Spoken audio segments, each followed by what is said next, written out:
In Search of the Castaways, Part 1, South America, written by Jules Verne, Chapter 1, The Shark. On the 26th of July, 1864, a magnificent yacht was steaming along the North Channel at full speed, with a strong breeze blowing from the NE.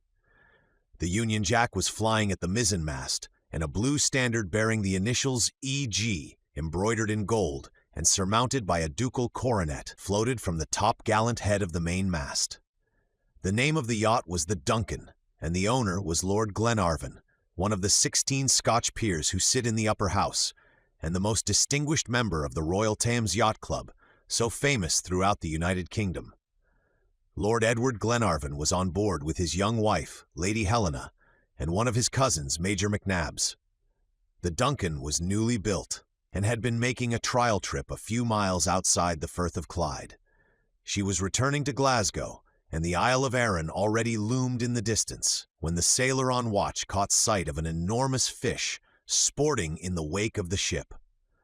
Lord Edward, who was immediately apprised of the fact, came up on the poop a few minutes after with his cousin, and asked John Mangles, the captain, what sort of an animal he thought it was. "Well, since your lordship asks my opinion," said Mangles, "I think it is a shark, and a fine large one too." "A shark on these shores?" "There is nothing at all improbable in that," returned the captain. "This fish belongs to a species that is found in all latitudes and in all seas. It is the balance fish, or hammer-headed shark, if I am not much mistaken. But if your lordship has no objections, and it would give the smallest pleasure to Lady Helena to see a novelty in the way of fishing, we'll soon haul up the monster and find out what it really is."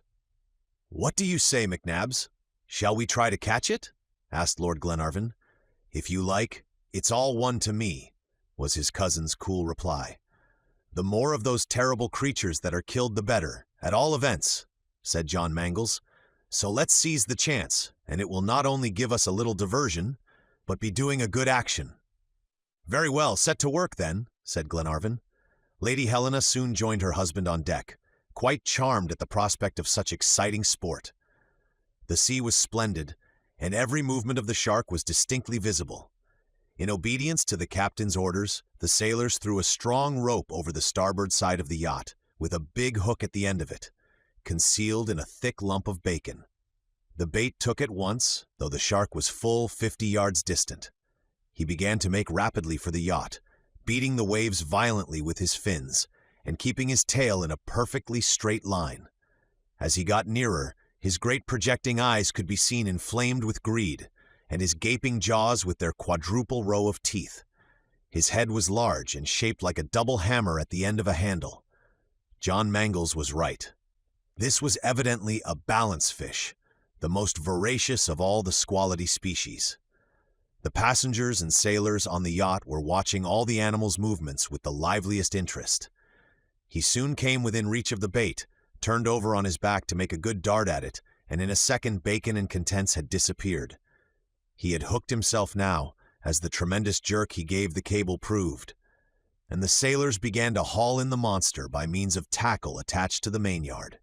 He struggled desperately, but his captors were prepared for his violence, and had a long rope ready with a slip knot, which caught his tail and rendered him powerless at once.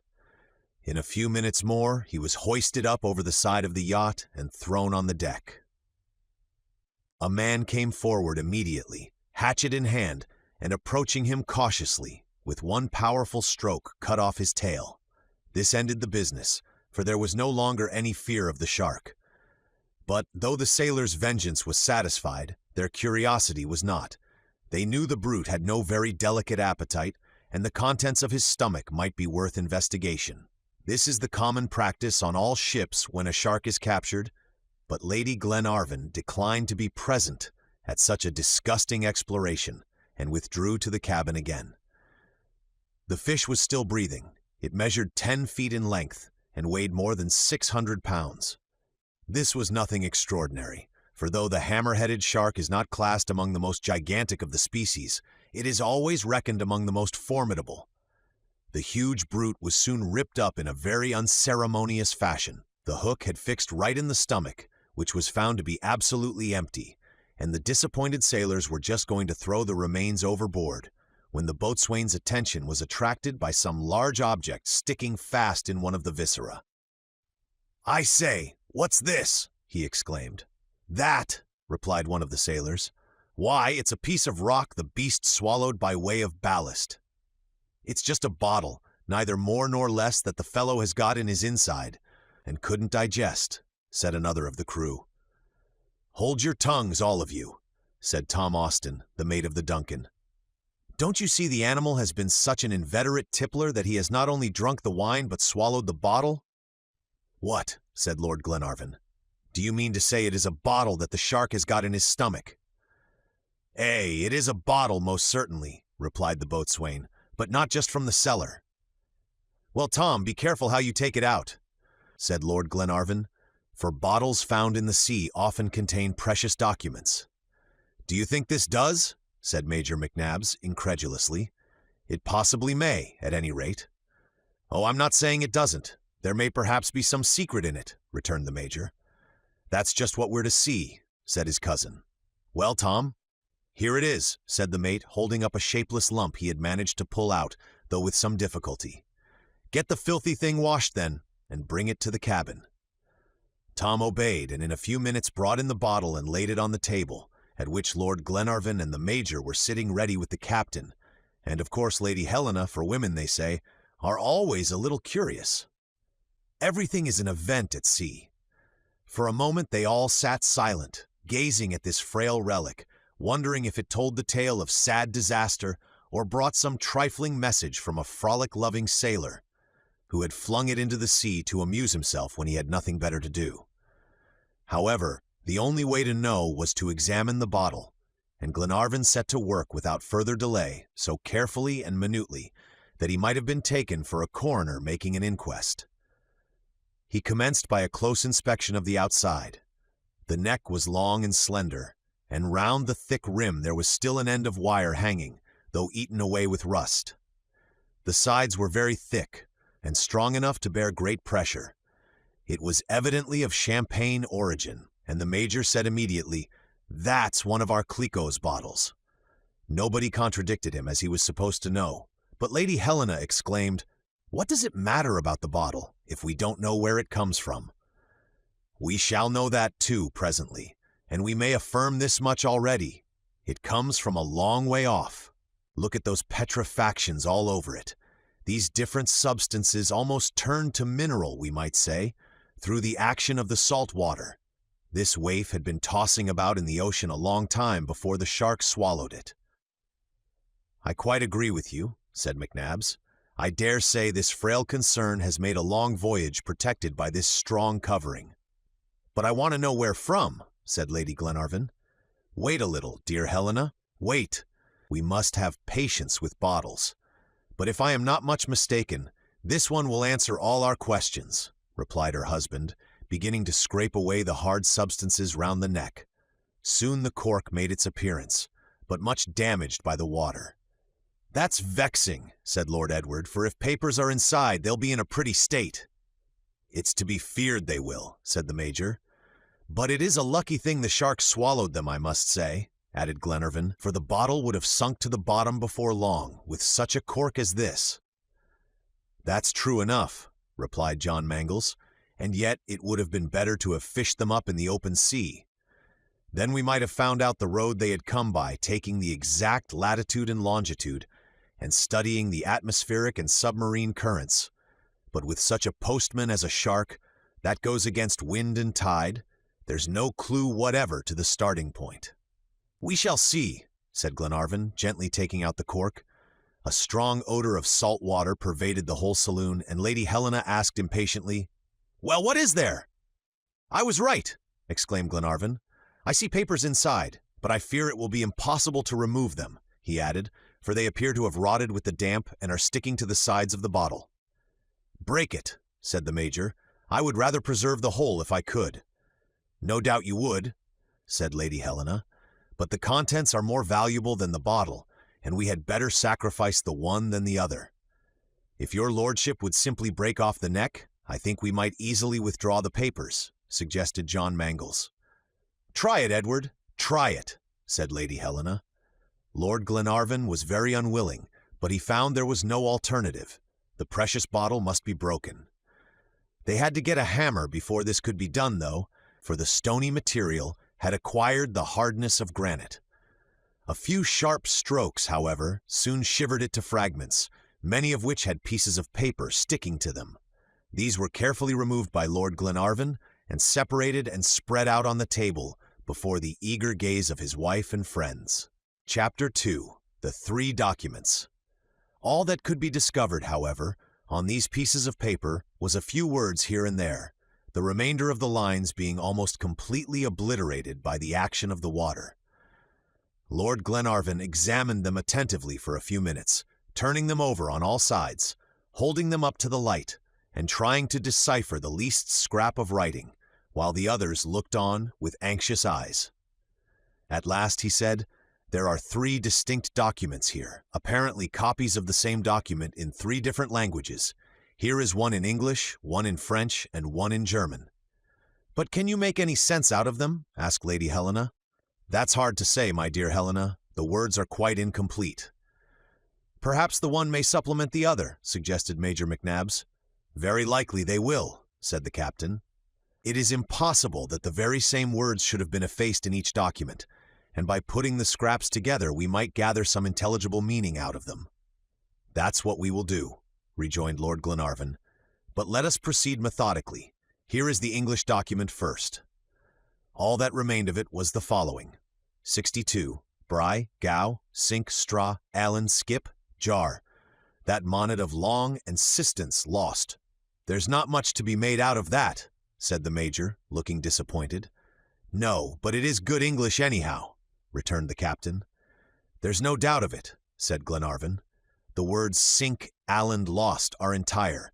Skip is evidently part of the word skipper, and that's what they call ship captains often in England. There seems a Mr. Gar mentioned, and that most likely is the captain of the shipwrecked vessel." "Well, come, we have made out a good deal already," said Lady Helena. "Yes, but unfortunately there are whole lines wanting," said the Major, "and we have neither the name of the ship nor the place where she was shipwrecked." "We'll get that by and by," said Edward. "Oh yes, there is no doubt of it," replied the Major, who always echoed his neighbor's opinion. "But how?" "By comparing one document with the other." "Let us try them," said his wife. The second piece of paper was even more destroyed than the first. Only a few scattered words remained here and there. It ran as follows: 7 Juni, Glas 2 Atrosen, Graus bringt ihnen. "This is written in German," said John Mangles the moment he looked at it. "And you understand that language, don't you?" asked Lord Glenarvan. "Perfectly. Come then, tell us the meaning of these words."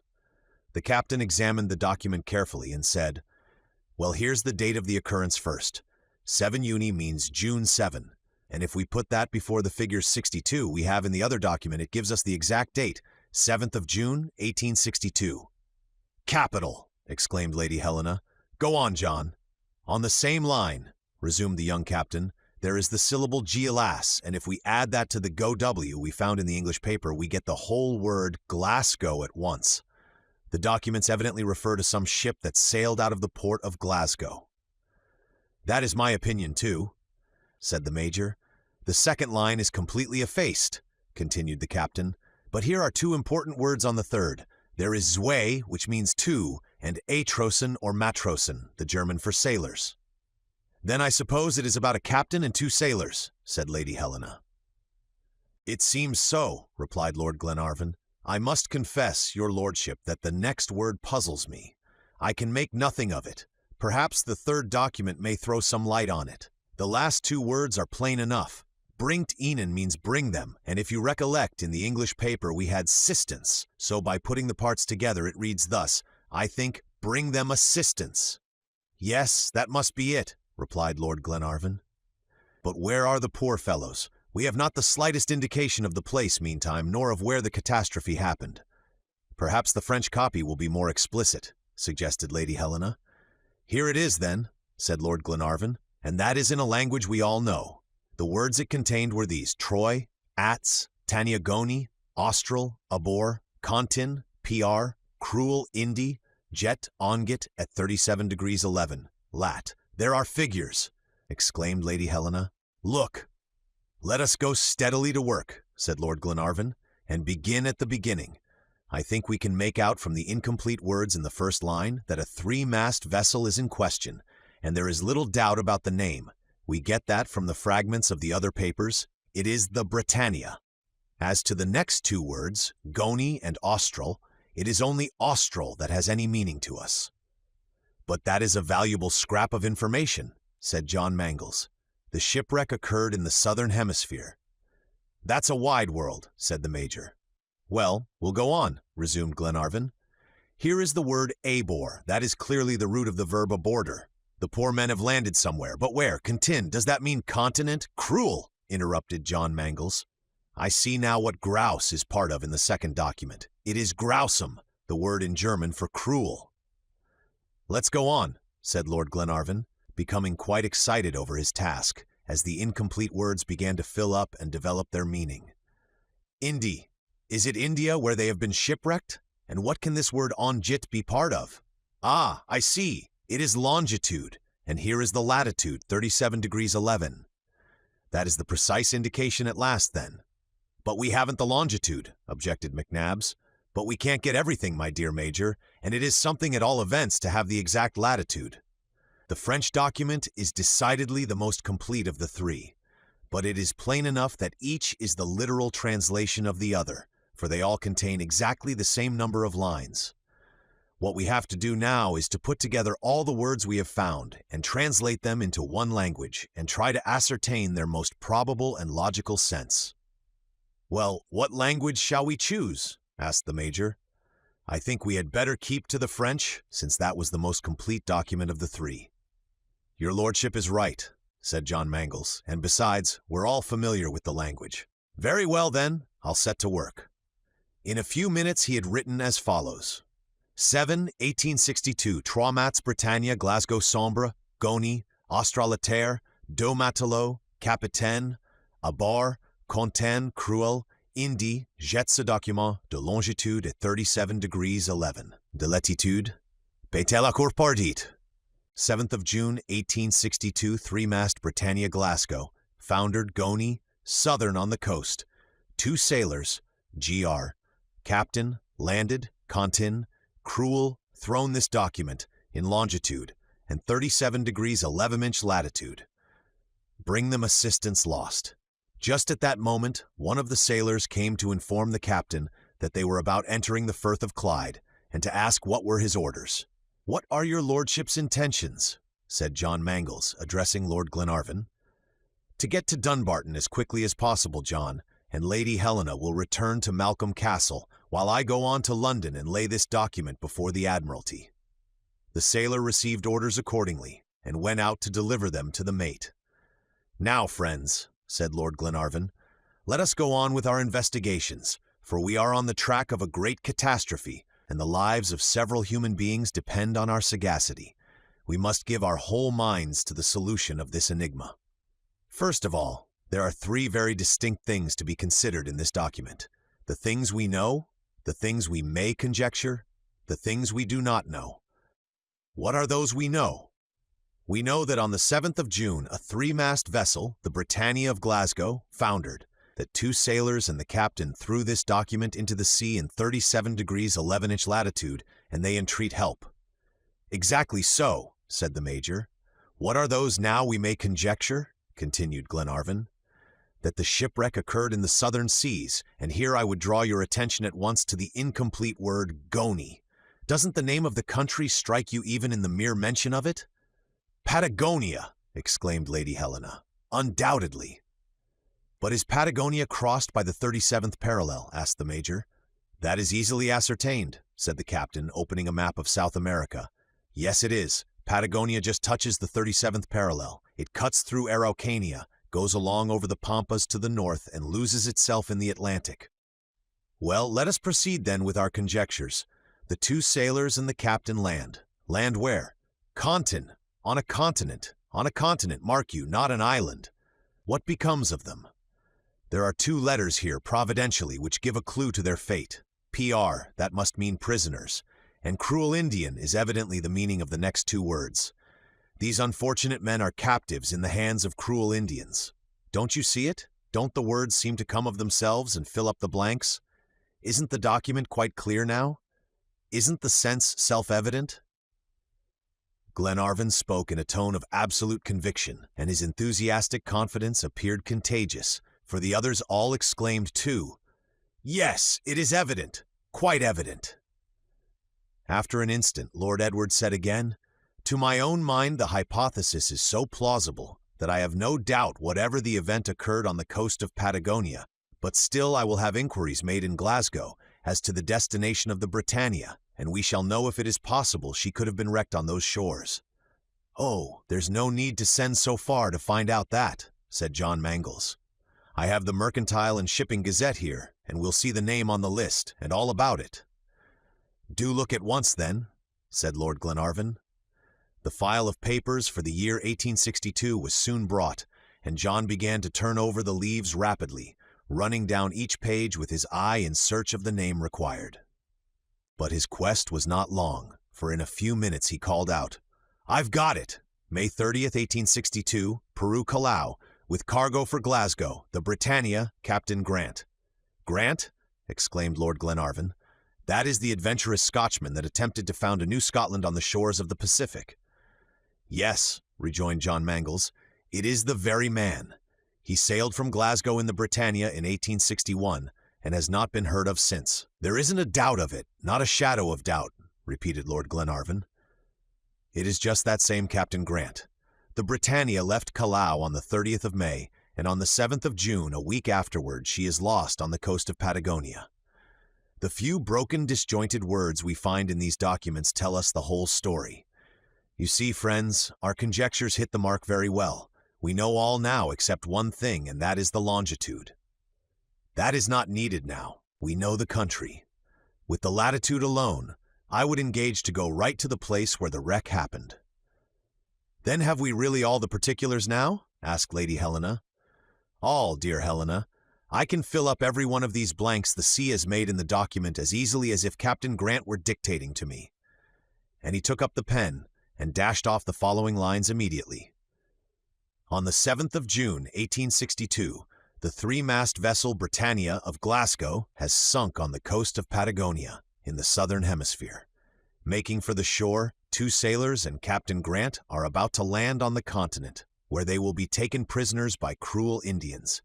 They have thrown this document into the sea, in longitude and latitude 37 degrees 11 inch. Bring them assistance, or they are lost." "Capital! Capital, dear Edward," said Lady Helena. "If those poor creatures ever see their native land again, it is you they will have to thank for it." "And they will see it again," returned Lord Glenarvan. "The statement is too explicit and clear and certain for England to hesitate about going to the aid of her 3 sons cast away on a desert coast. What she has done for Franklin and so many others, she will do today for these poor shipwrecked fellows of the Britannia. Most likely the unfortunate men have families who mourn their loss. Perhaps this ill-fated Captain Grant had a wife and children," suggested Lady Helena. "Very true, my dear, and I'll not forget to let them know that there is still hope. But now, friends, we had better go up on deck, as the boat must be getting near the harbor." A carriage and post-horses waited there, in readiness to convey Lady Helena and Major McNabbs to Malcolm Castle, and Lord Glenarvan bade adieu to his young wife and jumped into the express train for Glasgow. But before starting he confided an important missive to a swifter agent than himself, and a few minutes afterward it flashed along the electric wire to London, to appear next day in the Times and Morning Chronicle in the following words: "For information respecting the fate of the three-mast vessel Britannia of Glasgow, Captain Grant, apply to Lord Glenarvan, Malcolm Castle, Luss, Dumbartonshire, Scotland." Chapter 3. The Captain's Children. Lord Glenarvan's fortune was enormous, and he spent it entirely in doing good. His kind-heartedness was even greater than his generosity, for the one knew no bounds, while the other of necessity had its limits. As Lord of Luss and Laird of Malcolm, he represented his county in the House of Lords. But with his Jacobite ideas, he did not care much for the favor of the House of Hanover, and he was looked upon coldly by the state party in England, because of the tenacity with which he clung to the traditions of his forefathers, and his energetic resistance to the political encroachments of Southerners. And yet he was not a man behind the times, and there was nothing little or narrow-minded about him. But while always keeping open his ancestral county to progress, he was a true Scotchman at heart, and it was for the honor of Scotland that he competed in the yacht races of the Royal Thames Yacht Club. Edward Glenarvan was 32 years of age. He was tall in person and had rather stern features, but there was an exceeding sweetness in his look and a stamp of Highland poetry about his whole bearing. He was known to be brave to excess and full of daring and chivalry, a Fergus of the 19th century, but his goodness excelled every other quality, and he was more charitable than St. Martin himself, for he would have given the whole of his cloak to any of the poor Highlanders. He had scarcely been married 3 months, and his bride was Miss Helena Tufnell, the daughter of William Tufnell, the great traveler, one of the many victims of geographical science and of the passion for discovery. Miss Helena did not belong to a noble family, but she was Scotch, and that was better than all nobility in the eyes of Lord Glenarvan. And she was, moreover, a charming, high-souled, religious young woman. Lord Glenarvan did not forget that his wife was the daughter of a great traveler, and he thought it likely that she would inherit her father's predilections. He had the Duncan built expressly that he might take his bride to the most beautiful lands in the world and complete their honeymoon by sailing up the Mediterranean and through the clustering islands of the archipelago. However, Lord Glenarvan had gone now to London. The lives of the shipwrecked men were at stake, and Lady Helena was too much concerned herself about them to grudge her husband's temporary absence. A telegram next day gave hope of his speedy return, but in the evening a letter apprised her of the difficulties his proposition had met with, and the morning after brought another, in which he openly expressed his dissatisfaction with the Admiralty. Lady Helena began to get anxious as the day wore on. In the evening, when she was sitting alone in her room, Mr. Halbert, the house steward, came in and asked if she would see a young girl and boy that wanted to speak to Lord Glenarvan. "Some of the country people?" asked Lady Helena. "No, madame," replied the steward. "I do not know them at all. They came by rail to Balloch and walked the rest of the way to Luss." "Tell them to come up, Halbert." In a few minutes a girl and boy were shown in. They were evidently brother and sister, for the resemblance was unmistakable. The girl was about 16 years of age. Her tired, pretty face and sorrowful eyes, and resigned but courageous look, as well as her neat though poor attire, made a favorable impression. The boy she held by the hand was about 12, but his face expressed such determination that he appeared quite his sister's protector. The girl seemed too shy to utter a word at first, but Lady Helena quickly relieved her embarrassment by saying with an encouraging smile, "You wish to speak to me, I think?" "No," replied the boy in a decided tone, "not to you, but to Lord Glenarvan." "Excuse him, ma'am," said the girl with a look at her brother. "Lord Glenarvan is not at the castle just now," returned Lady Helena, "but I am his wife, and if I can do anything for you—" "You are Lady Glenarvan?" interrupted the girl. "I am.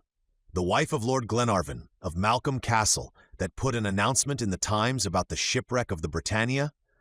"Yes, yes," said Lady Helena eagerly. "And you?" "I am Miss Grant, ma'am, and this is my brother." "Miss Grant! Miss Grant!" exclaimed Lady Helena, drawing the young girl toward her and taking both her hands and kissing the boy's rosy cheeks. "What is it you know, ma'am, about the shipwreck? Tell me, is my father living? Shall we ever see him again?" "Oh, tell me," said the girl earnestly. "My dear child," replied Lady Helena, "Heaven forbid that I should answer you lightly such a question. I would not delude you with vain hopes." "Oh, tell me all, ma'am. I'm proof against sorrow. I can bear to hear anything." "My poor child, there is but a faint hope, but with the help of Almighty Heaven it is just possible you may one day see your father once more." The girl burst into tears, and Robert seized Lady Glenarvan's hand and covered it with kisses. As soon as they grew calmer, they asked a complete string of questions, and Lady Helena recounted the whole story of the document, telling them that their father had been wrecked on the coast of Patagonia, and that he and 2 sailors, the sole survivors, appeared to have reached the shore, and had written an appeal for help in 3 languages and committed it to the care of the waves. During the recital, Robert Grant was devouring the speaker with his eyes and hanging on her lips. His childish imagination evidently retraced all the scenes of his father's shipwreck. He saw him on the deck of the Britannia, and then struggling with the billows, then clinging to the rocks, and lying at length exhausted on the beach. More than once he cried out, "Oh, Papa, my poor Papa!" and pressed close to his sister. Miss Grant sat silent and motionless with clasped hands, and all she said when the narration ended was, "Oh, ma'am, the paper, please." "I have not it now, my dear child," replied Lady Helena. "You haven't it?" "No, Lord Glenarvan was obliged to take it to London for the sake of your father, but I have told you all it contained, word for word, and how we managed to make out the complete sense from the fragments of words left, all except the longitude, unfortunately." "We can do without that," said the boy. "Yes, Mr. Robert," rejoined Lady Helena, smiling at the child's decided tone. "And so you see, Miss Grant, you know the smallest details now just as well as I do." "Yes, ma'am, but I should like to have seen my father's writing." "Well, tomorrow, perhaps, tomorrow, Lord Glenarvan will be back. My husband determined to lay the document before the Lords of the Admiralty to induce them to send out a ship immediately in search of Captain Grant." "Is it possible, ma'am," exclaimed the girl, "that you have done that for us?" "Yes, my dear Miss Grant, and I am expecting Lord Glenarvan back every minute now." "Oh, ma'am, heaven bless you and Lord Glenarvan," said the young girl, fervently, overcome with grateful emotion. "My dear girl, we deserve no thanks. Anyone in our place would have done the same. I only trust the hopes we are leading you to entertain may be realized, but till my husband returns, you will remain at the castle." "Oh, no, ma'am, I could not abuse the sympathy you show to strangers." "Strangers, dear child," interrupted Lady Helena. "You and your brother are not strangers in this house, and I should like Lord Glenarvan to be able on his arrival to tell the children of Captain Grant himself what is going to be done to rescue their father." It was impossible to refuse an invitation given with such heart, and Miss Grant and her brother consented to stay till Lord Glenarvan returned. Chapter 4. Lady Glenarvan's Proposal. Lady Helena thought it best to say nothing to the children about the fears Lord Glenarvan had expressed in his letters respecting the decisions of the Lords of the Admiralty with regard to the document. Nor did she mention the probable captivity of Captain Grant among the Indians of South America. Why sadden the poor children and damp their newly cherished hopes? It would not in the least alter the actual state of the case, so not a word was said, and after answering all Miss Grant's questions, Lady Helena began to interrogate in her turn, asking her about her past life and her present circumstances. It was a touching, simple story she heard in reply, and one which increased her sympathy for the young girl. Mary and Robert were the captain's only children. Harry Grant lost his wife when Robert was born, and during his long voyages, he left his little ones in charge of his cousin, a good old lady. Captain Grant was a fearless sailor. He not only thoroughly understood navigation, but commerce also, a twofold qualification eminently useful to skippers in the merchant service. He lived in Dundee, in Perthshire, Scotland. His father, a minister of St. Katrine's Church, had given him a thorough education, as he believed that could never hurt anybody. Harry's voyages were prosperous from the first, and a few years after Robert was born, he found himself possessed of a considerable fortune. It was then that he projected the grand scheme which made him popular in Scotland. Like Glenarvan and a few noble families in the lowlands, he had no heart for the union with England. In his eyes, the interests of his country were not identified with those of the Anglo-Saxons, and to give scope for personal development, he resolved to found an immense Scotch colony on one of the ocean continents. Possibly he might have thought that someday they would achieve their independence, as the United States did, an example doubtless to be followed eventually by Australia and India. But whatever might be his secret motives, such was his dream of colonization. But as is easily understood, the government opposed his plans, and put difficulties enough in his way to have killed an ordinary man. But Harry would not be beaten. He appealed to the patriotism of his countrymen, placed his fortune at the service of the cause, built a ship, and manned it with a picked crew, and leaving his children to the care of his old cousin, set off to explore the great islands of the Pacific. This was in 1861, and for 12 months, or up to May 1862, letters were regularly received from him, but no tidings whatever had come since his departure from Callao in June, and the name of the Britannia never appeared in the shipping list. Just at this juncture, the old cousin died, and Harry Grant's 2 children were left alone in the world. Mary Grant was then only 14, but she resolved to face her situation bravely and to devote herself entirely to her little brother, who was still a mere child. By dint of close economy, combined with tact and prudence, she managed to support and educate him, working day and night, denying herself everything, that she might give him all he needed, watching over him and caring for him like a mother. The 2 children were living in this touching manner in Dundee, struggling patiently and courageously with their poverty. Mary thought only of her brother and indulged in dreams of a prosperous future for him.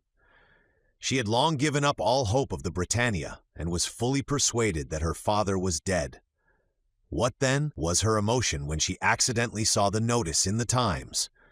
She never hesitated for an instant as to the course she should adopt, but determined to go to Dumbartonshire immediately to learn the best and worst.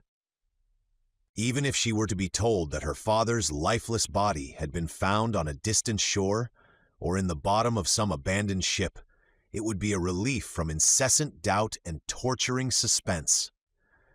She told her brother about the advertisement, and the 2 children started off together that same day for Perth, where they took the train and arrived in the evening at Malcolm Castle.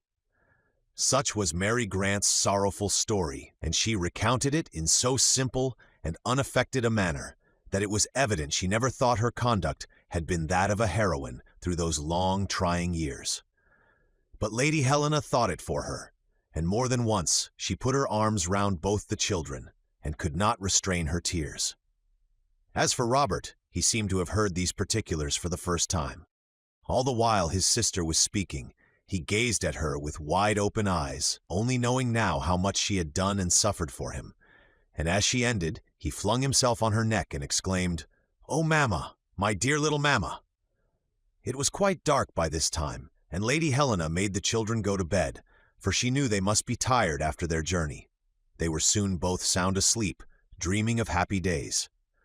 After they had retired, Lady Helena sent for Major McNabbs and told him the incidents of the evening.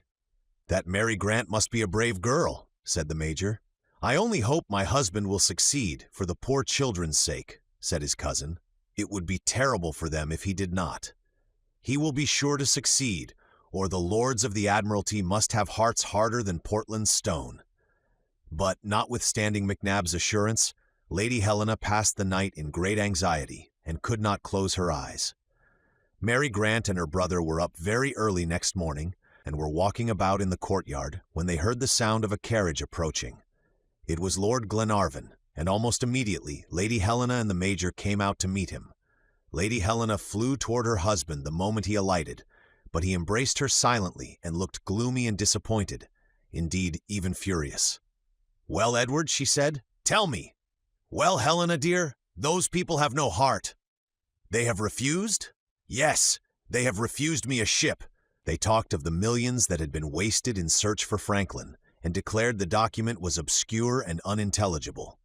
And then they said it was 2 years now since they were cast away, and there was little chance of finding them.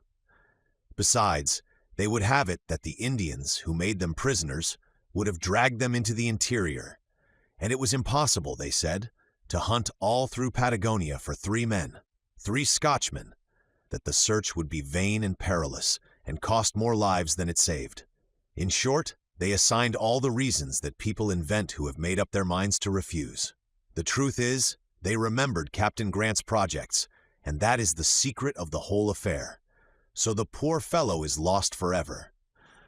"My poor father!" cried Mary Grant, throwing herself on her knees before Lord Glenarvan, who exclaimed in amazement, "Your father? What? Is this Miss—" "Yes, Edward," said Lady Helena.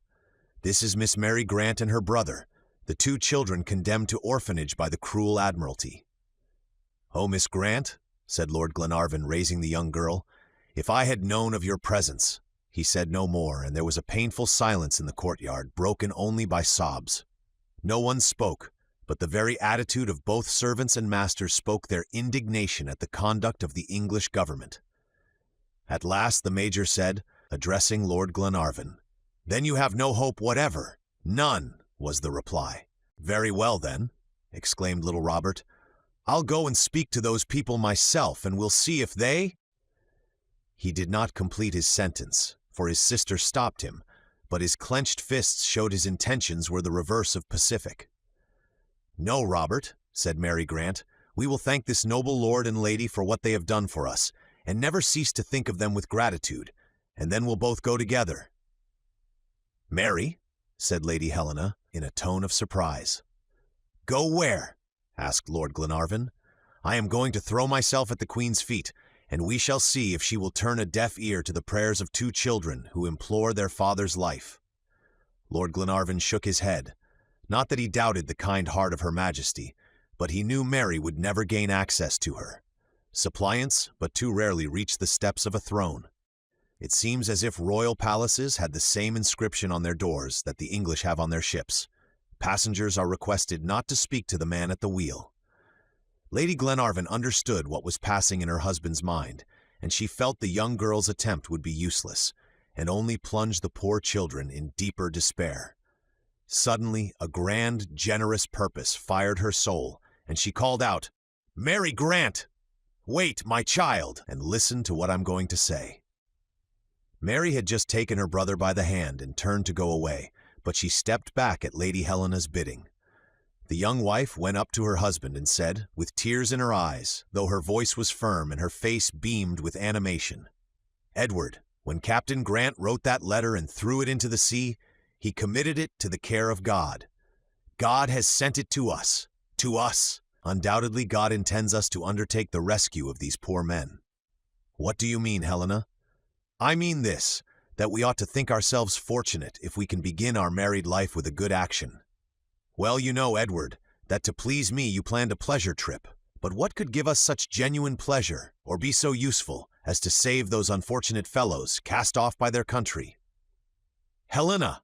exclaimed Lord Glenarvan. "Yes, Edward, you understand me? The Duncan is a good strong ship. She can venture in the southern seas, or go round the world if necessary. Let us go, Edward. Let us start off and search for Captain Grant." Lord Glenarvan made no reply to this bold proposition, but smiled, and holding out his arms, drew his wife into a close, fond embrace. Mary and Robert seized her hands and covered them with kisses, and the servants who thronged the courtyard and had been witnesses of this touching scene shouted with one voice, "Hurrah for the Lady of Luss! 3 cheers for Lord and Lady Glenarvan!" Chapter 5. The Departure of the Duncan. We have said already that Lady Helena was a brave, generous woman, and what she had just done proved it indisputably. Her husband had good reason to be proud of such a wife, one who could understand and enter into all his views. The idea of going to Captain Grant's rescue had occurred to him in London when his request was refused, and he would have anticipated Lady Helena, only he could not bear the thought of parting from her. But now that she herself proposed to go, all hesitation was at an end. The servants of the castle had hailed the project with loud acclamations, for it was to save their brothers, Scotchmen like themselves, and Lord Glenarvan cordially joined his cheers with theirs for the Lady of Luss. The departure once resolved upon, there was not an hour to be lost. A telegram was dispatched to John Mangles the very same day, conveying Lord Glenarvan's orders to take the Duncan immediately to Glasgow and to make preparations for a voyage to the southern seas, and possibly round the world. For Lady Helena was right in her opinion that the yacht might safely attempt the circumnavigation of the globe, if necessary. The Duncan was a steam yacht of the finest description. She was 210 tons burden, much larger than any of the first vessels that touched the shores of the New World, for the largest of the 4 ships that sailed with Columbus was only 70 tons. She had 2 masts and all the sails and rigging of an ordinary clipper, which would enable her to take advantage of every favorable wind, though her chief reliance was on her mechanical power. The engine, which was constructed on a new system, was a high-pressure one of 160 horsepower and put in motion a double screw. This gave the yacht such swiftness that during her trial trip in the Firth of Clyde, she made 17 miles an hour, a higher speed than any vessel had yet attained. No alterations were consequently needed in the Duncan herself. John Mangles had only to attend to her interior arrangements. His first care was to enlarge the bunkers to carry as much coal as possible, for it is difficult to get fresh supplies en route. He had to do the same with the storerooms, and managed so well that he succeeded in laying in provisions enough for 2 years. There was abundance of money at his command, and enough remained to buy a cannon on a pivot carriage, which he mounted on the forecastle. There was no knowing what might happen, and it is always well to be able to send a good round bullet flying 4 miles off. John Mangles understood his business. Though he was only the captain of a pleasure yacht, he was one of the best skippers in Glasgow. He was 30 years of age, and his countenance expressed both courage and goodness, if the features were somewhat coarse. He had been brought up at the castle by the Glenarvan family, and had turned out a capital sailor, having already given proof in some of his long voyages of his skill and energy and sang-froid. When Lord Glenarvan offered him the command of the Duncan, he accepted it with right good will, for he loved the master of Malcolm Castle, like a brother, and had hitherto vainly sought some opportunity of showing his devotion. Tom Austin, the mate, was an old sailor, worthy of all confidence. The crew, consisting of 25 men, including the captain and chief officer, were all from Dumbartonshire, experienced sailors, and all belonging to the Glenarvan estate. In fact, it was a regular clan, and they did not forget to carry with them the traditional bagpipes. Lord Glenarvan had in them a band of trusty fellows, skilled in their calling, devoted to himself, full of courage, and as practiced in handling firearms as in the maneuvering of a ship. A valiant little troop, ready to follow him anywhere, even in the most dangerous expeditions. When the crew heard whither they were bound, they could not restrain their enthusiasm, and the rocks of Dumbarton rang again with their joyous outbursts of cheers. But while John Mangles made the stowage and provisioning of the yacht his chief business, he did not forget to fit up the rooms of Lord and Lady Glenarvan for a long voyage. He had also to get cabins ready for the children of Captain Grant, as Lady Helena could not refuse Mary's request to accompany her. As for young Robert, he would have smuggled himself in somewhere in the hold of the Duncan, rather than be left behind. He would willingly have gone as cabin boy, like Nelson. It was impossible to resist a little fellow like that, and indeed no one tried. He would not even go as a passenger, but must serve in some capacity as cabin boy, apprentice, or sailor. He did not care which, so he was put in charge of John Mangles, to be properly trained for his vocation. "And I hope he won't spare me the cat-o'-nine-tails if I don't do properly," said Robert. "Rest easy on that score, my boy," said Lord Glenarvan gravely. He did not add that this mode of punishment was forbidden on board the Duncan, and moreover was quite unnecessary. To complete the roll of passengers, we must name Major McNabbs. The Major was about 50 years of age, with a calm face and regular features. A man who did whatever he was told, of an excellent, indeed, a perfect temper.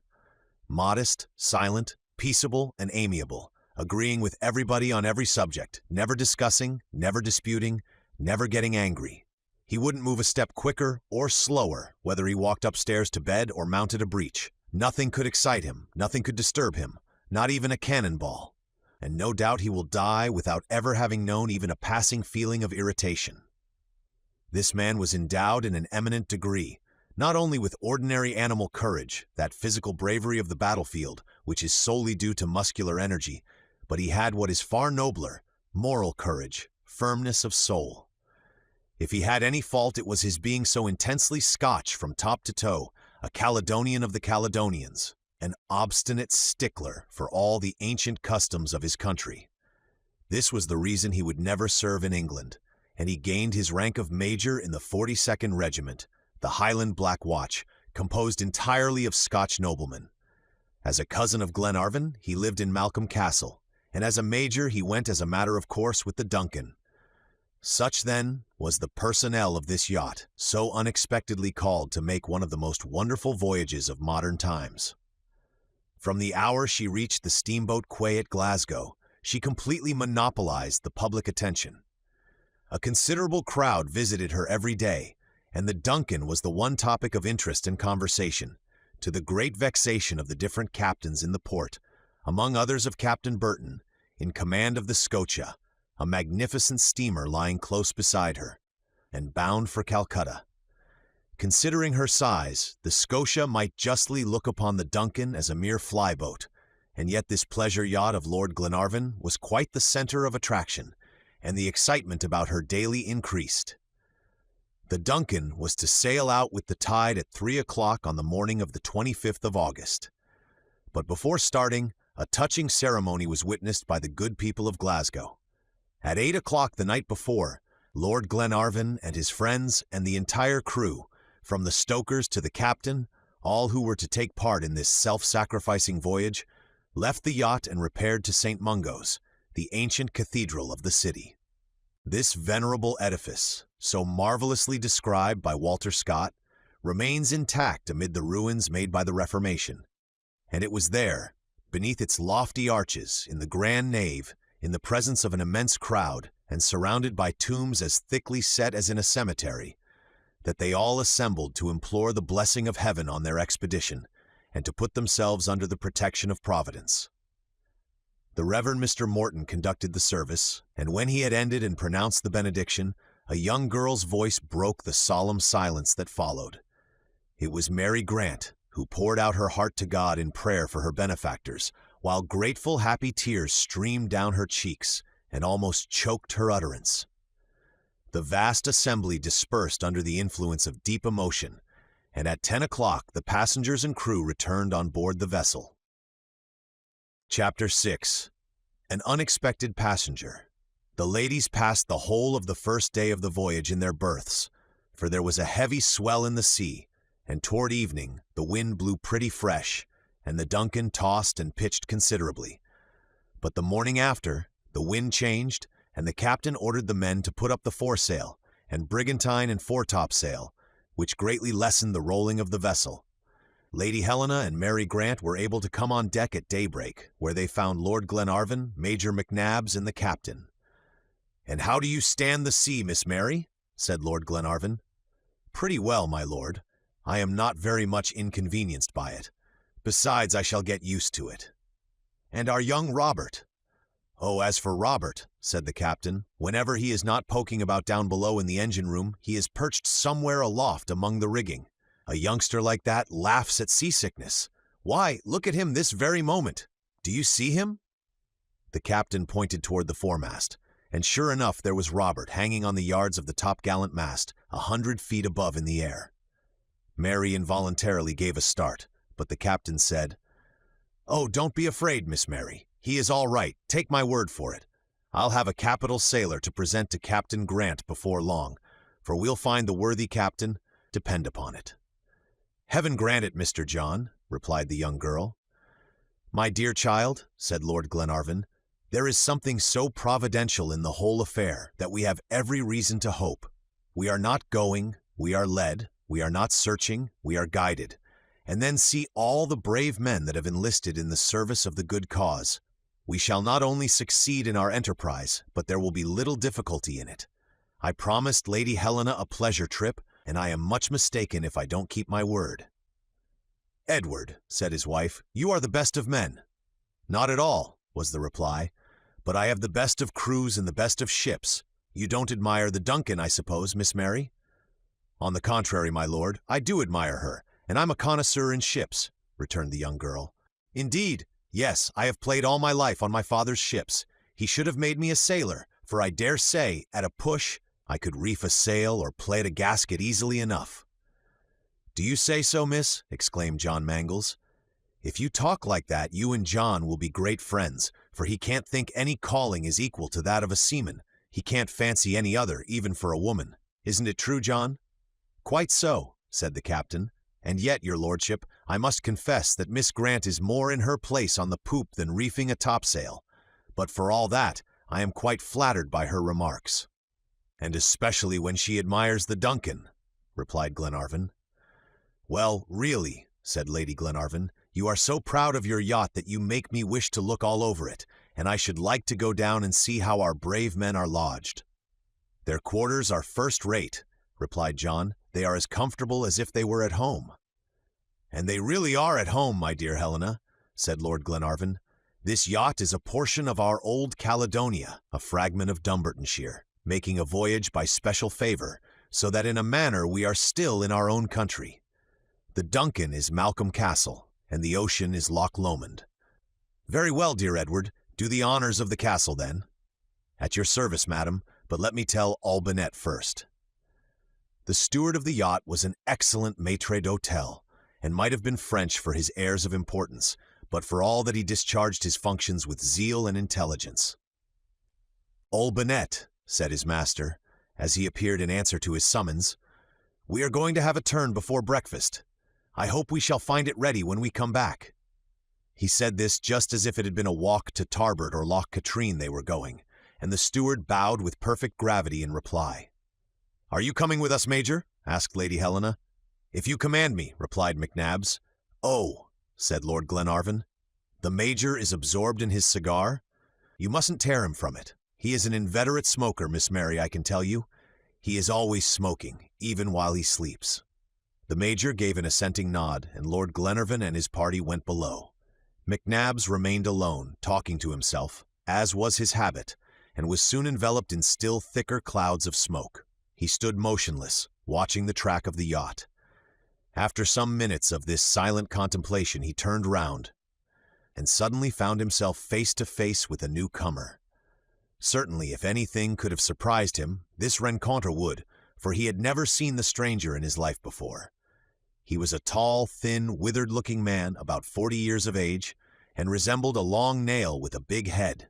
His head was large and massive, his forehead high, his chin very marked. His eyes were concealed by enormous round spectacles, and in his look was that peculiar indecision which is common to nyctalopes, or people who have a peculiar construction of the eye, which makes the sight imperfect in the day and better at night. It was evident from his physiognomy that he was a lively, intelligent man. He had not the crabbed expression of those grave individuals who never laugh on principle and cover their emptiness with a mask of seriousness. He looked far from that. His careless, good-humored air and easy, unceremonious manners showed plainly that he knew how to take men and things on their bright side.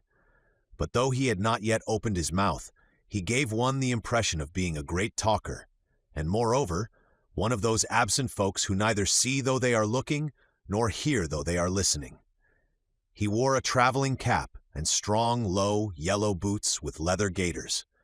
His pantaloons and jacket were of brown velvet, and their innumerable pockets were stuffed with notebooks, memorandum books, account books, pocket books, and 1,000 other things equally cumbersome and useless, not to mention a telescope in addition, which he carried in a shoulder belt. The stranger's excitement was a strong contrast to the Major's placidity. He walked round McNabbs, looking at him and questioning him with his eyes without eliciting one remark from the imperturbable Scotchman, or awakening his curiosity in the least to know where he came from and where he was going, and how he had got on board the Duncan. Finding all his efforts baffled by the Major's indifference, the mysterious passenger seized his telescope, drew it out to its fullest extent, about 4 feet, and began gazing at the horizon, standing motionless with his legs wide apart. His examination lasted some few minutes, and then he lowered the glass, set it up on deck, and leaned on it as if it had been a walking stick. Of course, his weight shut up the instrument immediately by pushing the different parts one into the other, and so suddenly that he fell full length on deck and lay sprawling at the foot of the mainmast. Anyone else but the Major would have smiled at least at such a ludicrous sight, but McNabbs never moved a muscle of his face. This was too much for the stranger, and he called out, with an unmistakably foreign accent, "Steward!" He waited a minute, but nobody appeared, and he called again still louder, "Steward!" Olbinett chanced to be passing that minute on his way from the galley, And what was his astonishment at hearing himself addressed like this by a lanky individual of whom he had no knowledge whatever. Where can he have come from? Who is he? He thought to himself. He cannot possibly be one of Lord Glenarvan's friends. However, he went up on the poop and approached the unknown personage, who accosted him with the inquiry, "Are you the steward of this vessel?" "Yes, sir," replied Olbinett, "but I have not the honor of—" "I am the passenger in cabin number 6. "Number 6, repeated the steward. "Certainly, and your name, what is it?" "Olbinett." "Well, Olbinett, my friend, we must think of breakfast, and that pretty quickly.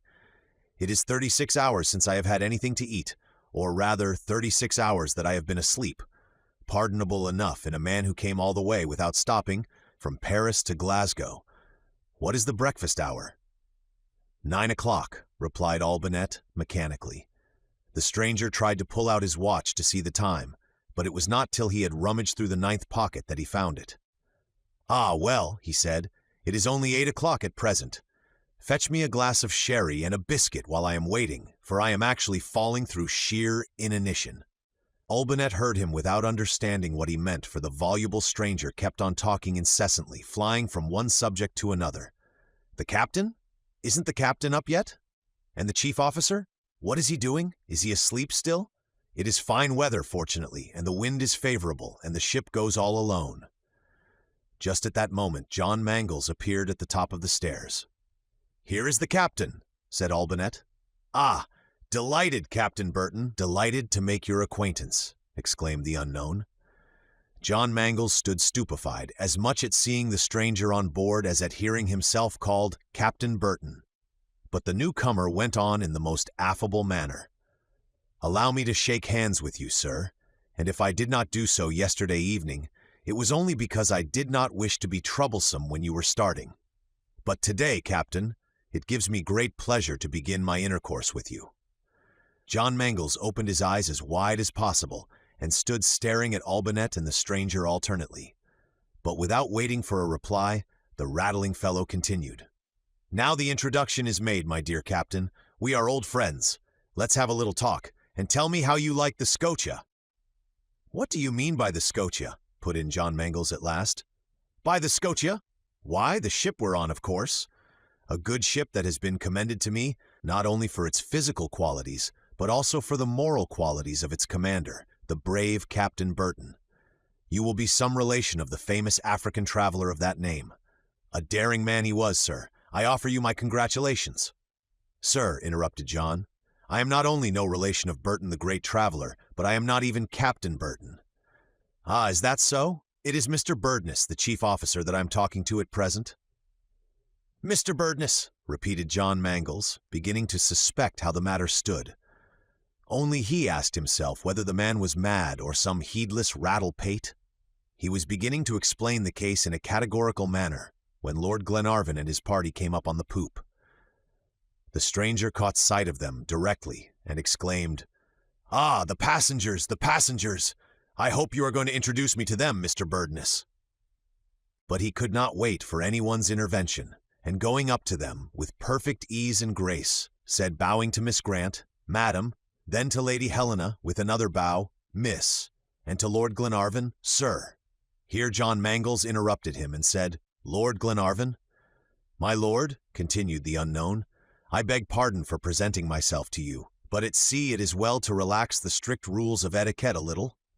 I hope we shall soon become acquainted with each other, and that the company of these ladies will make our voyage in the Scotia appear as short as agreeable." Lady Helena and Miss Grant were too astonished to be able to utter a single word. The presence of this intruder on the poop of the Duncan was perfectly inexplicable. Lord Glenarvan was more collected and said, "Sir, to whom have I the honor of speaking?" "To Jacques Eliassine François-Marie Paganel, Secretary of the Geographical Society of Paris, corresponding member of the Societies of Berlin, Bombay, Darmstadt, Leipzig, London, St. Petersburg, Vienna, and New York. Honorary member of the Royal Geographical and Ethnographical Institute of the East Indies, who, after having spent 20 years of his life in geographical work in the study, wishes to see active service, and is on his way to India to gain for the science what information he can by following up the footsteps of great travelers. Chapter 7. Jacques Paganel is undeceived. The secretary of the Geographical Society was evidently an amiable personage, for all this was said in a most charming manner. Lord Glenarvan knew quite well who he was now, for he had often heard Paganel spoken of, and was aware of his merits. His geographical works, his papers on modern discoveries, inserted in the reports of the Society, and his worldwide correspondence gave him a most distinguished place among the literati of France. Lord Glenarvan could not but welcome such a guest, and shook hands cordially. "And now that our introductions are over," he added, "you will allow me, Monsieur Paganel, to ask you a question." "20, my lord," replied Paganel. "It will always be a pleasure to converse with you. Was it last evening that you came on board this vessel?" "Yes, my lord, about 8 o'clock. I jumped into a cab at the Caledonian Railway, and from the cab into the Scotia, where I had booked my cabin before I left Paris.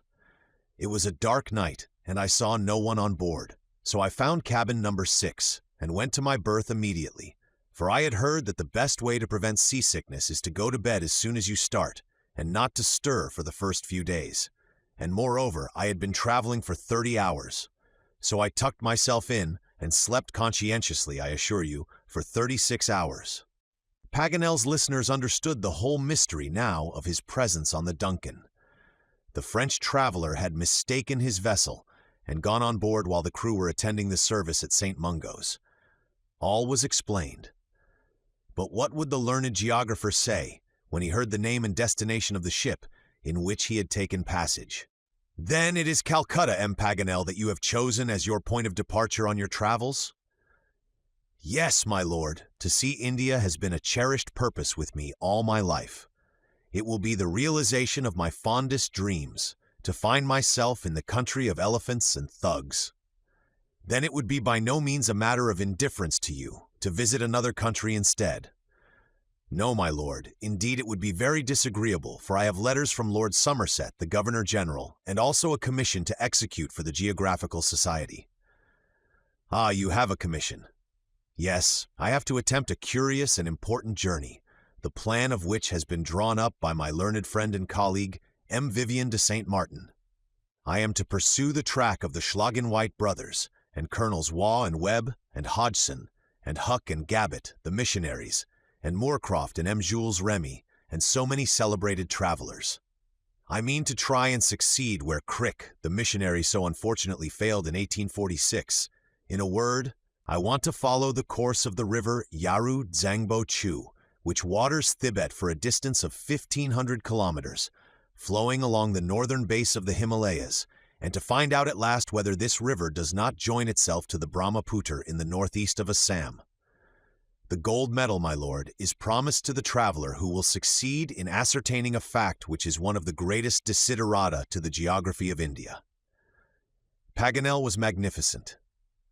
He spoke with superb animation, soaring away on the wings of imagination. It would have been as impossible to stop him as to stop the Rhine at the falls of Schaffhausen. "Monsieur Jacques Paganel," said Lord Glenarvan after a brief pause, "that would certainly be a grand achievement, and you would confer a great boon on science, but I should not like to allow you to be laboring under a mistake any longer, and I must tell you, therefore, that for the present at least, you must give up the pleasure of a visit to India. Give it up. And why? Because you are turning your back on the Indian peninsula." "What, Captain Burton?" "I am not Captain Burton," said John Mangles, "but the Scotia. This vessel is not the Scotia." It would be impossible to depict the astonishment of Paganel. He stared first at one and then at another in the utmost bewilderment. Lord Glenarvan was perfectly grave, and Lady Helena and Mary showed their sympathy for his vexation by their looks. As for John Mangles, he could not suppress a smile, but the Major appeared as unconcerned as usual. At last the poor fellow shrugged his shoulders, pushed down his spectacles over his nose, and said, "You are joking." But just at that very moment his eye fell on the wheel of the ship, and he saw the two words on it, "Duncan, Glasgow." "The Duncan, the Duncan!" he exclaimed with a cry of despair, and forthwith rushed down the stairs and away to his cabin.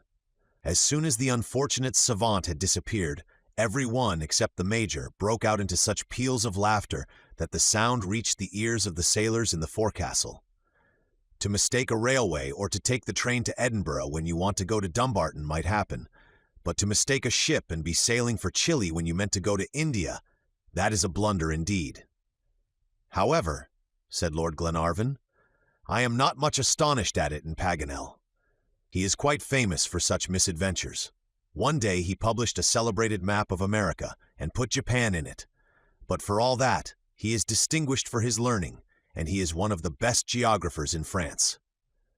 But what shall we do with the poor gentleman? Said Lady Helena. We can't take him with us to Patagonia. Why not? Replied McNabbs gravely. We are not responsible for his heedless mistakes. Suppose he were in a railway train, would they stop it for him? No, but he would get out at the first station. Well, that is just what he can do here too, if he likes. He can disembark at the first place where we touch. While they were talking, Paganel came up again on the poop, looking very woebegone and crestfallen. He had been making inquiry about his luggage to assure himself that it was all on board, and kept repeating incessantly the unlucky words, "The Duncan! The Duncan!" He could find no others in his vocabulary. He paced restlessly up and down, sometimes stopping to examine the sails, or gaze inquiringly over the wide ocean at the far horizon. At length he accosted Lord Glenarvan once more, and said, "And this Duncan, where is she going?" "To America, Monsieur Paganel," was the reply. "And to what particular part?" "To Concepcion." To Chile, cried the unfortunate geographer. "And my mission to India. But what will Med de Quatrefages, the president of the Central Commission, say? And M. d'Avezac? And M. Courtenbert? And M. Vivian de Saint Martin? How shall I show my face at the chances of the society? Come, Monsieur Paganel, don't despair. It can all be managed. You will only have to put up with a little delay, which is relatively of not much importance. The Yaru Dzangbo Chu will wait for you still in the mountains of Tibet. We shall soon put in at Madeira, and you will get a ship there to take you back to Europe. Thanks, my lord. I suppose I must resign myself to it, but people will say it is a most extraordinary adventure, and it is only to me such things happen. And then, too, there is a cabin taken for me on board the Scotia. Oh, as to the Scotia, you'll have to give that up meantime. But the Duncan is a pleasure yacht, is it not? Began Paganel again, after a fresh examination of the vessel. Yes, sir, said John Mangles, and belongs to Lord Glenarvan. Who begs you will draw freely on his hospitality, said Lord Glenarvan. 1,000 thanks, my lord. I deeply feel your courtesy, but allow me to make one observation. India is a fine country, and can offer many a surprising marvel to travelers. These ladies, I suppose, have never seen it. Well now, the man at the helm has only to give a turn at the wheel, and the Duncan will sail as easily to Calcutta as to Concepcion. And since it is only a pleasure trip that you are— His proposal was met by such grave, disapproving shakes of the head that he stopped short before the sentence was completed, and Lady Helena said, Monsieur Paganel, if we were only on a pleasure trip, I should reply, let us all go to India together, and I am sure Lord Glenarvan would not object. But the Duncan is going to bring back shipwrecked mariners who were cast away on the shores of Patagonia, and we could not alter such a destination. The Frenchman was soon put in possession of all the circumstances of the case. He was no unmoved auditor, and when he heard of Lady Helena's generous proposition, he could not help saying, Madame, permit me to express my admiration of your conduct throughout, my unreserved admiration. Let your yacht continue her course. I should reproach myself were I to cause a single day's delay. Will you join us in our search, then? Asked Lady Helena. It is impossible, Madame. I must fulfill my mission. I shall disembark at the first place you touch at, wherever it may be. That will be Madeira, said John Mangles. Madeira be it then. I shall only be 180 leagues from Lisbon, and I shall wait there for some means of transport. Very well, Monsieur Paganel, it shall be as you wish, and for my own part, I am very glad to be able to offer you, meantime, a few days' hospitality. I only hope you will not find our company too dull. Oh, my lord, exclaimed Paganel, I am but too happy to have made a mistake which has turned out so agreeably. Still, it is a very ridiculous plight for a man to be in to find himself sailing to America when he set out to go to the East Indies. But in spite of this melancholy reflection, the Frenchman submitted gracefully to the compulsory delay. He made himself amiable and merry and even diverting, and enchanted the ladies with his good humor. Before the end of the day, he was friends with everybody. At his request, the famous document was brought out. He studied it carefully and minutely for a long time, and finally declared his opinion that no other interpretation of it was possible. Mary Grant and her brother inspired him with the most lively interest. He gave them great hope. Indeed, the young girl could not help smiling at his sanguine prediction of success and this odd way of foreseeing future events. But for his mission, he would have made one of the search party for Captain Grant, undoubtedly. As for Lady Helena, when he heard that she was a daughter of William Tufnell, there was a perfect explosion of admiring epithets. He had known her father, and what letters had passed between them when William Tufnell was a corresponding member of the society. It was he himself that had introduced him and M. Malta Brune. What a rencontre this was, and what a pleasure to travel with the daughter of Tufnell. He wound up by asking permission to kiss her, which Lady Helena granted, though it was perhaps a little improper. Chapter 8. The Geographer's Resolution. Meantime, the yacht, favored by the currents from the north of Africa, was making rapid progress toward the equator. On the 30th of August, they sighted the Madeira group of islands, and Glenarvan, true to his promise, offered to put in there and land his new guest. But Paganel said, "My dear lord, I won't stand on ceremony with you. Tell me, did you intend to stop at Madeira before I came on board?" "No," replied Glenarvan. "Well then, allow me to profit by my unlucky mistake. Madeira is an island too well known to be of much interest now to a geographer. Everything about this group has been said and written already. Besides, it is completely going down as far as wine growing is concerned.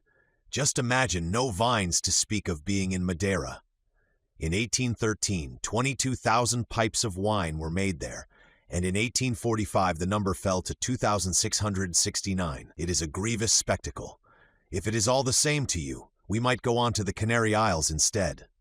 "Certainly. It will not the least interfere with our route." "I know it will not, my dear lord. In the Canary Islands, you see, there are 3 groups to study, besides the Peak of Teneriffe, which I always wish to visit.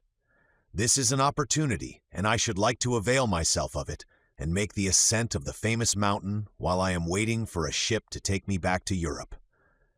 "As you please, my dear Paganel," said Lord Glenarvan, though he could not help smiling, "and no wonder, for these islands are scarcely 250 miles from Madeira, a trifling distance for such a quick sailor as the Duncan."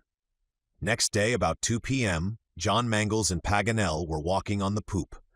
The Frenchman was assailing his companion with all sorts of questions about Chile, when all at once the captain interrupted him, and pointing toward the southern horizon, said, "Monsieur Paganel?" "Yes, my dear captain." "Be so good as to look in this direction. Don't you see anything?" "Nothing." "You're not looking in the right place. It is not on the horizon, but above it in the clouds." "In the clouds? I might well not see." There, by the upper end of the bowsprit." "I see nothing."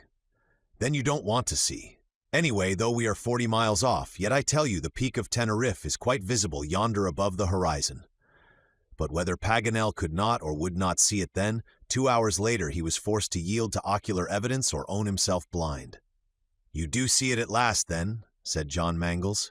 Yes, distinctly," replied Paganel, adding in a disdainful tone, "and that's what they call the Peak of Teneriffe."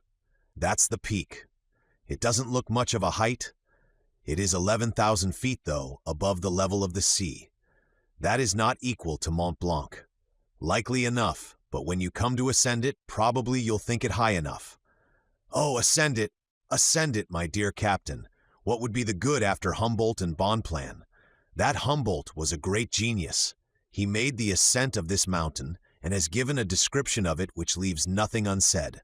He tells us that it comprises 5 different zones: the zone of the vines, the zone of the laurels, the zone of the pines, the zone of the alpine heaths, and lastly, the zone of sterility. He set his foot on the very summit and found that there was not even room enough to sit down. The view from the summit was very extensive, stretching over an area equal to Spain. Then he went right down into the volcano and examined the extinct crater. What could I do? I should like you to tell me, after that great man?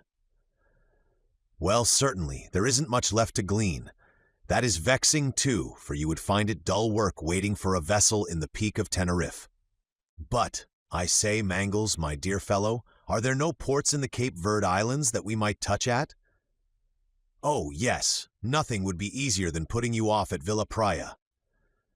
And then I should have one advantage, which is by no means inconsiderable. I should find fellow countrymen at Senegal, and that is not far away from those islands. I am quite aware that the group is said to be devoid of much interest and wild and unhealthy, but everything is curious in the eyes of a geographer. Seeing is a science. There are people who do not know how to use their eyes, and who travel about with as much intelligence as a shellfish. But that's not in my line, I assure you. Please yourself, Monsieur Paganel. I have no doubt geographical science will be a gainer by your sojourn in the Cape Verde Islands. We must go in there anyhow for coal, so your disembarkation will not occasion the least delay. The captain gave immediate orders for the yacht to continue her route, steering to the west of the Canary Group and leaving Tenerife on her larboard. She made rapid progress and passed the Tropic of Cancer on the 2nd of September at 5 a.m. The weather now began to change and the atmosphere became damp and heavy. It was the rainy season, La Tempo das Aguas, as the Spanish call it, a trying season to travelers, but useful to the inhabitants of the African islands, who lack trees and consequently water. The rough weather prevented the passengers from going on deck, but did not make the conversation any less animated in the saloon. On the 30th of September, Paganel began to collect his luggage to go on shore. The Duncan was already steaming among the islands. She passed Sal, a complete tomb of sand lying barren and desolate, and went on among the vast coral reefs and athwart the Isle of St. Jacques, with its long chain of basaltic mountains, till she entered the port of Villa Praya and anchored in 8 fathoms of water before the town. The weather was frightful, and the surf excessively violent, though the bay was sheltered from the sea winds. The rain fell in such torrents that the town was scarcely visible through it. It rose on a plain in the form of a terrace, buttressed on volcanic rocks 300 feet high. The appearance of the island through the thick veil of rain was mournful in the extreme. Lady Helena could not go on shore as she had purposed.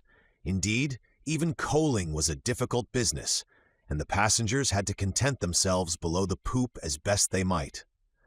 Naturally enough, the main topic of conversation was the weather. Everybody had something to say about it except the Major, who surveyed the universal deluge with the utmost indifference.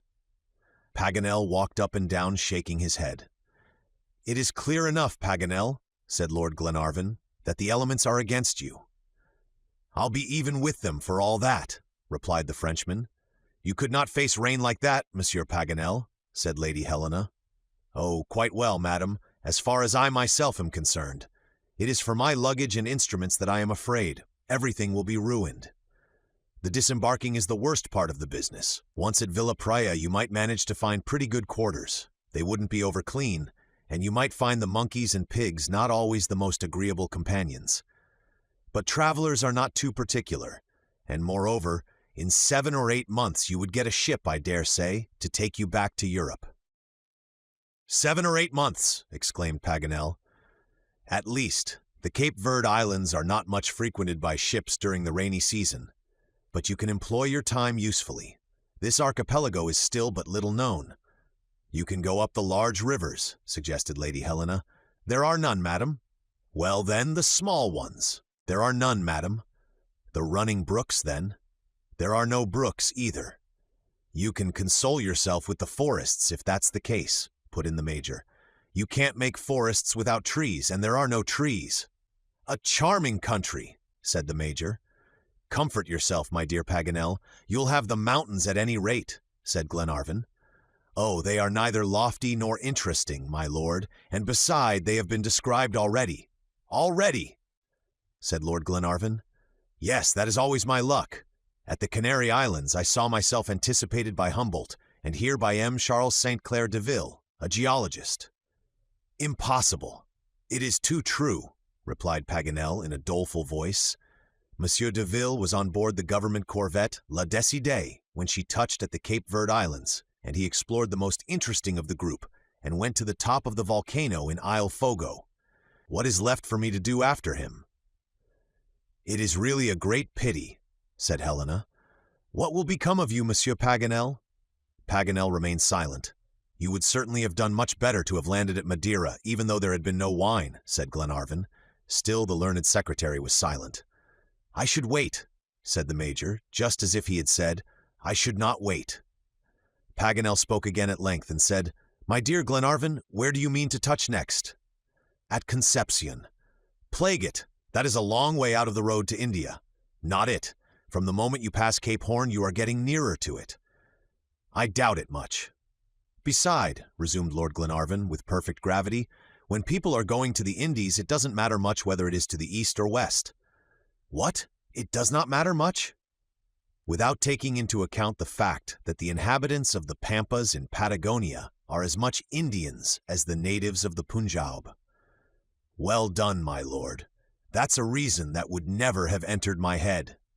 And then, my dear Paganel, you can gain the gold medal anyway. There is as much to be done and sought and investigated and discovered in the Cordilleras as in the mountains of Tibet.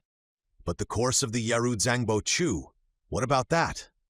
Go up the Rio Colorado instead. It is a river but little known, and its course on the map is marked out too much according to the fancy of geographers. I know it is, my dear lord. They have made grave mistakes. Oh, I make no question that the Geographical Society would have sent me to Patagonia as soon as to India, if I had sent in a request to that effect, but I never thought of it. Just like you. Come, Monsieur Paganel, will you go with us? Asked Lady Helena, in her most winning tone. Madam, my mission? We shall pass through the Straits of Magellan, I must tell you, said Lord Glenarvan. My lord, you are a tempter. Let me add that we shall visit Port Famine. Port Famine, exclaimed the Frenchman, besieged on all sides. That famous port in French annals. Think, too, Monsieur Paganel, that by taking part in our enterprise, you will be linking France with Scotland. Undoubtedly. A geographer would be of much use to our expedition, and what can be nobler than to bring science to the service of humanity? That's well said, madam. Take my advice, then, and yield to chance, or rather Providence. Follow our example. It was Providence that sent us the document, and we set out in consequence. The same Providence brought you on board the Duncan. Don't leave her. Shall I say yes, my good friends? Come now, tell me, you want me very much to stay, don't you? Said Paganel. And you're dying to stay now, aren't you, Paganel? Returned Glenarvan. That's about it, confessed the learned geographer, but I was afraid it would be inconsiderate. Chapter 9, Through the Straits of Magellan. The joy on board was universal when Paganel's resolution was made known. Little Robert flung himself on his neck in such tumultuous delight that he nearly threw the worthy secretary down, and made him say, Rude petit bonhomme, I'll teach him geography.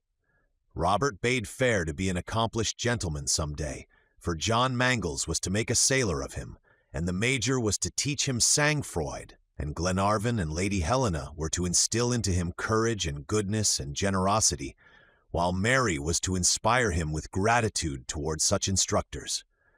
The Duncan soon finished taking in coal and turned her back on the dismal region. She fell in before long with the current from the coast of Brazil, and on the 7th of September entered the southern hemisphere. So far, then, the voyage had been made without difficulty.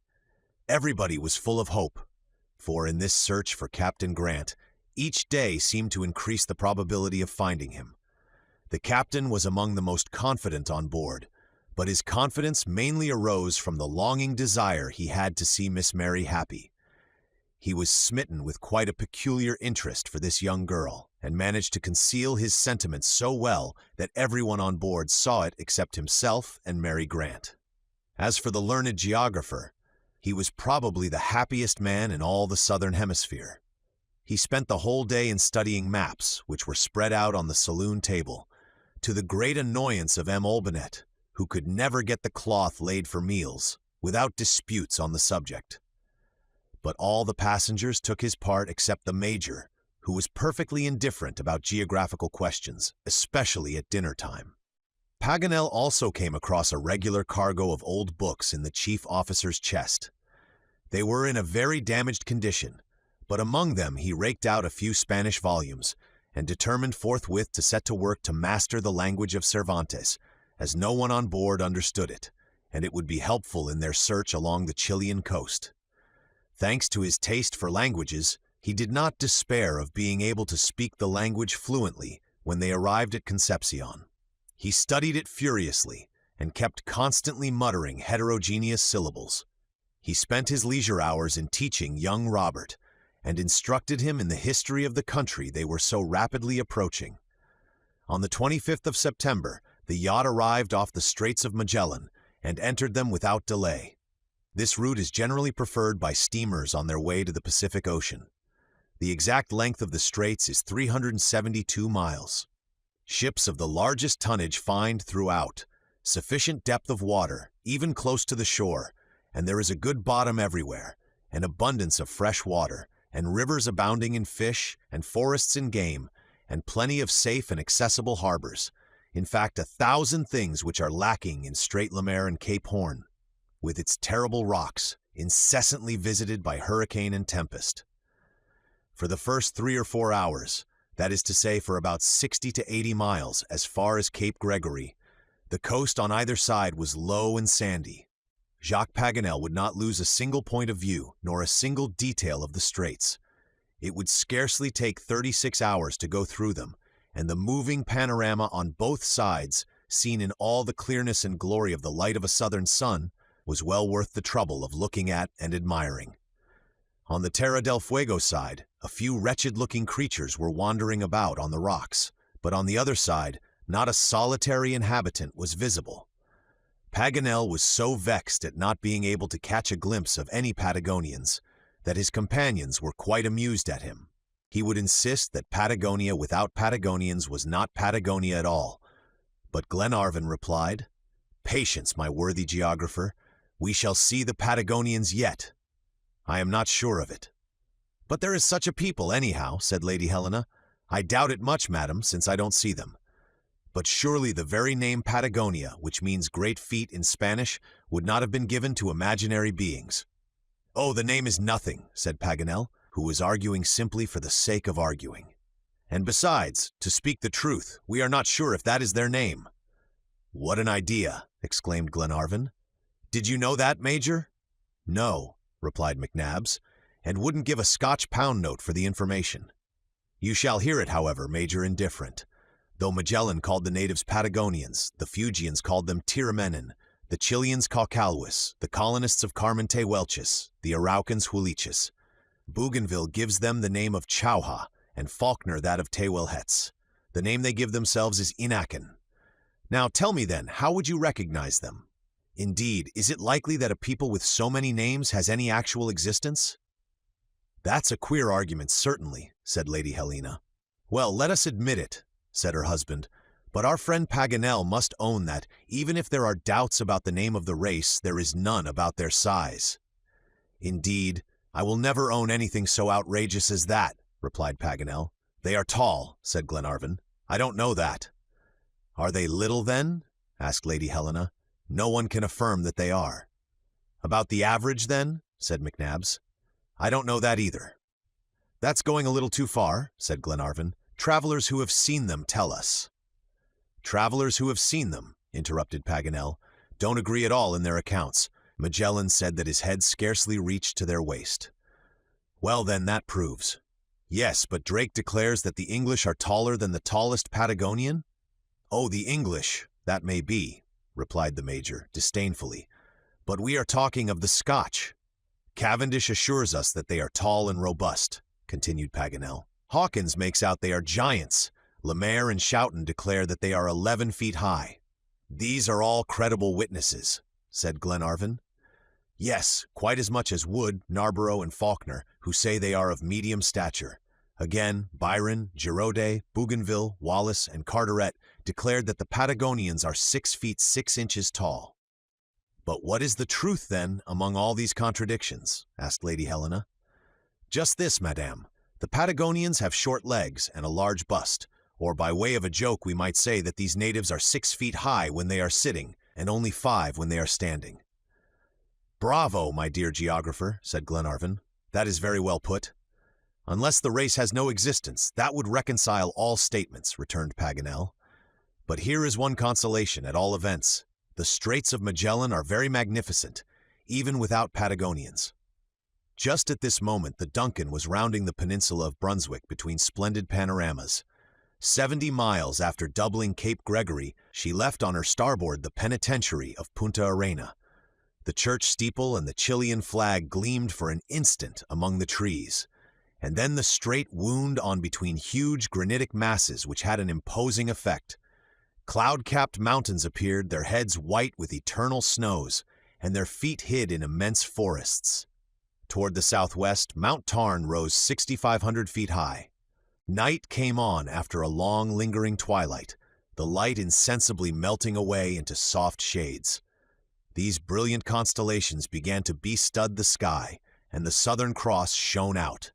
There were numerous bays along the shore, easy of access, but the yacht did not drop anchor in any. She continued her course fearlessly through the luminous darkness. Presently ruins came in sight, crumbling buildings which the night invested with grandeur, the sad remains of a deserted settlement, whose name will be an eternal protest against these fertile shores and forests full of game. The Duncan was passing Fort Famine. It was in that very spot that Sarmiento, a Spaniard, came in 1581 with 400 emigrants to establish a colony. He founded the city of St. Philip, but the extreme severity of winter decimated the inhabitants, and those who had struggled through the cold died subsequently of starvation. Cavendish the corsair discovered the last survivor dying of hunger in the ruins. After sailing along these deserted shores, the Duncan went through a series of narrow passes between forests of beech and ash and birch, and at length doubled Cape Froward, still bristling with the ice of the last winter. On the other side of the strait, in Terra del Fuego, stood Mount Sarmiento, towering to a height of 6,000 feet, an enormous accumulation of rocks, separated by bands of cloud, forming a sort of aerial archipelago in the sky. It is at Cape Froward that the American continent actually terminates, for Cape Horn is nothing but a rock sunk in the sea in latitude 52 degrees. At Cape Momax, the straits widened, and she was able to get round Narborough Isles and advance in a more southerly direction, till at length the rock of Cape Pilares, the extreme point of Desolation Island, came in sight 36 hours after entering the straits. Before her stem lay a broad, open, sparkling ocean, which Jacques Paganel greeted with enthusiastic gestures, feeling kindred emotions with those which stirred the bosom of Ferdinand de Magellan himself, when the sails of his ship, the Trinidad, first bent before the breeze from the great Pacific. Chapter 10. The Course Decided. A week after they had doubled the Cape Pilares, the Duncan steamed into the Bay of Talcahuano, a magnificent estuary, 12 miles long and 9 broad. The weather was splendid. From November to March the sky is always cloudless, and a constant south wind prevails, as the coast is sheltered by the mountain range of the Andes. In obedience to Lord Glenarvan's order, John Mangles had sailed as near the archipelago of Chiloe as possible, and examined all the creeks and windings of the coast, hoping to discover some traces of the shipwreck. A broken spar, or any fragment of the vessel, would have put them in the right track, but nothing whatever was visible, and the yacht continued her route till she dropped anchor at the port of Talcahuano, 42 days from the time she had sailed out of the fogs of the Clyde. Glenarvan had a boat lowered immediately and went on shore, accompanied by Paganel. The learned geographer gladly availed himself of the opportunity of making use of the language he had been studying so conscientiously, but to his great amazement found he could not make himself understood by the people. "It is the accent I've not got," he said. "Let us go to the custom house," replied Glenarvan. They were informed on arriving there, by means of a few English words, aided by expressive gestures, that the British consul lived at Concepcion, an hour's ride distant. Glenarvan found no difficulty in procuring 2 fleet horses, and he and Paganel were soon within the walls of the great city, due to the enterprising genius of Valdivia, the valiant comrade of the Pizarros. How it was shorn of its ancient splendor! Often pillaged by the natives, Burned in 1819, it lay in desolation and ruins, its walls still blackened by the flames, scarcely numbering 8,000 inhabitants, and already eclipsed by Talcahuano. The grass was growing in the streets beneath the lazy feet of the citizens, and all trade and business, indeed any description of activity, was impossible. The notes of the mandolin resounded from every balcony, and languishing songs floated on the breeze. Concepcion, the ancient city of brave men, had become a village of women and children. Lord Glenarvan felt no great desire to inquire into the causes of this decay, though Paganel tried to draw him into a discussion on the subject. He would not delay an instant, but went straight on to the house of Mr. Bentinck, Her Majesty's consul, who received them very courteously, and on learning their errand, undertook to make inquiries all along the coast. But to the question whether a three-mast vessel called the Britannia had gone ashore either on the Chilean or Araucanian coast, he gave a decided negative. No report of such an event had been made to him, or any of the other consuls. Glenarvan, however, would not allow himself to be disheartened. He went back to Talcahuano, and spared neither pains nor expense to make a thorough investigation of the whole seaboard. But it was all in vain. The most minute inquiries were fruitless, and Lord Glenarvan returned to the yacht to report his ill success. Mary Grant and her brother could not restrain their grief. Lady Helena did her best to comfort them by loving caresses, while Jacques Paganel took up the document and began studying it again. He had been poring over it for more than an hour when Glenarvan interrupted him and said, "Paganel, I appeal to your sagacity. Have we made an erroneous interpretation of the document? Is there anything illogical about the meaning?" Paganel was silent, absorbed in reflection. "Have we mistaken the place where the catastrophe occurred?" continued Glenarvan. "Does not the name Patagonia seem apparent even to the least clear-sighted individual?" Paganel was still silent. "Besides," said Glenarvan, "does not the word Indian prove we are right?" "Perfectly so," replied McNabbs. "And is it not evident, then, that at the moment of writing the words, the shipwrecked men were expecting to be made prisoners by the Indians?" "I take exception to that, my lord," said Paganel, "and even if your other conclusions are right, this at least seemed to me irrational." "What do you mean?" asked Lady Helena, while all eyes were fixed on the geographer. "I mean this," replied Paganel, "that Captain Grant is now a prisoner among the Indians, and I further add that the document states it unmistakably." "Explain yourself, sir," said Mary Grant. "Nothing is plainer, dear Mary. Instead of reading the document serrant prisonniers, read sont prisonniers, and the whole thing is clear." "But that is impossible," replied Lord Glenarvan. "Impossible? And why, my noble friend?" asked Paganel, smiling. "Because the bottle could only have been thrown into the sea just when the vessel went to pieces on the rocks, and consequently the latitude and longitude given refer to the actual place of the shipwreck." "There is no proof of that," replied Paganel, "and I see nothing to preclude the supposition that the poor fellows were dragged into the interior by the Indians, and sought to make known the place of their captivity by means of this bottle. Except this fact, my dear Paganel, that there was no sea, and therefore they could not have flung the bottle into it." "Unless they flung it into rivers which ran into the sea," returned Paganel. This reply was so unexpected, and yet so admissible, that it made them all completely silent for a minute, though their beaming eyes betrayed the rekindling of hope in their hearts. Lady Helena was the first to speak. "What an idea!" she exclaimed. "And what a good idea!" was Paganel's naive rejoinder to her exclamation. "What would you advise, then?" said Glenarvan.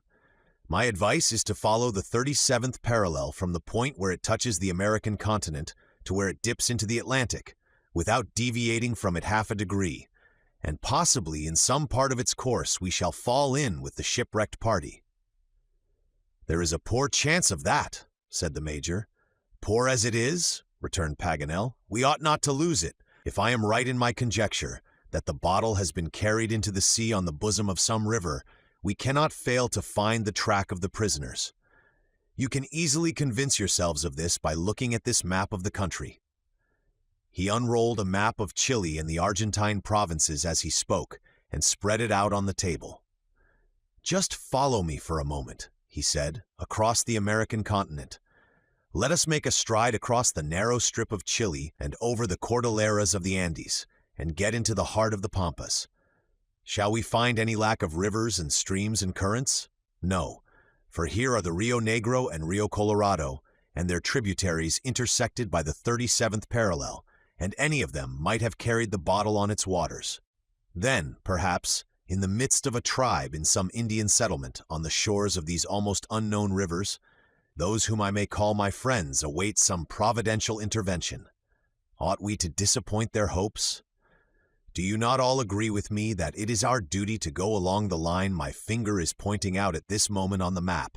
And if after all we find I have been mistaken, still to keep straight on and follow the 37th parallel till we find those we seek, if even we go right round the world.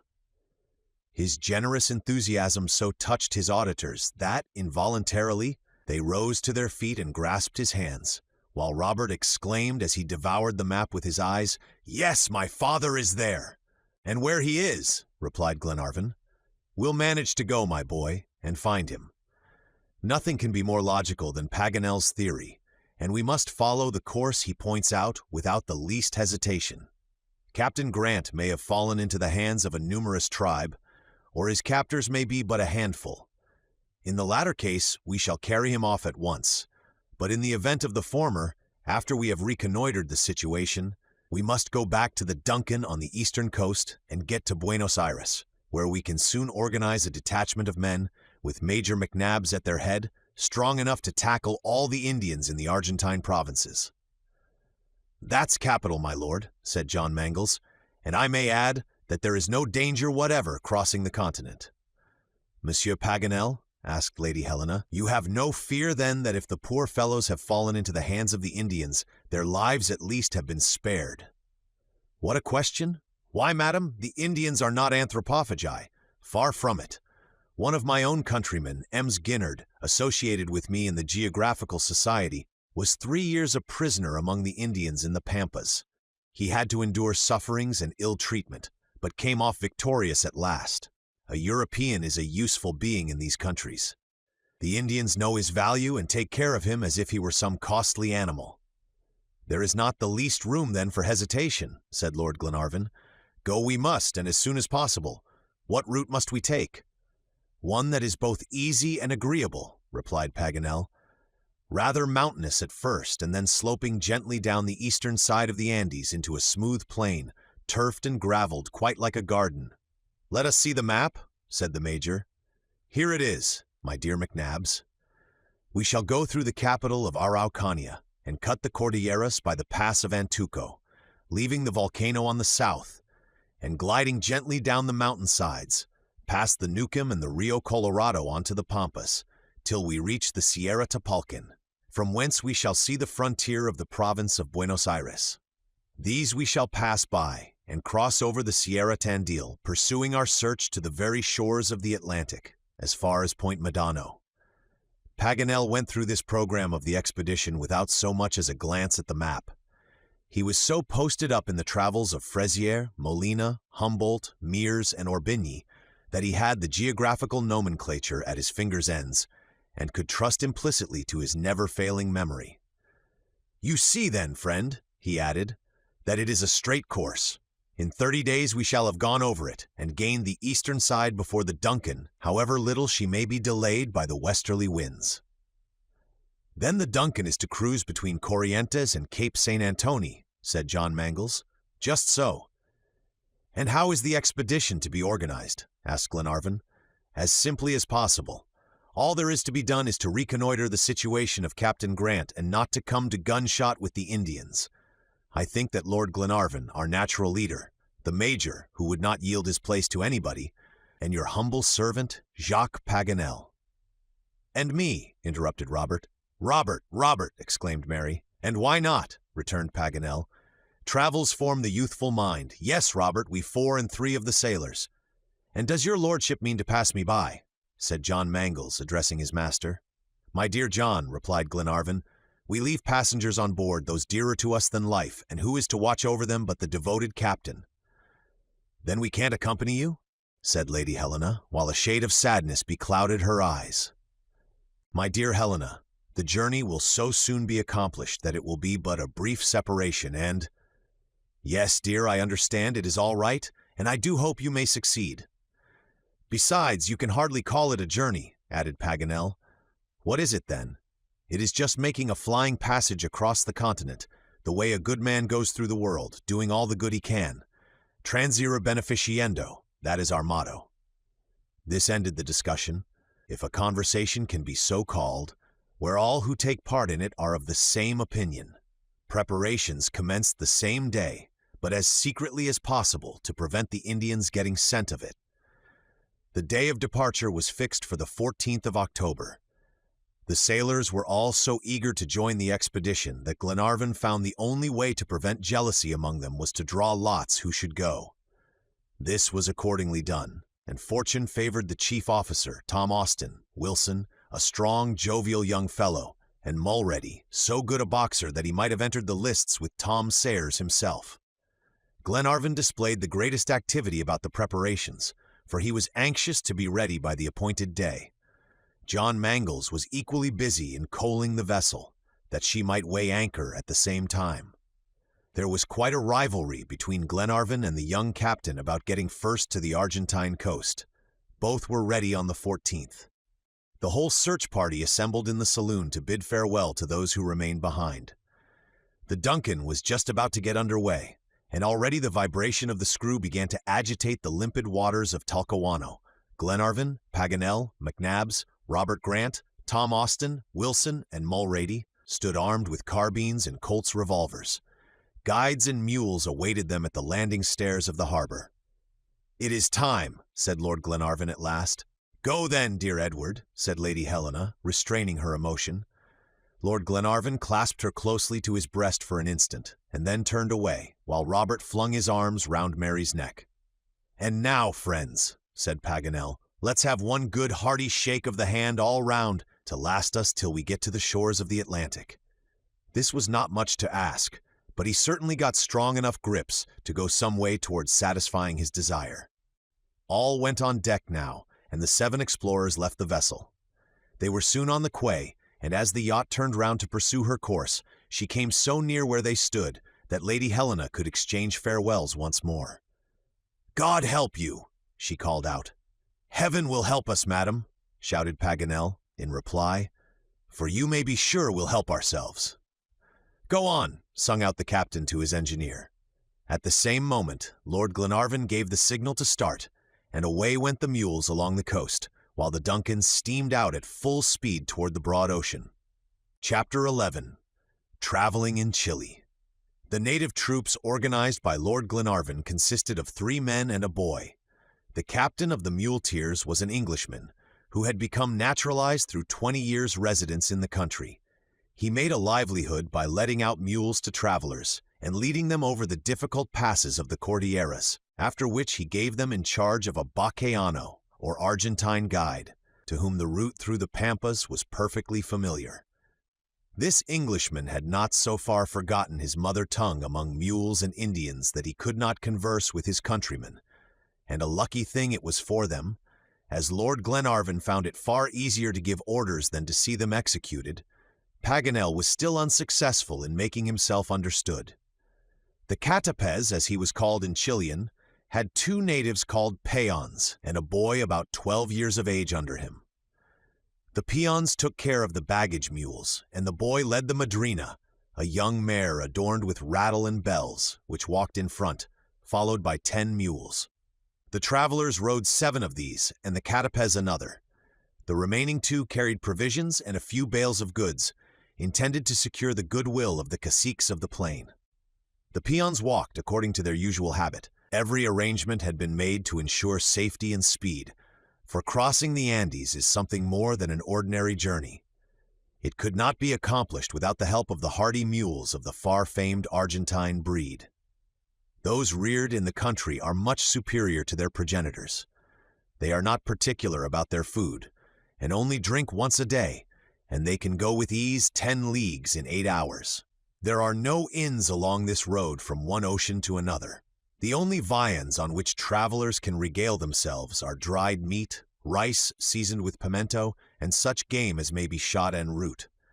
The torrents provide them with water in the mountains and the rivulets in the plains, which they improve by the addition of a few drops of rum, and each man carries a supply of this in a bullock's horn called sheafel. They have to be careful, however, not to indulge too freely in alcoholic drinks, as the climate itself has a peculiarly exhilarating effect on the nervous system.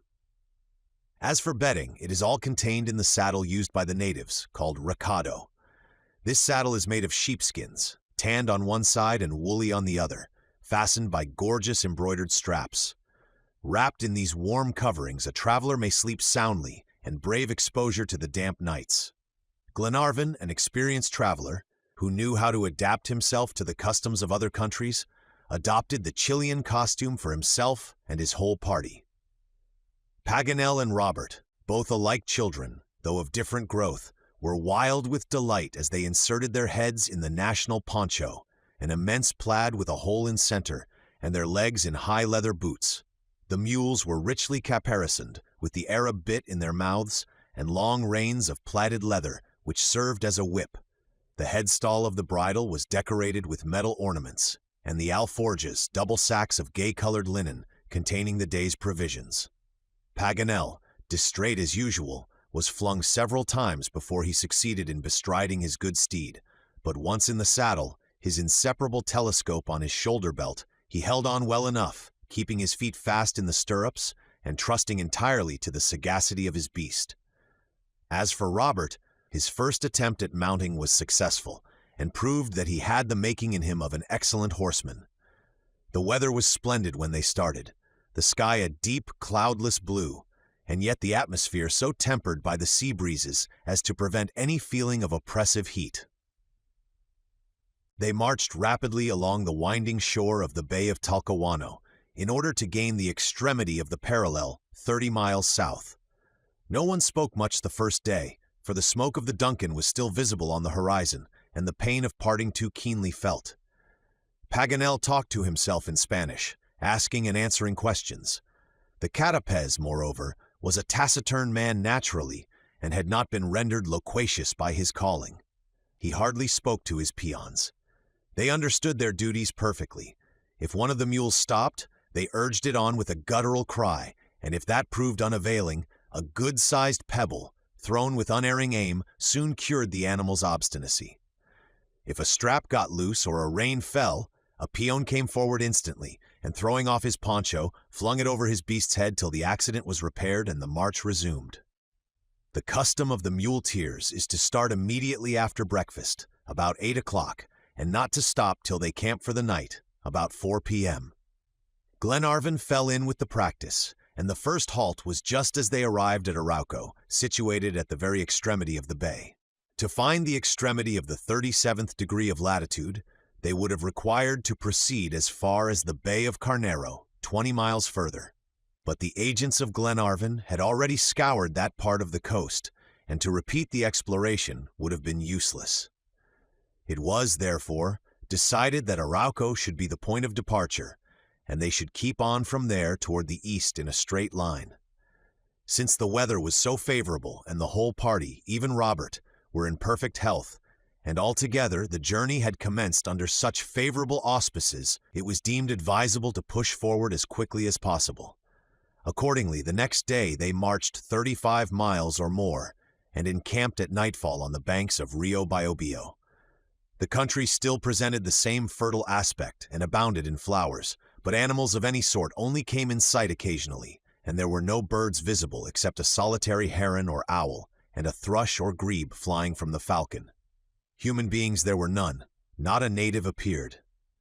Not even one of the guasos, the degenerate offspring of Indians and Spaniards, dashed across the plain like a shadow, his flying steed dripping with blood from the cruel thrusts inflicted by the gigantic spurs of his master's naked feet. It was absolutely impossible to make inquiries when there was no one to address, and Lord Glenarvan came to the conclusion that Captain Grant must have been dragged right over the Andes into the Pampas, and that it would be useless to search for him elsewhere. The only thing to be done was to wait patiently and press forward with all the speed in their power. On the 17th they set out in the usual line of march, a line which it was hard work for Robert to keep. His ardor constantly compelled him to get ahead of the Madrina, to the great despair of his mule. Nothing but a sharp recall from Glenarvan kept the boy in proper order. The country now became more diversified, and the rising ground indicated their approach to a mountainous district. Rivers were more numerous, and came rushing noisily down the slopes. Paganel consulted his maps, and when he found any of those streams not marked, which often happened, all the fire of a geographer burned in his veins, and he would exclaim with a charming air of vexation, "A river which hasn't a name is like having no civil standing. It has no existence in the eye of geographical law." He christened them forthwith, without the least hesitation, and marked them down on the map, qualifying them with the most high-sounding adjectives he could find in the Spanish language. "What a language," he said. "How full and sonorous it is! It is like the metal church bells are made of, composed of 78 parts of copper and 22 of tin." "But I say, do you make any progress in it?" asked Glenarvan. "Most certainly, my dear lord. Ah, if it wasn't the accent, that wretched accent!" And for want of better work, Paganel whiled away the time along the road by practicing the difficulties in pronunciation, repeating all the break-jaw words he could, though still making geographical observations. Any question about the country that Glenarvan might ask the Castaways was sure to be answered by the learned Frenchman before he could reply, to the great astonishment of the guide, who gazed at him in bewilderment. About 2 o'clock that same day they came to a cross-road, and naturally enough Glenarvan inquired the name of it. "It is the route from Yumbel to Los Angeles," said Paganel. Glenarvan looked at the Castaways, who replied, "Quite right." And then turning toward the geographer, he added, "You have traveled in these parts before, sir?" "Oh yes," said Paganel, quite gravely. "On a mule?" "No, in an easy chair." The Castaways could not make him out, but shrugged his shoulders and resumed his post at the head of the party. At 5 in the evening they stopped in a gorge of no great depth, some miles above the little town of Loja, and encamped for the night at the foot of the Sierras, the first steps of the great Cordilleras. Chapter 12. 11,000 feet aloft. Nothing of importance had occurred hitherto in the passage through Chile, but all the obstacles and difficulties incident to a mountain journey were about to crowd on the travelers now. One important question had first to be settled: which pass would take them over the Andes, and yet not be out of their fixed route? On questioning the Castaways on the subject, he replied, "There are only 2 practicable passes that I know of in this part of the Cordilleras." "The pass of Arica is one undoubtedly discovered by Valdivia Mendoza," said Paganel. "Just so." "And that of Villarica is the other." "Precisely. Well, my good fellow, both these passes have only one fault: they take us too far out of our route, either north or south." "Have you no other to propose?" asked the Major. "Certainly," replied Paganel. "There is the pass of Antuco, on the slope of the volcano, in latitude 37 degrees 30', or in other words, only half a degree out of our way." "That would do. But are you acquainted with this pass of Antuco, Castaways?" said Glenarvan. "Yes, your lordship, I have been through it, but I did not mention it, as no one goes that way but the Indian shepherds with the herds of cattle." "Oh, very well. If mares and sheep and oxen can go that way, we can, so let's start at once." The signal for departure was given immediately, and they struck into the heart of the valley of Las Lejas, between great masses of chalk crystal. From this point the pass began to be difficult and even dangerous. The angles of the declivities widened and the ledges narrowed, and frightful precipices met their gaze. The mules went cautiously along, keeping their heads near the ground as if scenting the track. They marched in file. Sometimes at a sudden bend of the road, the Madrina would disappear, and the little caravan had to guide themselves by the distant tinkle of her bell. Often some capricious winding would bring the column in 2 parallel lines, and the Castaways could speak to his palms across a crevasse not 2 fathoms wide, though 200 deep, which made between them an inseparable gulf. Glenarvan followed his guide step by step. He saw that his perplexity was increasing as the way became more difficult, but did not dare to interrogate him, rightly enough, perhaps, thinking that both mules and muleteers were very much governed by instinct, and it was best to trust to them. For about an hour longer, the Castaways kept wandering about almost at haphazard, though always getting higher up the mountains. At last he was obliged to stop short. They were in a narrow valley, one of those gorges called by the Indians quebrads, and on reaching the end, a wall of porphyry rose perpendicularly before them and barred further passage. The Castaways, after vain attempts at finding an opening, dismounted, crossed his arms, and waited. Glenarvan went up to him and asked if he had lost his way. "No, your lordship," was the reply. "But you are not in the pass of Antuco." "We are." "You are sure you are not mistaken?" "I am not mistaken. See, there are the remains of a fire left by the Indians, and there are the marks of the mares and the sheep." "They must have gone on then." "Yes, but no more will go. The last earthquake has made the route impassable." "To mules," said the Major, "but not to men." "Ah, that's your concern. I have done all I could. My mules and myself are at your service to try the other passes of the Cordilleras." "And that would delay us?" "3 days at least."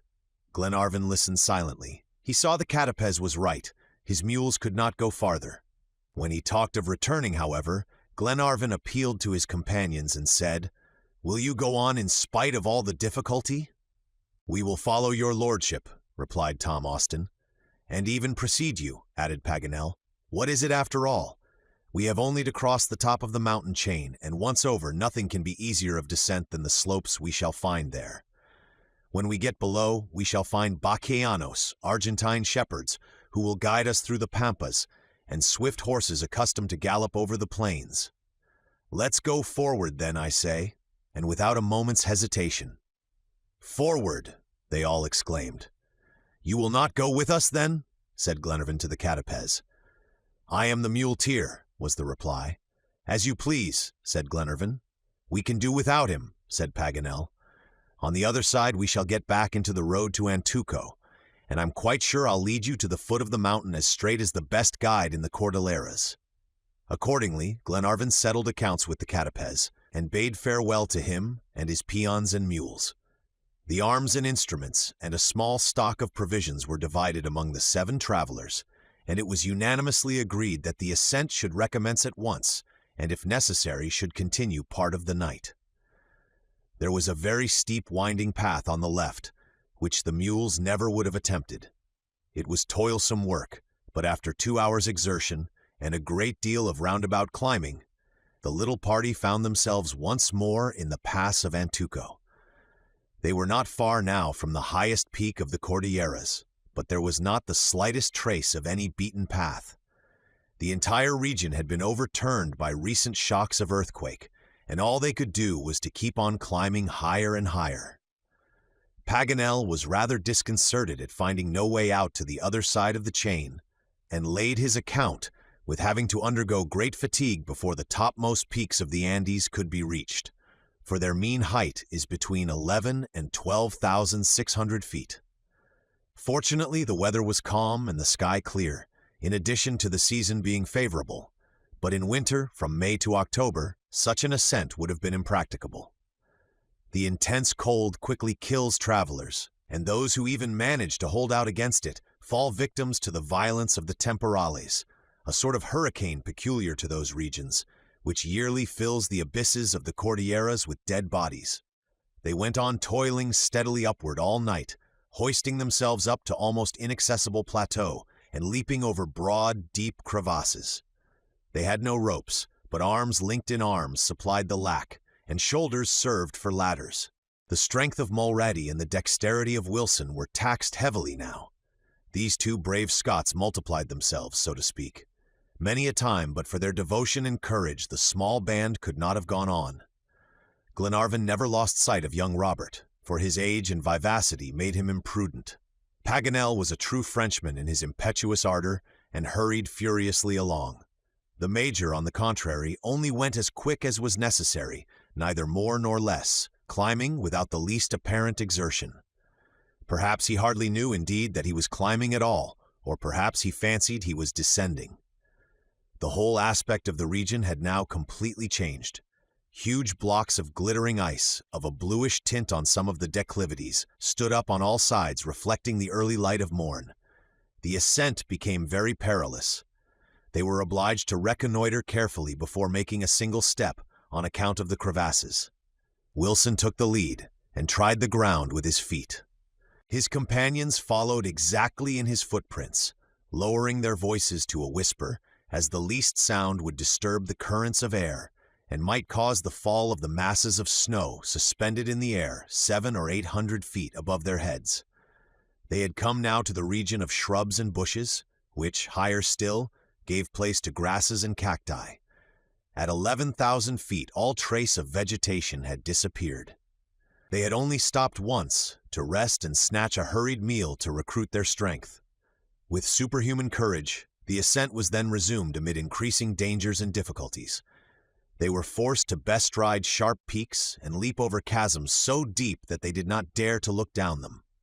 In many places, wooden crosses marked the scene of some great catastrophes. About 2 o'clock, they came to an immense barren plain, without a sign of vegetation. The air was dry and the sky unclouded blue. At this elevation, rain is unknown, and vapors only condense into snow or hail. Here and there, peaks of porphyry or basalt pierced through the white winding sheet like the bones of a skeleton, and at intervals fragments of quartz or gneiss, loosened by the action of the air, fell down with a faint, dull sound, which in a denser atmosphere would have been almost imperceptible. However, in spite of their courage, the strength of the little band was giving way. Glenarvan regretted they had gone so far into the interior of the mountain when he saw how exhausted his men had become. Young Robert held out manfully, but he could not go much farther. At 3 o'clock, Glenarvan stopped and said, "We must rest." He knew if he did not himself propose it, no one else would. "Rest?" rejoined Paganel. "We have no place of shelter. It is absolutely necessary, however, if it were only for Robert." "No, no," said the courageous lad. "I can still walk, don't stop. You shall be carried, my boy, but we must get to the other side of the Cordilleras, cost what it may. There we may perhaps find some hut to cover us. All I ask is a 2 hours longer march." "Are you all of the same opinion?" said Glenarvan. "Yes," was the unanimous reply, and Mulrady added, "I'll carry the boy." The march eastward was forthwith resumed. They had a frightful height to climb, yet to gain the topmost peaks. The rarefaction of the atmosphere produced that painful oppression known by the name of puna. Drops of blood stood on the gums and lips, and respiration became hurried and difficult. However strong the will of these brave men might be, the time came at last when their physical powers failed, and vertigo, that terrible malady in the mountains, destroyed not only their bodily strength but their moral energy. Falls became frequent, and those who fell could not rise again, but dragged themselves along on their knees. But just as exhaustion was about to make short work of any further ascent, and Glenarvan's heart began to sink as he thought of the snow lying far as the eye could reach, and of the intense cold, and saw the shadow of night fast overspreading the desolate peaks, and knew they had not a roof to shelter them, suddenly the Major stopped and said, in a calm voice, "A hut!" Chapter 13. A Sudden Descent. Anyone else but McNabbs might have passed the hut 100 times, and gone all round it, and even over it without suspecting its existence. It was covered with snow, and scarcely distinguishable from the surrounding rocks, but Wilson and Mulrady succeeded in digging it out and clearing the opening after half an hour's hard work, to the great joy of the whole party, who eagerly took possession of it. They found it was a casucha, constructed by the Indians, made of adobes, a species of bricks baked in the sun. Its form was that of a cube, 12 feet on each side, and it stood on a block of basalt. A stone stair led up to the door, the only opening, and narrow as this door was, the hurricane and snow and hail found their way in when the temporales were unchained in the mountains. 10 people could easily find room in it, and though the walls might be none too watertight in the rainy season, at this time of the year, at any rate, it was sufficient protection against the intense cold, which according to the thermometer was 10 degrees below zero. Besides, there was a sort of fireplace in it, with a chimney of bricks, badly enough put together certainly, but still it allowed of a fire being lighted. "This will shelter us at any rate," said Glenarvan, "even if it is not very comfortable. Providence has led us to it, and we can only be thankful." "Why, it is a perfect palace, I call it," said Paganel. We only want flunkies and courtiers. We shall do capital here, especially when there is a good fire blazing on the hearth, for we are quite as cold as we are hungry. For my part, I would rather see a good faggot just now than a slice of venison." "Well, Tom, we'll try and get some combustible or other," said Paganel. "Combustibles on the top of the Cordilleras," exclaimed Mulready in a dubious tone. "Since there is a chimney in the cachucha," said the Major, "the probability is that we shall find something to burn in it." "Our friend McNabbs is right," said Glenarvan. "Get everything in readiness for supper, and I'll go out and turn woodcutter." "Wilson and I will go with you," said Paganel. "Do you want me?" asked Robert, getting up. "No, my brave boy. Rest yourself. You'll be a man when others are only children at your age," replied Glenarvan. On reaching the little mound of porphyry, Glenarvan and his two companions left the cachucha. In spite of the perfect calmness of the atmosphere, the cold was stinging. Paganel consulted his barometer and found that the depression of the mercury corresponded to an elevation of 11,000 feet, only 910 meters lower than Mont Blanc. But if these mountains had presented the difficulties of the giant of the Swiss Alps, not one of the travelers could have crossed the great chain of the New World. On reaching a little mound of porphyry, Glenarvan and Paganel stopped to gaze about them and scan the horizon on all sides. They were now on the summit of the Nevadas of the Cordilleras and could see over an area of 40 miles. The valley of the Colorado was already sunk in shadow, and night was fast drawing her mantle over the eastern slopes of the Andes. The western side was illumined by the rays of the setting sun, and peaks and glaciers flashed back his golden beams with dazzling radiance. On the south, the view was magnificent. Across the wild valley of the Torbido, about 2 miles distant, rose the volcano of Antuco. The mountain roared like some enormous monster and vomited red smoke, mingled with torrents of sooty flame. The surrounding peaks appeared on fire. Showers of red-hot stones, clouds of reddish vapor, and rockets of lava, all combined, presented the appearance of glowing, sparkling streams. The splendor of the spectacle increased every instant as night deepened, and the whole sky became lighted up with a dazzling reflection of the blazing crater, while the sun, gradually becoming shorn of his sunset glories, disappeared like a star lost in the distant darkness of the horizon. Paganel and Glenarvan would have remained long enough gazing at the sublime struggle between the fires of earth and heaven, if the more practical Wilson had not reminded them of the business on hand. There was no wood to be found, however, but fortunately the rocks were covered with a poor, dry species of lichen. Of this they made an ample provision, as well as of a plant called loretta, the root of which burns tolerably well. This precious combustible was carried back to the cachucha and heaped up on the hearth. It was a difficult matter to kindle it, though, and still more to keep it alight. The air was so rarefied that there was scarcely oxygen enough in it to support combustion. At least, this was the reason assigned by the Major. "By way of compensation, however," he added, "water will boil at less than 100 degrees heat. It will come to the point of ebullition before 99 degrees. McNabbs was right, as the thermometer proved, for it was plunged into the kettle when the water boiled, and the mercury only rose to 99 degrees. Coffee was soon ready and eagerly gulped down by everybody. The dry meat certainly seemed poor fare, and Paganel couldn't help saying, "I tell you what, some grilled llama wouldn't be bad with this, would it? They say that the llama is substitute for the ox and the sheep, and I should like to know if it is, in an alimentary respect." "What?" replied the Major. "You're not content with your supper, most learned Paganel." "Enchanted with it, my brave Major.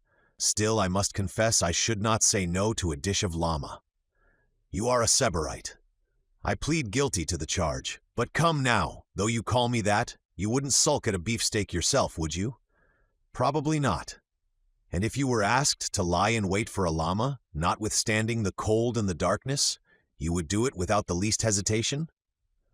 "Of course, and if it will give you the slightest pleasure." His companions had hardly time to thank him for his obliging good nature, when distant and prolonged howls broke on their ear, plainly not proceeding from one or two solitary animals, but from a whole troop, and one, moreover, that was rapidly approaching. Providence had sent them a supper, as well as led them to a hut. This was the geographer's conclusion. But Glenarvan damped his joy somewhat by remarking that the quadrupeds of the Cordilleras are never met with in such a high latitude. "Then where can these animals come from?" asked Tom Austin. "Don't you hear them getting nearer?" "An avalanche," suggested Mulrady. "Impossible," returned Paganel. "That is regular howling." "Let us go out and see," said Glenarvan. "Yes, and be ready for hunting," replied McNabbs, arming himself with his carbine. They all rushed forthwith out of the casucha. Night had completely set in, dark and starry. The moon, now in her last quarter, had not yet risen. The peaks on the north and east had disappeared from view, and nothing was visible save the fantastic silhouette of some towering rocks here and there. The howls, and clearly the howls of terrified animals, were redoubled. They proceeded from that part of the Cordilleras which lay in darkness. What could be going on there? Suddenly a furious avalanche came down, an avalanche of living animals mad with fear. The whole plateau seemed to tremble. There were hundreds, perhaps thousands of these animals, and in spite of the rarefied atmosphere, their noise was deafening. Prosody. Were they wild beasts from the pampas, or herds of llamas and vicuñas? Glenarvan, McNabbs, Robert, Austin, and the two sailors had just time to throw themselves flat on the ground before they swept past like a whirlwind, only a few paces distant.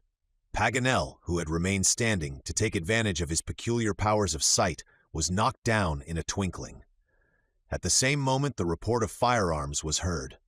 The Major had fired, and it seemed to him that an animal had fallen close by, and that the whole herd, yelling louder than ever, had rushed down and disappeared among the declivities lighted up by the reflection of the volcano. "Ah, I've got them," said a voice, the voice of Paganel. "Got what?" asked Glenarvan. "My spectacles," was the reply. "One might expect to lose that much in such a tumult as this." "You are not wounded, I hope?" "No, only knocked down. But by what?" "By this," replied the Major, holding up the animal he had killed. They all hastened eagerly into the hut to examine McNabb's prize by the light of the fire. It was a pretty creature, like a small camel without a hump. The head was small and the body flattened. The legs were long and slender, the skin fine, and the hair the color of café au lait. Paganel had scarcely looked at it before he exclaimed, "A guanaco!" "What sort of an animal is that?" asked Glenarvan. "One you can eat. And it is good savory meat, I assure you, a dish of Olympus. I knew we should have fresh meat for supper, and such meat. But who is going to cut up the beast?" "I will," said Wilson. "Well, I'll undertake to cook it," said Paganel. "Can you cook, then, Monsieur Paganel?" asked Robert. "I should think so, my boy. I'm a Frenchman, and in every Frenchman there is a cook." 5 minutes afterward, Paganel began to grill large slices of venison on the embers made by the use of the lares, and in about 10 minutes a dish was ready, which he served up to his companions by the tempting name of guanaco cutlets. No one stood on ceremony, but fell to with a hearty good will. To the absolute stupefaction of the geographer, however, the first mouthful was greeted with a general grimace, and such exclamations as, "Tough! It is horrible! It is not eatable!" The poor savant was obliged to own that his cutlets could not be relished even by hungry men. They began to banter him about his Olympian dish and indulge in jokes at his expense, but all he cared about was to find out how it happened that the flesh of the guanaco, which was certainly good and eatable food, had turned out so badly in his hands. At last light broke in on him, and he called out, "I see through it now. Yes, I see through it. I have found out the secret now." "The meat was too long kept, was it?" asked McNabbs quietly. "No, but the meat had walked too much. How could I have forgotten that?" "What do you mean?" asked Tom Austin. "I mean this. The guanaco is only good for eating when it is killed in a state of rest. If it has been long hunted and gone over much ground before it is captured, it is no longer eatable. I can affirm the fact by the mere taste that this animal has come a great distance, and consequently the whole herd has." "You are certain of this?" asked Glenarvan. "Absolutely certain. But what could have frightened the creatures so, and driven them from their haunts when they ought to have been quietly sleeping?"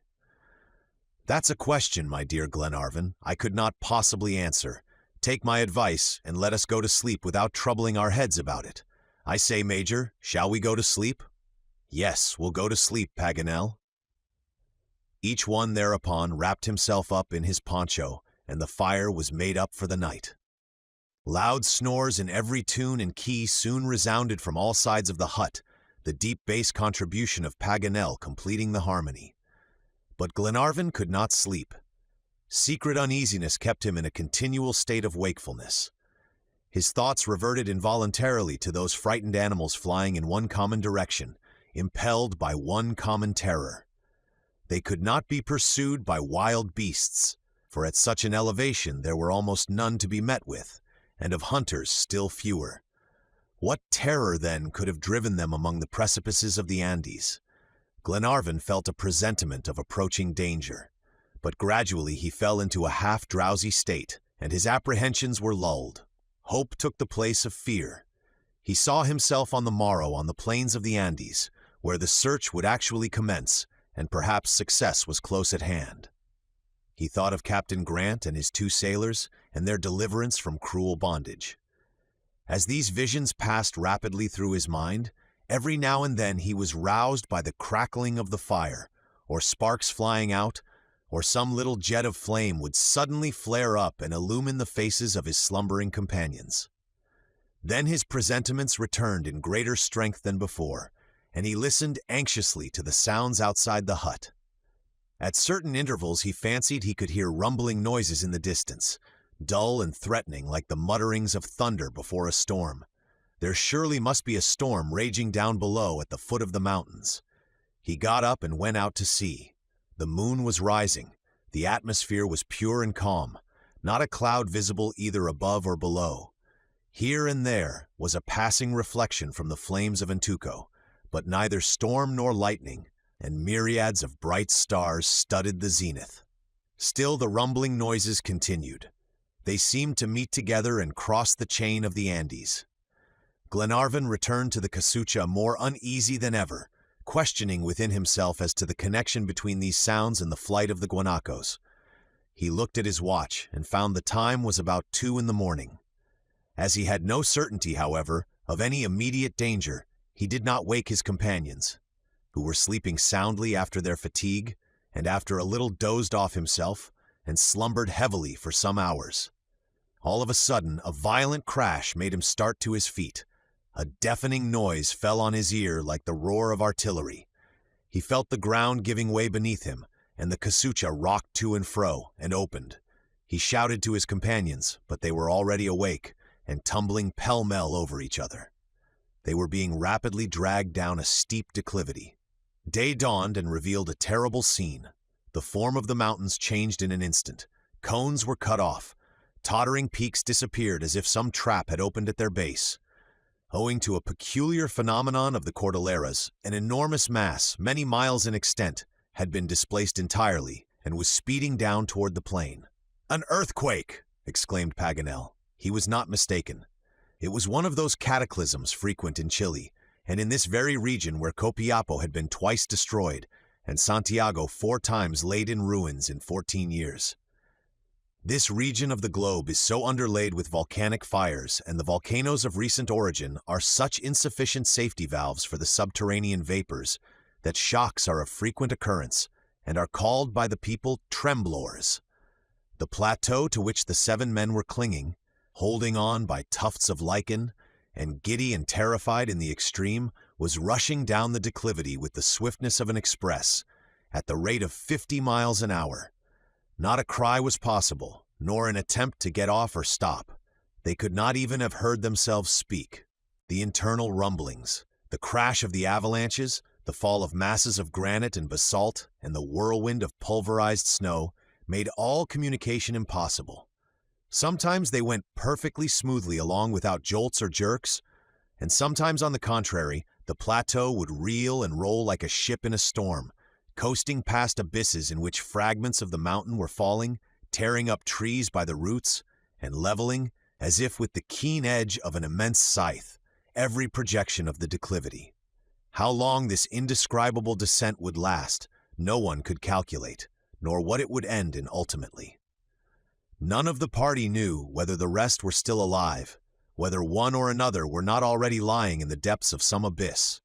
Almost breathless with the swift motion, frozen with the cold air which pierced them through, and blinded with the whirling snow, they gasped for breath, and became exhausted and nearly inanimate, only retaining their hold of the rocks by a powerful instinct of self-preservation. Suddenly, a tremendous shock pitched them right off and sent them rolling to the very foot of the mountain. The plateau had stopped. For some minutes, no one stirred. At last, one of the party picked himself up and stood on his feet, stunned by the shock, but still firm on his legs. This was the Major. He shook off the blinding snow and looked around him. His companions lay in a close circle like the shots from a gun that has just been discharged, piled one on top of another. The Major counted them. All were there except one. That one was Robert Grant. Chapter 14. Providentially Rescued. The eastern side of the Cordilleras of the Andes consists of a succession of lengthened declivities, which slope down almost insensibly to the plain. The soil is carpeted with rich herbage and adorned with magnificent trees, among which, in great numbers, were apple trees, planted at the time of the conquest, and golden with fruit. There were literally perfect forests of these. This district was, in fact, just a corner of fertile Normandy. The sudden transition from a desert to an oasis, from snowy peaks to verdant plains, from winter to summer, cannot fail to strike the traveler's eye. The ground, moreover, had recovered its immobility. The trembling had ceased, though there was little doubt the forces below the surface were carrying on their devastating work further on, for shocks of earthquake are always occurring in some part or other of the Andes. This time the shock had been one of extreme violence. The outline of the mountains was wholly altered, and the Pampas guides would have sought vainly for the accustomed landmarks. A magnificent day had dawned. The sun was just rising from his ocean bed, and his bright rays streamed already over the Argentine plains and ran across to the Atlantic. It was about 8 o'clock. Lord Glenarvan and his companions were gradually restored to animation by the Major's efforts. They had been completely stunned, but had sustained no injury whatever.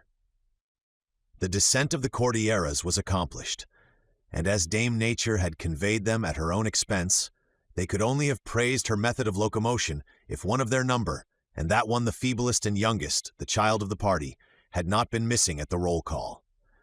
The brave boy was beloved by everybody. Paganel was particularly attached to him, and so was the Major, with all his apparent coldness. As for Glenarvan, he was in absolute despair when he heard of his disappearance, and pictured to himself the child lying in some deep abyss, wildly crying for succor. "We must go and look for him, and look till we find him," he exclaimed, almost unable to keep back his tears. "We cannot leave him to his fate. Every valley and precipice and abyss must be searched through and through. I will have a rope fastened round my waist and go down myself. I insist upon it. You understand, I insist upon it. Heaven grant Robert may be still alive. If we lose the boy, how could we ever dare to meet the father? What right have we to save the captain at the cost of his son's life?" Glenarvan's companions heard him in silence. He sought to read hope in their eyes, but they did not venture to meet his gaze. At last he said, "Well, you hear what I say, but you make no response. Do you mean to tell me that you have no hope? Not the slightest?" Again there was silence till McNabbs asked, "Which of you can recollect when Robert disappeared?" No one could say. "Well then," resumed the Major, "you know this at any rate. Who was the child beside during our descent of the Cordilleras?" "Beside me," replied Wilson. "Very well. Up to what moment did you see him beside you? Try if you can remember." "All that I can recollect is that Robert Grant was still by my side, holding fast by a tuft of lichen, less than 2 minutes before the shock which finished our descent." "Less than 2 minutes? Mind what you are saying. I dare say a minute seemed a very long time to you. Are you sure you are not making a mistake?" "I don't think I am. No, it was just about 2 minutes, as I tell you." "Very well, then. And was Robert on your right or left?" "On my left. I remember that his poncho brushed past my face. And with regard to us, how were you placed?" "On the left also." "Then Robert must have disappeared on this side," said the Major, turning toward the mountain and pointing toward the right. "And I should judge," he added, "considering the time that has elapsed, that the spot where he fell is about 2 miles up.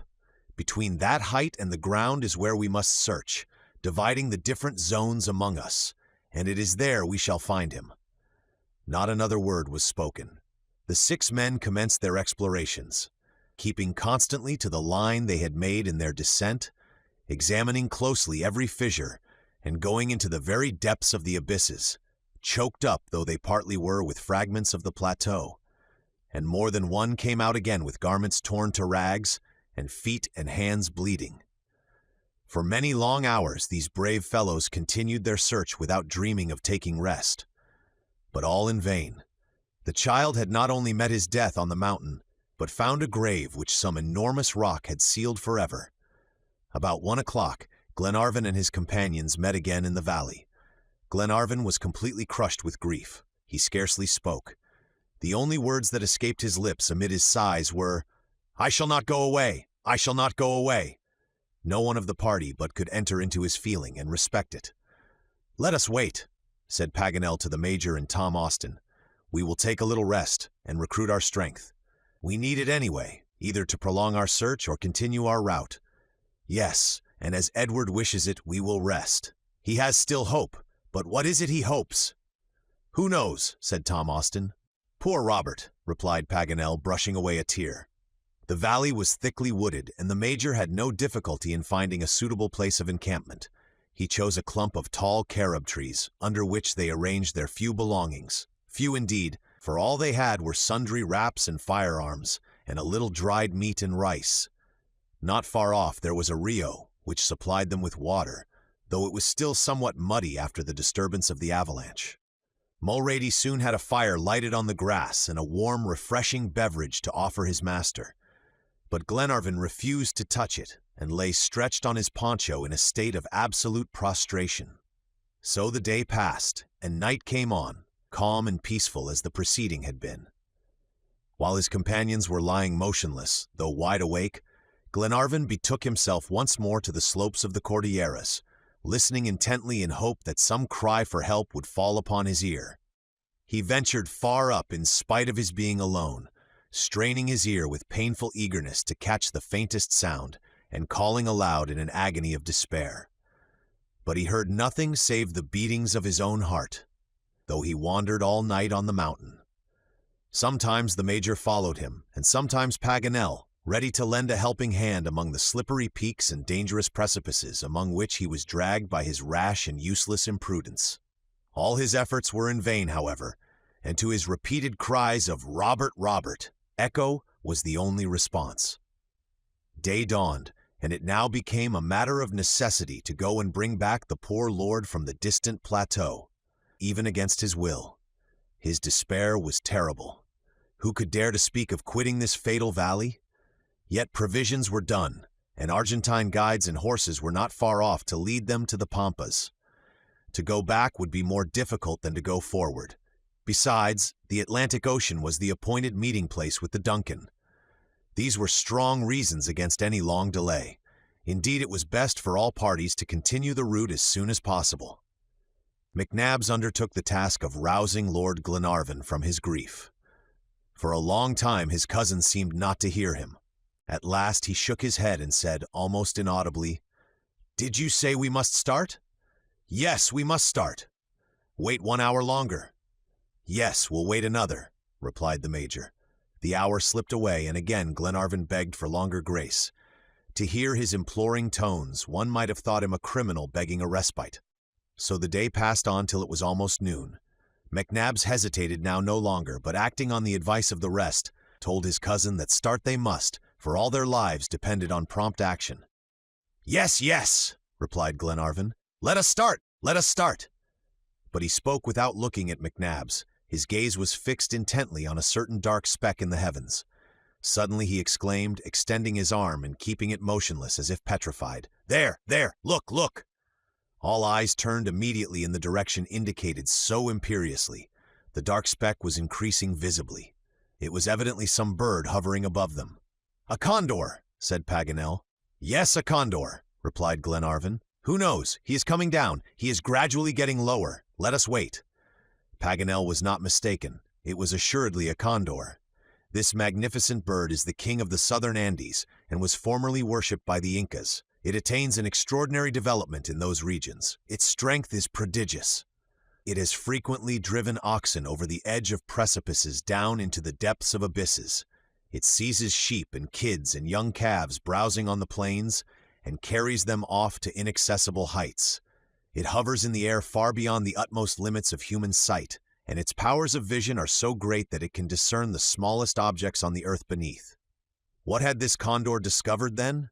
Could it be the corpse of Robert Grant? Who knows? Repeated Glenarvan, keeping his eye immovably fixed on the bird. The enormous creature was fast approaching, sometimes hovering for a while with outspread wings and sometimes falling with the swiftness of inert bodies in space. Presently he began to wheel round in wide circles. They could see him distinctly.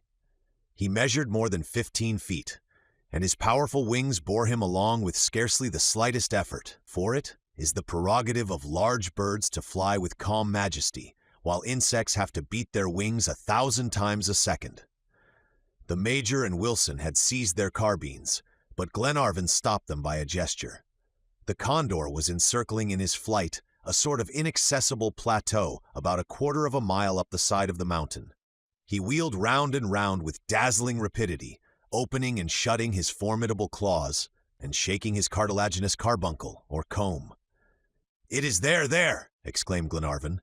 A sudden thought flashed across his mind, and with a terrible cry he called out, "Fire! Fire! Oh, suppose Robert were still alive, that bird!"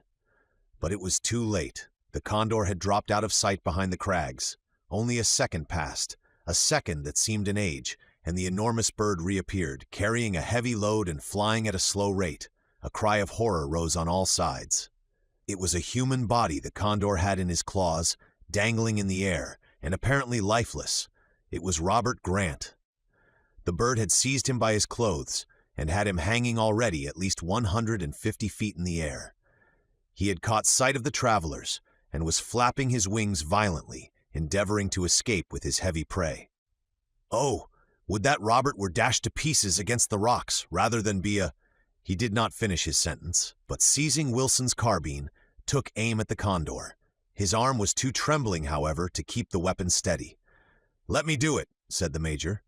And with a calm eye, and sure hands and motionless body, he aimed at the bird, now 300 feet above him in the air. But before he had pulled the trigger, the report of a gun resounded from the bottom of the valley. A white smoke rose from between two masses of basalt, and the condor, shot in the head, gradually turned over and began to fall, supported by his great wings spread out like a parachute. He had not let go his prey, but gently sank down with it on the ground, about 10 paces from the stream.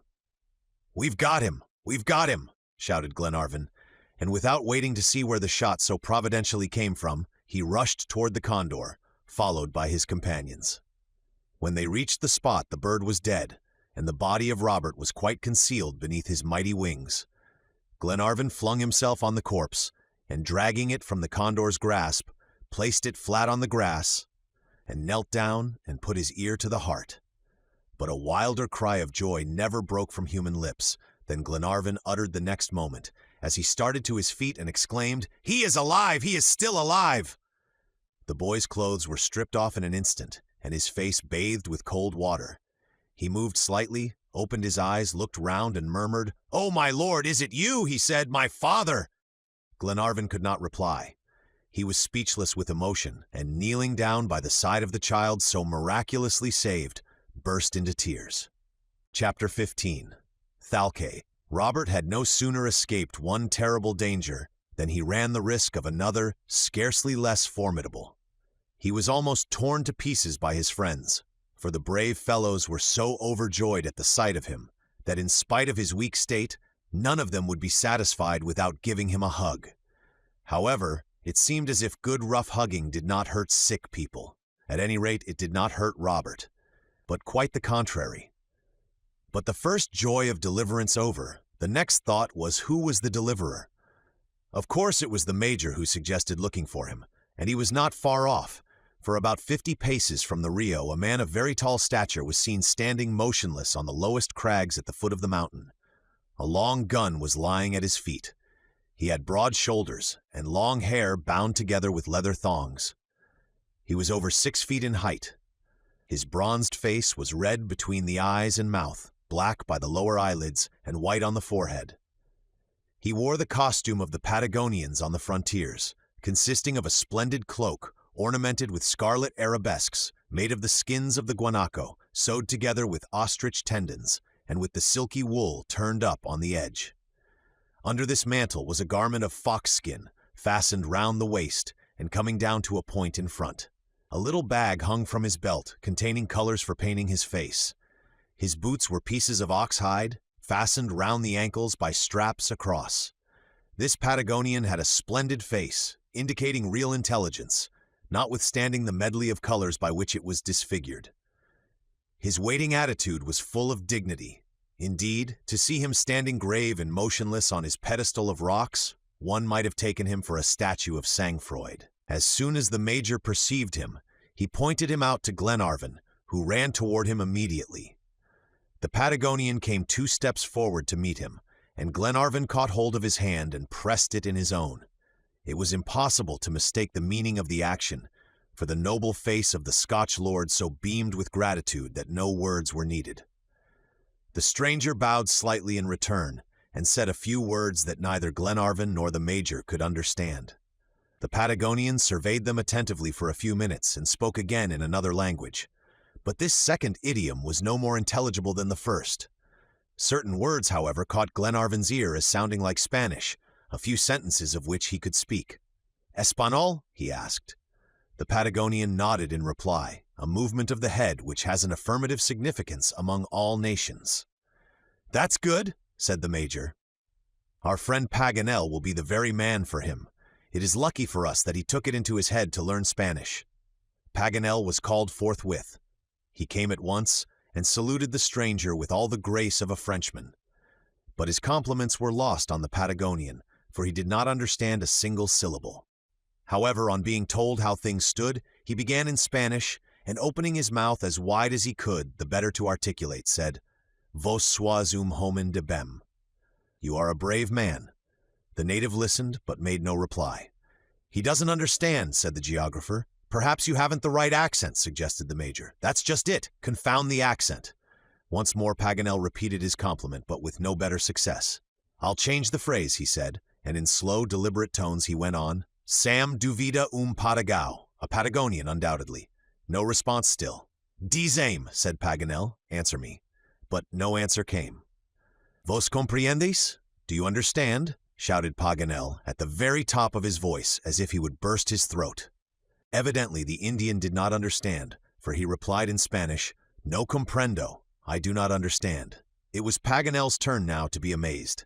He pushed his spectacles right down over his nose as if greatly irritated and said, "I'll be hanged if I can make out one word of his infernal patois. It is Araucanian, that's certain." "Not a bit of it," said Glenarvan. "It was Spanish he spoke," and addressing the Patagonian, he repeated the word, "Español?" "Spanish?" "Si, yes, yes," replied the Indian. Paganel's surprise became absolute stupefaction. The Major and his cousin exchanged sly glances, and McNabb said mischievously with a look of fun on his face, "Ah, my worthy friend, is this another of your misadventures? You seem to have quite a monopoly of them." "What?" said Paganel, pricking up his ear. "Yes, it's clear enough the man speaks Spanish." Yes, he certainly speaks Spanish. Perhaps it is some other language you have been studying all this time instead of." But Paganel would not allow him to proceed. He shrugged his shoulders and said stiffly, "You go a little too far, Major." "Well, how is it that you don't understand him, then?" "Why, of course, because the man speaks badly," replied the learned geographer, getting impatient.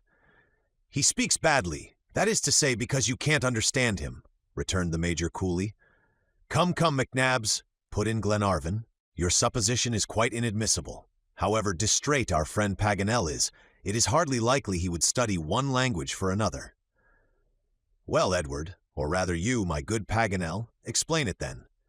"I explain nothing, I give proof. Here is the book I use daily to practice myself in the difficulties of the Spanish language. Examine it for yourself, Major," he said, handing him a volume in a very ragged condition, which he had brought up, after a long rummage, from the depths of one of his numerous pockets. "Now you can see whether I am imposing on you," he continued, indignantly. "And what's the name of this book?" asked the Major as he took it from his hand.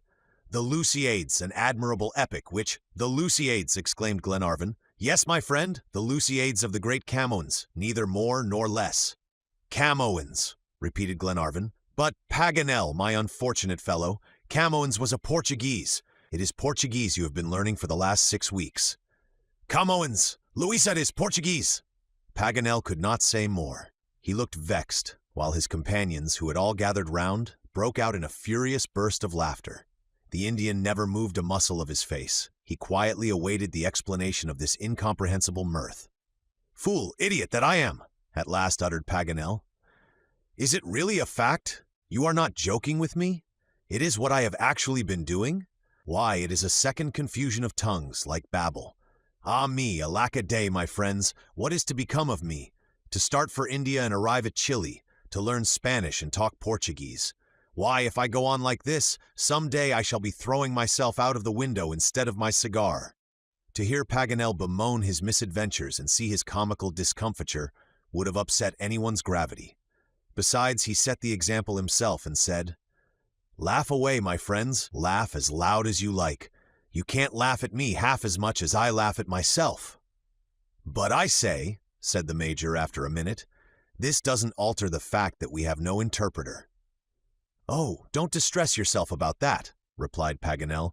"Portuguese and Spanish are so much alike that I made a mistake, but this very resemblance will be a great help toward rectifying it. In a very short time I shall be able to thank the Patagonian in the language he speaks so well." Paganel was right. He soon managed to exchange a few words with the stranger, and found out even that his name was Thalcave, a word that signified in Araucanian, "the Thunderer." This surname had, no doubt, come from his skill in handling firearms. But what rejoiced Glenarvan most was to learn that he was a guide by occupation, and moreover, a guide across the Pampas.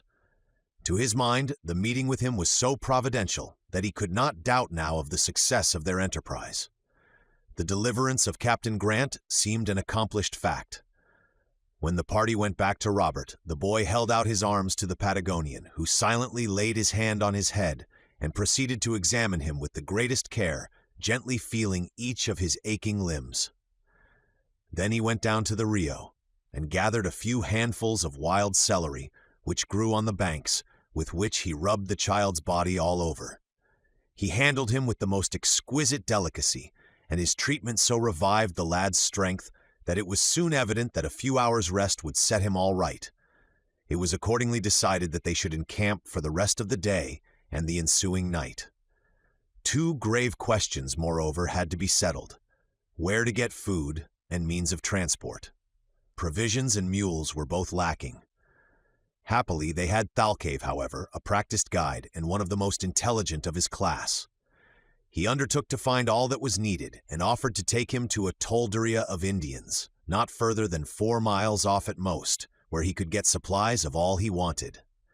This proposition was partly made by gestures and partly by a few Spanish words which Paganel managed to make out. His offer was accepted, and Glenarvan and his learned friend started off with him at once. They walked at a good pace for an hour and a half, and had to make great strides to keep up with the giant Thalcave. The road lay through a beautiful fertile region, abounding in rich pasturages, where 100,000 cattle might have fed comfortably. Large ponds, connected by an inextricable labyrinth of rios, amply watered these plains and produced their greenness. Swans with black heads were disporting in the water, disputing possession with the numerous intruders which gamboled over the llanos. The feathered tribes were of most brilliant plumage and of marvelous variety and deafening noise. The Issacus, a graceful sort of dove with gray feathers streaked with white, and the yellow cardinals were flitting about in the trees like moving flowers, while overhead pigeons, sparrows, chingolos, bulgaros, and mongitas were flying swiftly along, rending the air with their piercing cries. Paganel's admiration increased with every step, and he had nearly exhausted his vocabulary of adjectives by his loud exclamations, to the astonishment of the Patagonian, to whom the birds and the swans and the prairies were everyday things. The learned geographer was so lost in delight that he seemed hardly to have started before they came in sight of the Indian camp, or tolderia, situated in the heart of a valley. About 30 nomadic Indians were living there in rude cabins made of branches, pasturing immense herds of milch cows, sheep, oxen, and horses. They went from one prairie to another, always finding a well-spread table for their four-footed guests. These nomads were a hybrid type of Araucans, Pehuenches and Aucas. They were Ando-Peruvians, of an olive tint, of medium stature and massive form, with a low forehead, almost circular face, thin lips, high cheekbones, effeminate features, and cold expression. As a whole, they are about the least interesting of the Indians. However, it was their herds Glenarvan wanted, not themselves. As long as he could get beef and horses, he cared for nothing else. Thalcave did the bargaining. It did not take long. In exchange for 7 ready-saddled horses of the Argentine breed, 100 pounds of charqui, or dried meat, several measures of rice, and leather bottles for water, the Indians agreed to take 20 ounces of gold, as they could not get wine or rum, which they would have preferred, though they were perfectly acquainted with the value of gold. Glenarvan wished to purchase an 8th horse for the Patagonian, but he gave him to understand that it would be useless. They got back to the camp in less than half an hour, and were hailed with acclamations by the whole party, or rather the provisions and horses were. They were all hungry, and ate heartily of the welcome viands. Robert took a little food with the rest. He was fast recovering strength. The close of the day was spent in complete repose and pleasant talk about the dear absent ones. Paganel never quitted the Indian's side. It was not that he was so glad to see a real Patagonian, by whom he looked a perfect pygmy, a Patagonian who might have almost rivaled the Emperor Maximi, and that Congo Negro seen by the learned Van der Brock, both 8 feet high, but he caught up Spanish phrases from the Indian, and studied the language without a book this time, gesticulating at a great rate all the grand sonorous words that fell on his ear. "If I don't catch the accent," he said to the Major, "it won't be my fault, but who would have said to me that it was a Patagonian who would teach me Spanish one day?" Chapter 16. The News of the Lost Captain. Next day, the 22nd of October, at 8 o'clock in the morning, Thalcave gave the signal for departure. Between the 22nd and 40º degrees, the Argentine soil slopes eastward, and all the travelers had to do was to follow the slope right down to the sea. Glenarvan had supposed Thalcave's refusal of a horse was that he preferred walking, as some guides do, but he was mistaken, for just as they were ready, the Patagonian gave a peculiar whistle, and immediately a magnificent steed of the pure Argentine breed came bounding out of a grove close by, at his master's call. Both in form and color, the animal was of perfect beauty. The Major, who was a thorough judge of all the good points of a horse, was loud in admiration of this sample of the Pampas breed, and considered that, in many respects, he greatly resembled an English hunter. This splendid creature was called Thauca, a word in Patagonia which means bird, and he well deserved the name. Thalcave was a consummate horseman, and to see him on his prancing steed was a sight worth looking at. The saddle was adapted to the 2 hunting weapons in common use on the Argentine plains, the bolus and the lazo. The bolus consists of 3 balls fastened together by a strap of leather attached to the front of the recado. The Indians fling them often at the distance of 100 feet from the animal or enemy of which they are in pursuit, and with such precision that they catch round their legs and throw them down in an instant. It is a formidable weapon in their hands, and one they handle with surprising skill. The lazo is always retained in the hand. It is simply a rope 30 feet long, made of tightly twisted leather, with a slip knot at the end, which passes through an iron ring. This noose was thrown by the right hand, while the left keeps fast hold of the rope, the other end of which is fastened to the saddle. A long carbine in the shoulder belt completed the accoutrements of the Patagonian. He took his place at the head of the party, quite unconscious of the admiration he was exciting, and they set off, going alternately at a gallop and walking pace, for the trot seemed altogether unknown to them. Robert proved to be a bold rider, and completely reassured Glenarvan as to his ability to keep his seat. The Pampas commenced at the very foot of the Cordilleras. They may be divided into 3 parts. The first extends from the chain of the Andes and stretches over an extent of 250 miles covered with stunted trees and bushes. The second 450 miles is clothed with magnificent herbage and stops about 180 miles from Buenos Aires. From this point to the sea, the foot of the traveler treads over immense prairies of lucerne and thistles, which constitute the third division of the Pampas. On issuing from the gorges of the Cordilleras, Glenarvan and his band came first to plains of sand called Medanos, lying in ridges like waves of the sea, and so extremely fine that the least breath of wind agitated the light particles and sent them flying in clouds, which rose and fell like waterspouts. It was a spectacle which caused both pleasure and pain, for nothing could be more curious than to see the said waterspouts wandering over the plain, coming in contact and mingling with each other, and falling and rising in wild confusion. But, on the other hand, nothing could be more disagreeable than the dust which was thrown off by these innumerable medanos, which was so impalpable that, close one's eyes as they might, it found its way through the lids. This phenomenon lasted the greater part of the day. The travelers made good progress, however, and about 4 o'clock the Cordilleras lay full 40 miles behind them, the dark outlines being already almost lost in the evening mists. They were all somewhat fatigued with the journey, and glad enough to halt for the night on the banks of the Newcomb, called Ramid, or Como by certain geographers, a troubled, turbulent rapid flowing between high red banks. No incident of any importance occurred that night or the following day. They rode well and fast, finding the ground firm and the temperature bearable. Toward noon, however, the sun's rays were extremely scorching, and when evening came, a bar of clouds streaked the southwest horizon, a sure sign of a change in the weather. The Patagonian pointed it out to the geographer, who replied, "Yes, I know," and turning to his companions added, "See, a change of weather is coming. We are going to have a taste of pampero." And he went on to explain that this pampero is very common in the Argentine plains. It is an extremely dry wind which blows from the southwest. Thalkov was not mistaken, for the pampero blew violently all night, and was sufficiently trying to poor fellows only sheltered by their ponchos. The horses lay down on the ground, and the men stretched themselves beside them in a close group. Glenarvan was afraid they would be delayed by the continuance of the hurricane, but Paganel was able to reassure him on that score, after consulting his barometer. The pampero generally brings a tempest which lasts 3 days, and may be always foretold by the depression of the mercury, he said. But when the barometer rises, on the contrary, which is the case now, all we need expect is a few violent blasts. So you can make your mind easy, my good friend. By sunrise the sky will be quite clear again.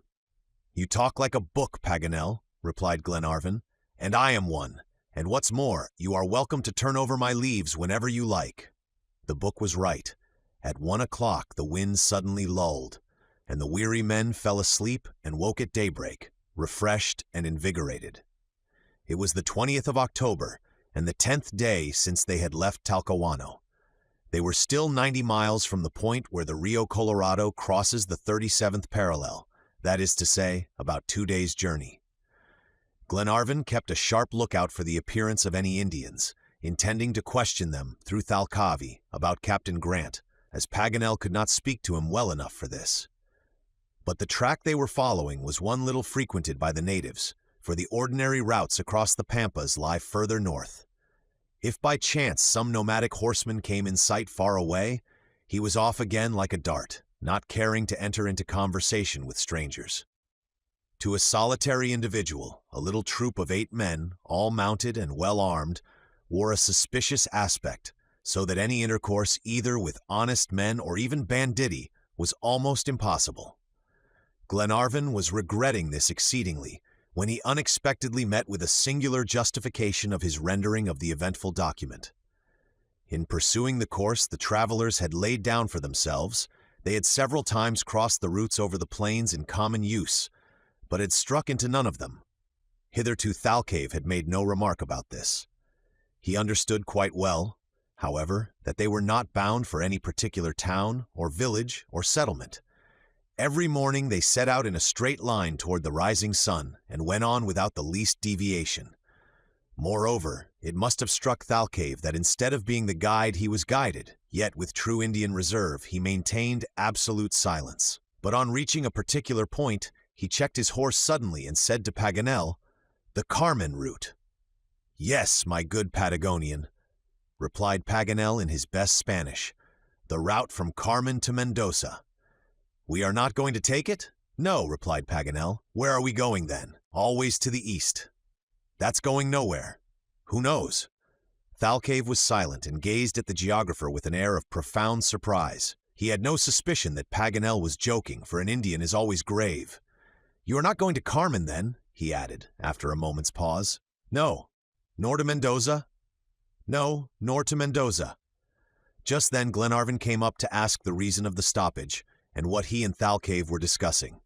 He wanted to know whether we were going to Carmen or Mendoza, and was very much surprised at my negative reply to both questions. Well, certainly, it must seem strange to him. "I think so. He says we are going nowhere."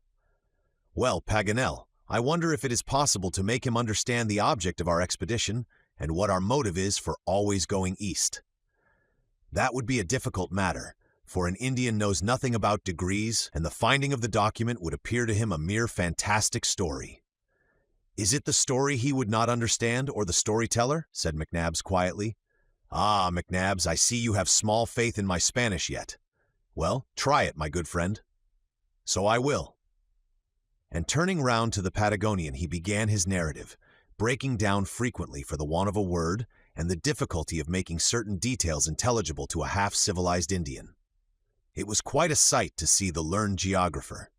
He gesticulated and articulated, and so worked himself up over it, that the big drops of sweat fell in a cascade down his forehead onto his chest. When his tongue failed, his arms were called to aid. Paganel got down on the ground and traced a geographical map on the sand, showing where the lines of latitude and longitude cross and where the two oceans were, along which the Carmen route led. Thalcave looked on composedly, without giving any indication of comprehending or not comprehending. The lesson had lasted half an hour when the geographer left off, wiped his streaming face, and waited for the Patagonian to speak. "Does he understand?" said Glenarvan. "That remains to be seen. But if he doesn't, I give it up," replied Paganel. Thalcave neither stirred nor spoke. His eyes remained fixed on the lines drawn on the sand, now becoming fast effaced by the wind. "Well?" said Paganel to him at length. The Patagonian seemed not to hear. Paganel fancied he could detect an ironical smile already on the lips of the Major, and determined to carry the day, was about to recommence his geographical illustrations, when the Indian stopped him by a gesture and said, "You are in search of a prisoner?" "Yes," replied Paganel. "And just on this line between the setting and rising sun?" added Thalcave, speaking in Indian fashion of the route from west to east. "Yes, yes, that's it." "And it's your God," continued the guide, "that has sent you the secret of this prisoner on the waves." "God himself." "His will be accomplished then," replied the native almost solemnly. "We will march east, and if it needs be, to the sun." Paganel, triumphing in his pupil, immediately translated his replies to his companions, and exclaimed, "What an intelligent race! All my explanations would have been lost on 19 in every 20 of the peasants in my own country." Glenarvan requested him to ask the Patagonian if he had heard of any foreigners who had fallen into the hands of the Indians of the Pampas. Paganel did so, and waited an answer. "Perhaps I have." The reply was no sooner translated than the Patagonian found himself surrounded by the 7 men questioning him with eager glances. Paganel was so excited he could hardly find words, and he gazed at the grave Indian as if he could read the reply on his lips. Each word spoken by Thalcave was instantly translated, so that the whole party seemed to hear him speak in their mother tongue. "And what about the prisoner?" asked Paganel. "He was a foreigner." "You have seen him?"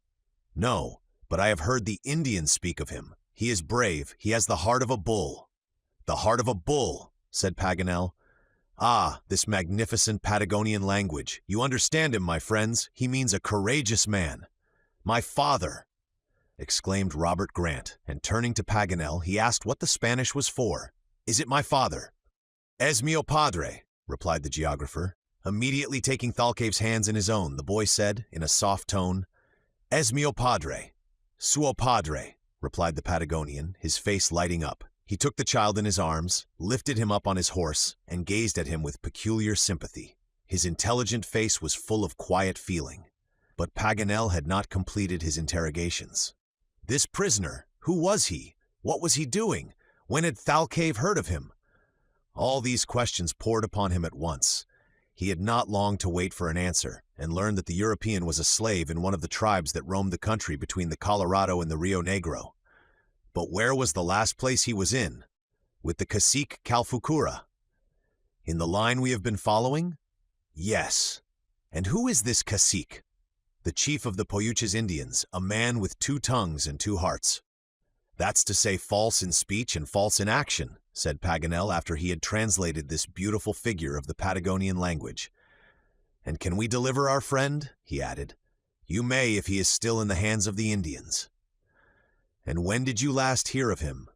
A long while ago. The sun has brought 2 summers since then to the Pampas. The joy of Glenarvan cannot be described. This reply agreed perfectly with the date of the document, but one question still remained for him to put to Thalcave. You spoke of a prisoner, he said, but were there not 3? I don't know, said Thalcave. And you know nothing of his present situation? Nothing. This ended the conversation. It was quite possible that the 3 men had become separated long ago, but still this much was certain, that the Indians had spoken of a European that was in their power, and the date of the captivity, and even the descriptive phrase about the captive, evidently pointed to Harry Grant. Chapter 17. A Serious Necessity. The Argentine Pampas extend from the 34th to the 40th degree of southern latitude. The word pampa, of Araucanian origin, signifies grass plain, and justly applies to the whole region. The mimosas growing on the western part, and the substantial herbage on the eastern, give those plains a peculiar appearance. The soil is composed of sand and red or yellow clay, and this is covered by a layer of earth in which the vegetation takes root. The geologist would find rich treasures in the tertiary strata here, for it is full of antediluvian remains, enormous bones which the Indians attribute to some gigantic race that lived in a past age. The horses went on at a good pace through the thick paja brava, the grass of the pampas, par excellence, so high and thick that the Indians find shelter in it from storms. At certain distances, but increasingly seldom, there were wet, marshy spots, almost entirely underwater, where the willows grew, and a plant called the Gygnerium argentium. Here the horses drank their fill greedily, as if bent on quenching their thirst for past, present, and future. Thalcave went first to beat the bushes and frighten away the colinas, a most dangerous species of viper, the bite of which kills an ox in less than an hour. For 2 days they plodded steadily across this arid and deserted plain. The dry heat became severe. There were not only no rios, but even the ponds dug out by the Indians were dried up. As the drought seemed to increase with every mile, Paganel asked Thalcave when he expected to come to water. At Lake Salinas, replied the Indian. And when shall we get there? Tomorrow evening. When the Argentines travel in the pampas, they generally dig wells and find water a few feet below the surface. But the travelers could not fall back on this resource, not having the necessary implements. They were therefore obliged to husband the small provision of water they had still left and deal it out in rations, so that if no one had enough to satisfy his thirst, no one felt it too painful. They halted at evening after a course of 30 miles and eagerly looked forward to a good night's rest to compensate for the fatigue of day. But their slumbers were invaded by a swarm of mosquitoes, which allowed them no peace. Their presence indicated a change of wind which shifted to the north. A south or southwest wind generally puts to flight these little pests. Even these petty ills of life could not ruffle the Major's equanimity, but Paganel, on the contrary, was perfectly exasperated by such trifling annoyances. He abused the poor mosquitoes desperately, and deplored the lack of some acid lotion which would have eased the pain of their stings. The Major did his best to console him by reminding him of the fact that they had only to do with one species of insect among the 300,000 naturalists reckon. He would listen to nothing, and got up in a very bad temper. He was quite willing to start at daybreak, however, for they had to get to Lake Salinas before sundown. The horses were tired out and dying for water, and though their riders had stinted themselves for their sakes, still their ration was very insufficient. The drought was constantly increasing, and the heat none the less for the wind being north, this wind being the simum of the pampas.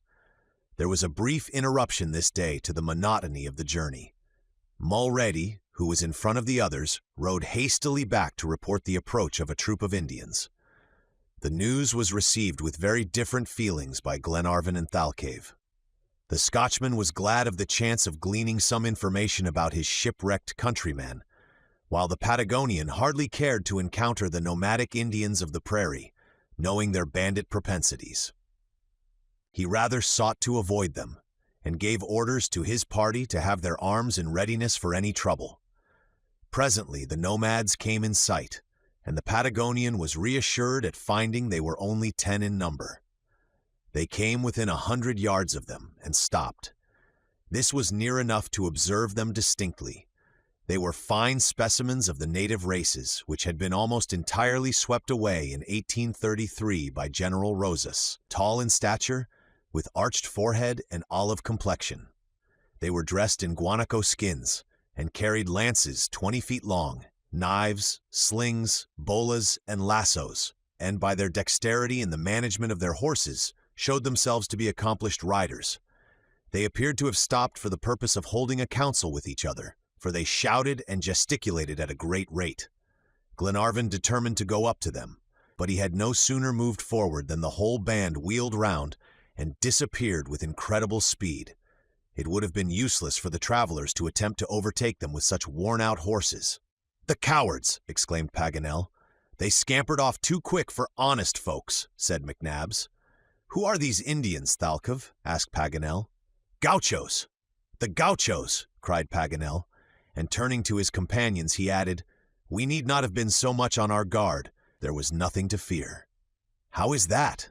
asked McNabbs. "Because the Gauchos are inoffensive peasants." "You believe that, Paganel?" "Certainly I do. They took us for robbers and fled in terror." "I rather think they did not dare to attack us," replied Glenarvan, much vexed at not being able to enter into some sort of communication with those Indians, whatever they were. "That's my opinion too," said the Major, "for if I am not mistaken, instead of being harmless, the Gauchos are formidable out-and-out bandits." "The idea!" exclaimed Paganel, and forthwith commenced a lively discussion of this ethnological thesis, so lively that the Major became excited and, quite contrary to his usual suavity, said bluntly, "I believe you are wrong, Paganel." "Wrong?" replied Paganel. "Yes, Thalcave took them for robbers, and he knows what he is talking about." "Well, Thalcave was mistaken this time," retorted Paganel somewhat sharply. "The Gauchos are agriculturists and shepherds, and nothing else, as I have stated in a pamphlet on the natives of the Pampas, written by me, which has attracted some notice." "Well, well, you have committed an error, that's all, Monsieur Paganel." "What, Monsieur McNabbs, you tell me I have committed an error?" "An inadvertence, if you like, which you can put among the errata in the next edition." Paganel, highly incensed at his geographical knowledge being brought in question, and even jested about, allowed his ill humor to get the better of him, and said, "No, sir, that my books have no need of such errata." "Indeed? Well, on this occasion they have, at any rate," retorted McNabbs, quite as obstinate as his opponent. "Sir, I think you are very annoying today." "And I think you are very crabbed." Glenarvan thought it was high time to interfere, for the discussion was getting too hot, so he said, "Come now, there is no doubt one of you is very teasing and the other is very crabbed, and I must say I am surprised at both of you." The Patagonian, without understanding the cause, could see that the two friends were quarreling. He began to smile, and said quietly, "It's the north wind." "The north wind!" exclaimed Paganel. "What's the north wind to do with it?" "Ah, it is just that," said Glenarvan. "It's the north wind that has put you in a bad temper. I have heard that in South America the wind greatly irritates the nervous system." "By St. Patrick, Edward, you are right," said the Major, laughing heartily. But Paganel, in a towering rage, would not give up the contest, and turned upon Glenarvan, whose intervention in this jesting manner he resented. "And so, my lord, my nervous system is irritated?" he said. "Yes, Paganel, it is the north wind, a wind which causes many a crime in the Pampas, as the Tramontane does in the Campagna of Rome." "Crimes," returned the geographer, Do I look like a man that would commit crimes? That's not exactly what I said. Tell me at once that I want to assassinate you? Well, I am really afraid, replied Glenarvan, bursting into an uncontrollable fit of laughter, in which all others joined. Paganel said no more, but went off in front alone, and came back in a few minutes quite himself, as if he had completely forgotten his grievance. At 8 o'clock in the evening, Thalcave, who was considerably in advance of the rest, descried in the distance the much-desired lake, and in less than a quarter of an hour they reached its banks. But a grievous disappointment awaited them. The lake was dried up. Chapter 18. In Search of Water. Lake Salinas ends the string of lagoons connected with the Sierras Ventana and Guamini.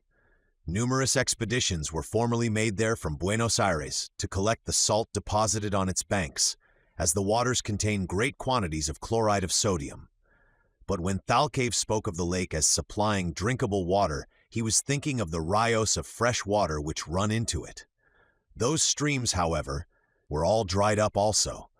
The burning sun had drunk up everything liquid, and the consternation of the travelers may be imagined at the discovery.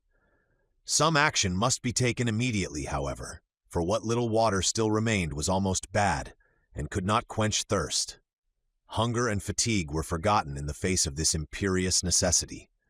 A sort of leather tent, called a ruca, which had been left by the natives, afforded the party a temporary resting place, and the weary horses stretched themselves along the muddy banks and tried to browse on the marine plants and dry reeds they found there, nauseous to the taste as they must have been. As soon as the whole party were ensconced in the ruca, Paganel asked Thalcave what he thought was best to be done. A rapid conversation followed, a few words of which were intelligible to Glenarvan. Thalcave spoke calmly, but the lively Frenchman gesticulated enough for both. After a little, Thalcave sat silent and folded his arms. "What does he say?" asked Glenarvan. "I fancied he was advising us to separate." "Yes, into two parties. Those of us whose horses are so done out with fatigue and thirst that they can scarcely drag one leg after the other are to continue the route as they best can, while the others whose steeds are fresher are to push on in advance toward the river Guamini, which throws itself into Lake San Lucas about 31 miles off. If there should be water enough in the river, they are to wait on the banks till their companions reach them, but should it be dried up, they will hasten back and spare them a useless journey." "And what will we do then?" asked Austin. "Then we shall have to make up our minds to go 72 miles south, as far as the commencement of the Sierra Ventana, where rivers abound. It is wise counsel, and we will act upon it without loss of time. My horse is in tolerable good trim, and I volunteer to accompany Thalcave." "Oh, my lord, take me," said Robert, as if it were a question of some pleasure party. "But would you be able for it, my boy? Oh, I have a fine beast which just wants to have a gallop. Please, my lord, to take me." "Come then, my boy," said Glenarvan, delighted not to leave Robert behind. "If we three don't manage to find out fresh water somewhere," he added, "we must be very stupid." "Well, well, and what about me?" said Paganel. "Oh, my dear Paganel, you must stay with the reserve corps," replied the Major. "You are too well acquainted with the 37th parallel and the river Guamini and the whole Pampas for us to let you go.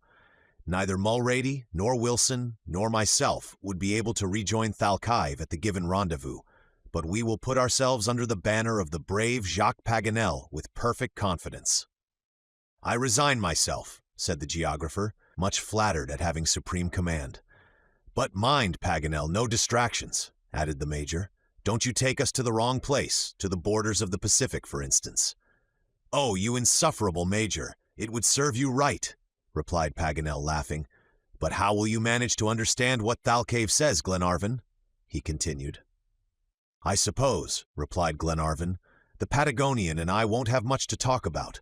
Besides, I know a few Spanish words, and at a pinch I should not fear either making him understand me or my understanding him." "Go then, my worthy friend," said Paganel. "We'll have supper first," rejoined Glenarvan, "and then sleep if we can till it is starting time." The supper was not very reviving without drink of any kind, and they tried to make up for the lack of it by a good sleep. But Paganel dreamed of water all night, of torrents and cascades and rivers and ponds and streams and brooks, In fact, he had a complete nightmare. Next morning at 6 o'clock, the horses of Thalcave, Glenarvan, and Robert were got ready. Their last ration of water was given them, and drunk with more avidity than satisfaction, for it was filthy, disgusting stuff. The three travelers then jumped into their saddles and set off, shouting au revoir to their companions. "Don't come back whatever you do," called Paganel after them. The Desercio de las Salinas, which they had to traverse, is a dry plain covered with stunted trees not above 10 feet high, and small mimosas, which the Indians call curramamel, and jumes, a bushy shrub rich in soda. Here and there large spaces were covered with salt, which sparkled in the sunlight with astonishing brilliancy. These might easily have been taken for sheets of ice, had not the intense heat forbidden the illusion, and the contrast these dazzling white sheets presented to the dry, burned-up ground gave the desert a most peculiar character. 80 miles south, on the contrary, the Sierra Ventana, toward which the travelers might possibly have to betake themselves, should the Guamini disappoint their hopes, the landscape was totally different. There the fertility is splendid, the pasturage is incomparable. Unfortunately, to reach them would necessitate a march of 130 miles south, and this was why Thalcave thought it best to go first to Guamini, as it was not only much nearer, but also on the direct line of route. The three horses went forward might and main, as if instinctively knowing whither they were bound. Thaouka especially displayed a courage that neither fatigue nor hunger could damp. He bounded like a bird over the dried-up Canadas and the bushes of curramamel, his loud, joyous neighing seeming to bode success to the search. The horses of Glenarvan and Robert, though not so light-footed, felt the spur of his example and followed him bravely.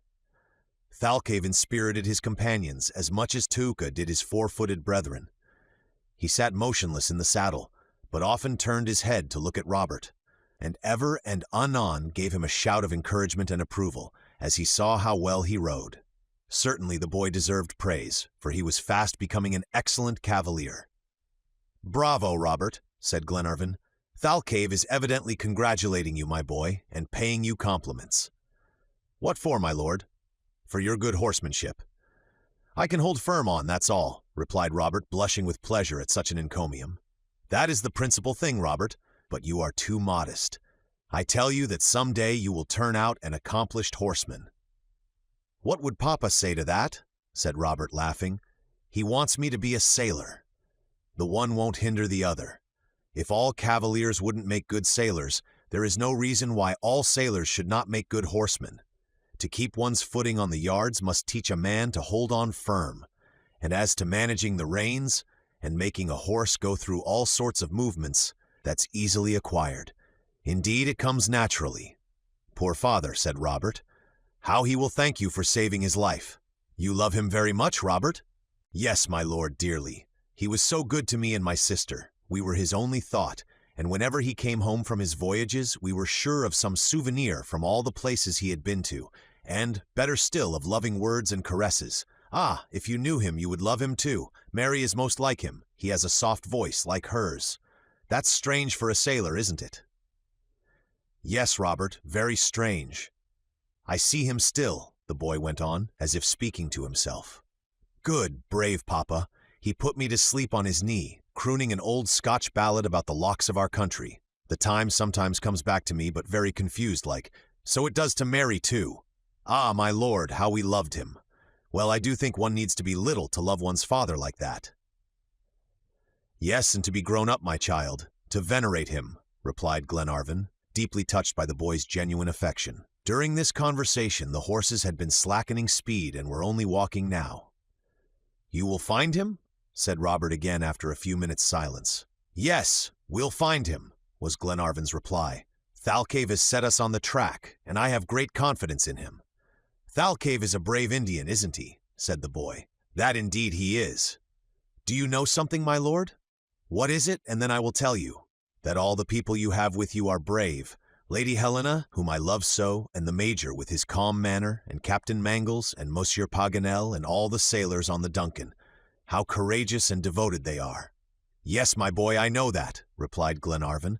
"And do you know that you are the best of all?" "No, most certainly I don't know that." "Well, it is time you did, my lord," said the boy, seizing his lordship's hand and covering it with kisses. Glenarvan shook his head, but said no more, as a gesture from Thalcave made them spur on their horses and hurry forward. But it was soon evident that, with the exception of Tauka, the wearied animals could not go quicker than a walking pace. At noon they were obliged to let them rest for an hour. They could not go on at all, and refused to eat the alfafares, a poor, burnt-up sort of lucerne that grew there. Glenarvan began to be uneasy. Tokens of sterility were not the least on the decrease, and the want of water might involve serious calamities. Thalcave said nothing, thinking probably that it would be time enough to despair if the Guamini should be dried up, if, indeed, the heart of an Indian can ever despair. Spur and whip had both to be employed to induce the poor animals to resume the route, and then they only crept along, for their strength was gone. Thaouka, indeed, could have galloped swiftly enough, and reached the Rio in a few hours, but Thalcave would not leave his companions behind, alone in the midst of a desert. It was hard work, however, to get the animal to consent to walk quietly. He kicked and reared and neighed violently, and was subdued at last more by his master's voice than hand. Thalcave positively talked to the beast, and Tauka understood perfectly, though unable to reply, for after a great deal of arguing, the noble creature yielded, though he still champed the bit. Thalcave did not understand Tauka. It turned out, though Tauka understood him. The intelligent animal felt humidity in the atmosphere and drank it in with frenzy, moving and making a noise with his tongue as if taking deep draughts of some cool, refreshing liquid. The Patagonian could not mistake him now. Water was not far off. The two other horses seemed to catch their comrade's meaning, and inspired by his example, made a last effort and galloped forward after the Indian. About 3 o'clock a white line appeared in a dip of the road, and seemed to tremble in the sunlight. "Water!" exclaimed Glenarvan. "Yes, yes, it is water!" shouted Robert. They were right, and the horses knew it too, for there was no need now to urge them on. They tore over the ground as if mad, and in a few minutes had reached the river and plunged in up to their chests. Their masters had to go on too, whether they would or not, but they were so rejoiced at being able to quench their thirst that this compulsory bath was no grievance. "Oh, how delicious this is!" exclaimed Robert, taking a deep draught. "Drink moderately, my boy," said Glenarvan. But he did not set the example. Thalcave drank very quietly, without hurrying himself, taking small gulps, but as long as a lazo, as the Patagonians say. He seemed as if he were never going to leave off, and really there was some danger of his swallowing up the whole river. At last Glenarvan said, "Well, our friends won't be disappointed this time. They will be sure of finding clear, cool water when they get here. That is to say, if Thalcave leaves any for them.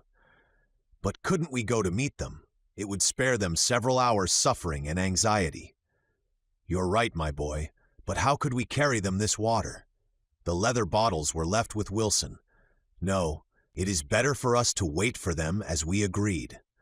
They can't be here till about the middle of the night, so the best thing we can do is to get a good bed and a good supper ready for them."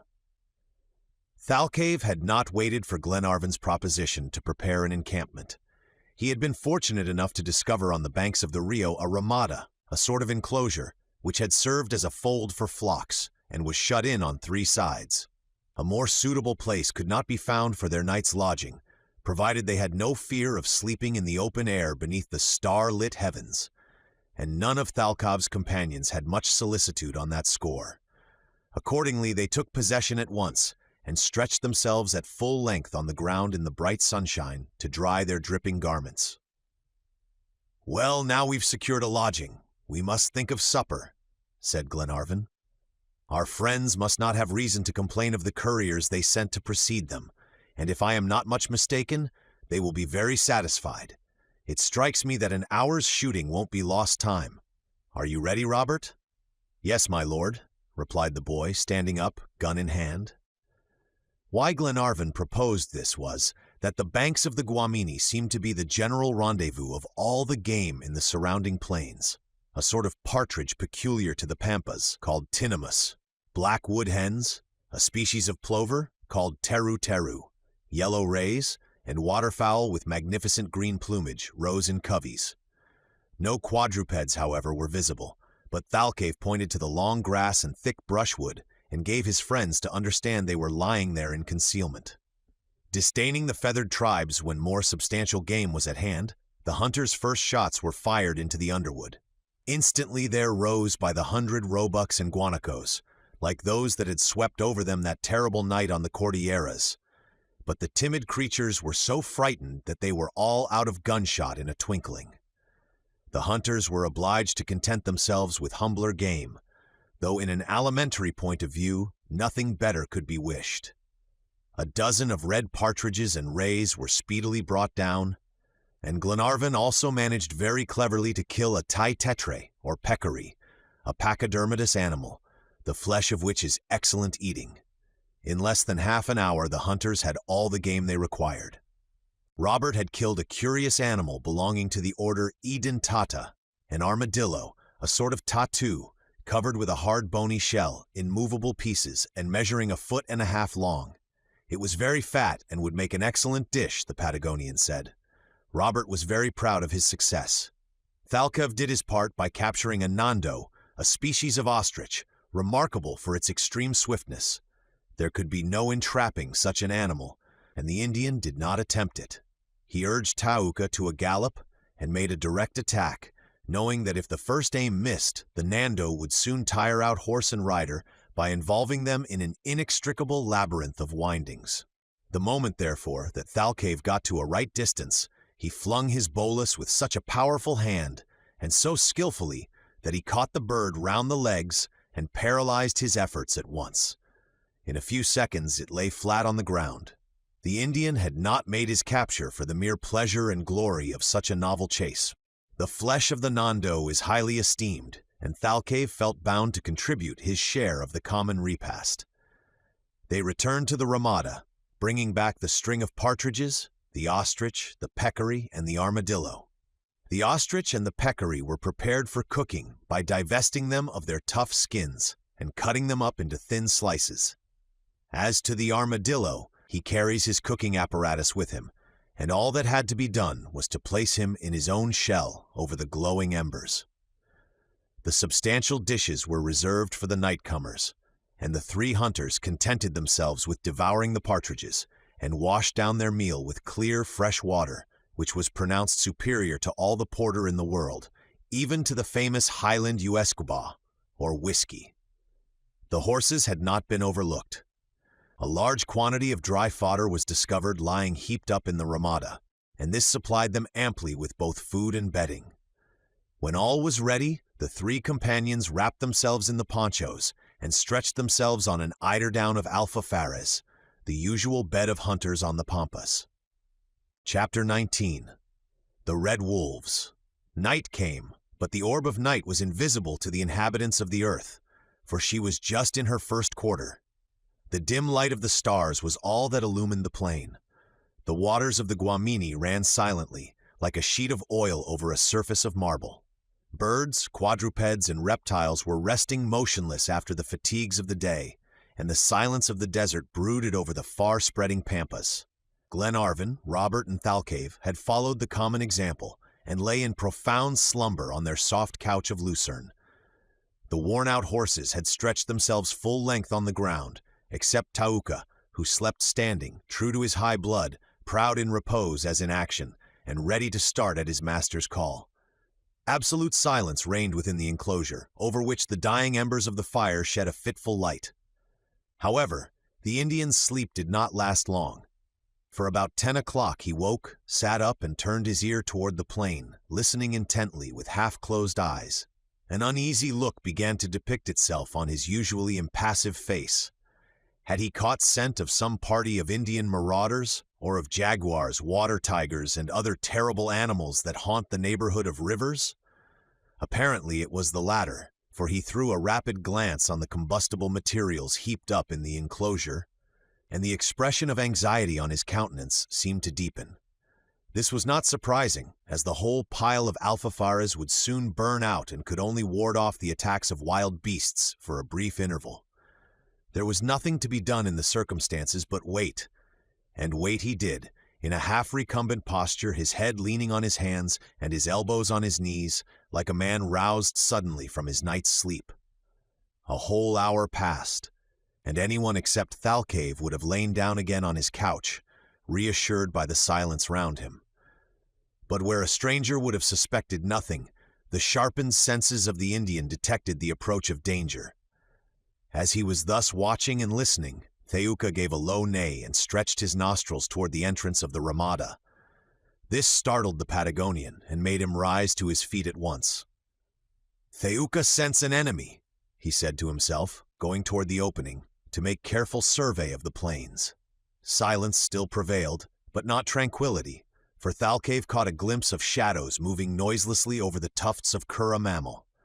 Here and there luminous spots appeared, dying out and rekindling constantly, in all directions, like fantastic lights dancing over the surface of an immense lagoon. An inexperienced eye might have mistaken them for fireflies, which shine at night in many parts of the pampas. But Thalcave was not deceived. He knew the enemies he had to deal with, and lost no time in loading his carbine and taking up his post in front of the fence. He did not wait long, for a strange cry, a confused sound of barking and howling, broke over the pampas, followed next instant by the report of the carbine, which made the uproar 100 times worse. Glenarvan and Robert woke in alarm and started to their feet instantly. "What is it?" exclaimed Robert. "Is it the Indians?" asked Glenarvan.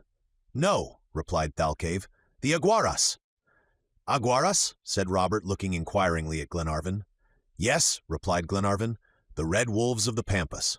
They seized their weapons at once and stationed themselves beside the Patagonian, who pointed toward the plain from whence the yelling resounded. Robert drew back involuntarily. "You are not afraid of wolves, my boy," said Glenarvan. "No, my lord," said the lad in a firm tone, "and moreover, beside you, I am afraid of nothing. So much the better. These Aguaras are not very formidable either, and if it were not for their number, I should not give them a thought. Never mind, we are all well armed. Let them come." "We'll certainly give them a warm reception," rejoined Glenarvan. His lordship only spoke thus to reassure the child, for a secret terror filled him at the sight of this legion of bloodthirsty animals let loose on them at midnight. There might possibly be some hundreds, and what could 3 men do, even armed to the teeth, against such a multitude? As soon as Thalcave said the word Aguara, Glenarvan knew that he meant the red wolf, for this is the name given to it by the Pampas Indians.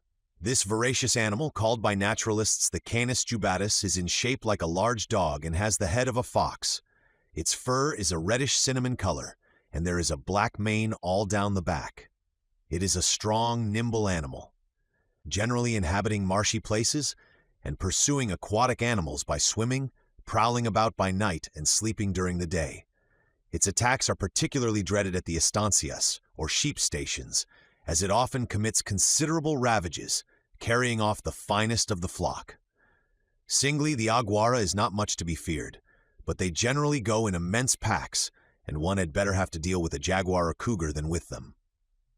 Both from the noise of the howling and the multitude of shadows leaping about, Glenarvan had a pretty good idea of the number of the wolves, and he knew they had scented a good meal of human flesh or horse flesh, and none of them would go back to their dens without a share.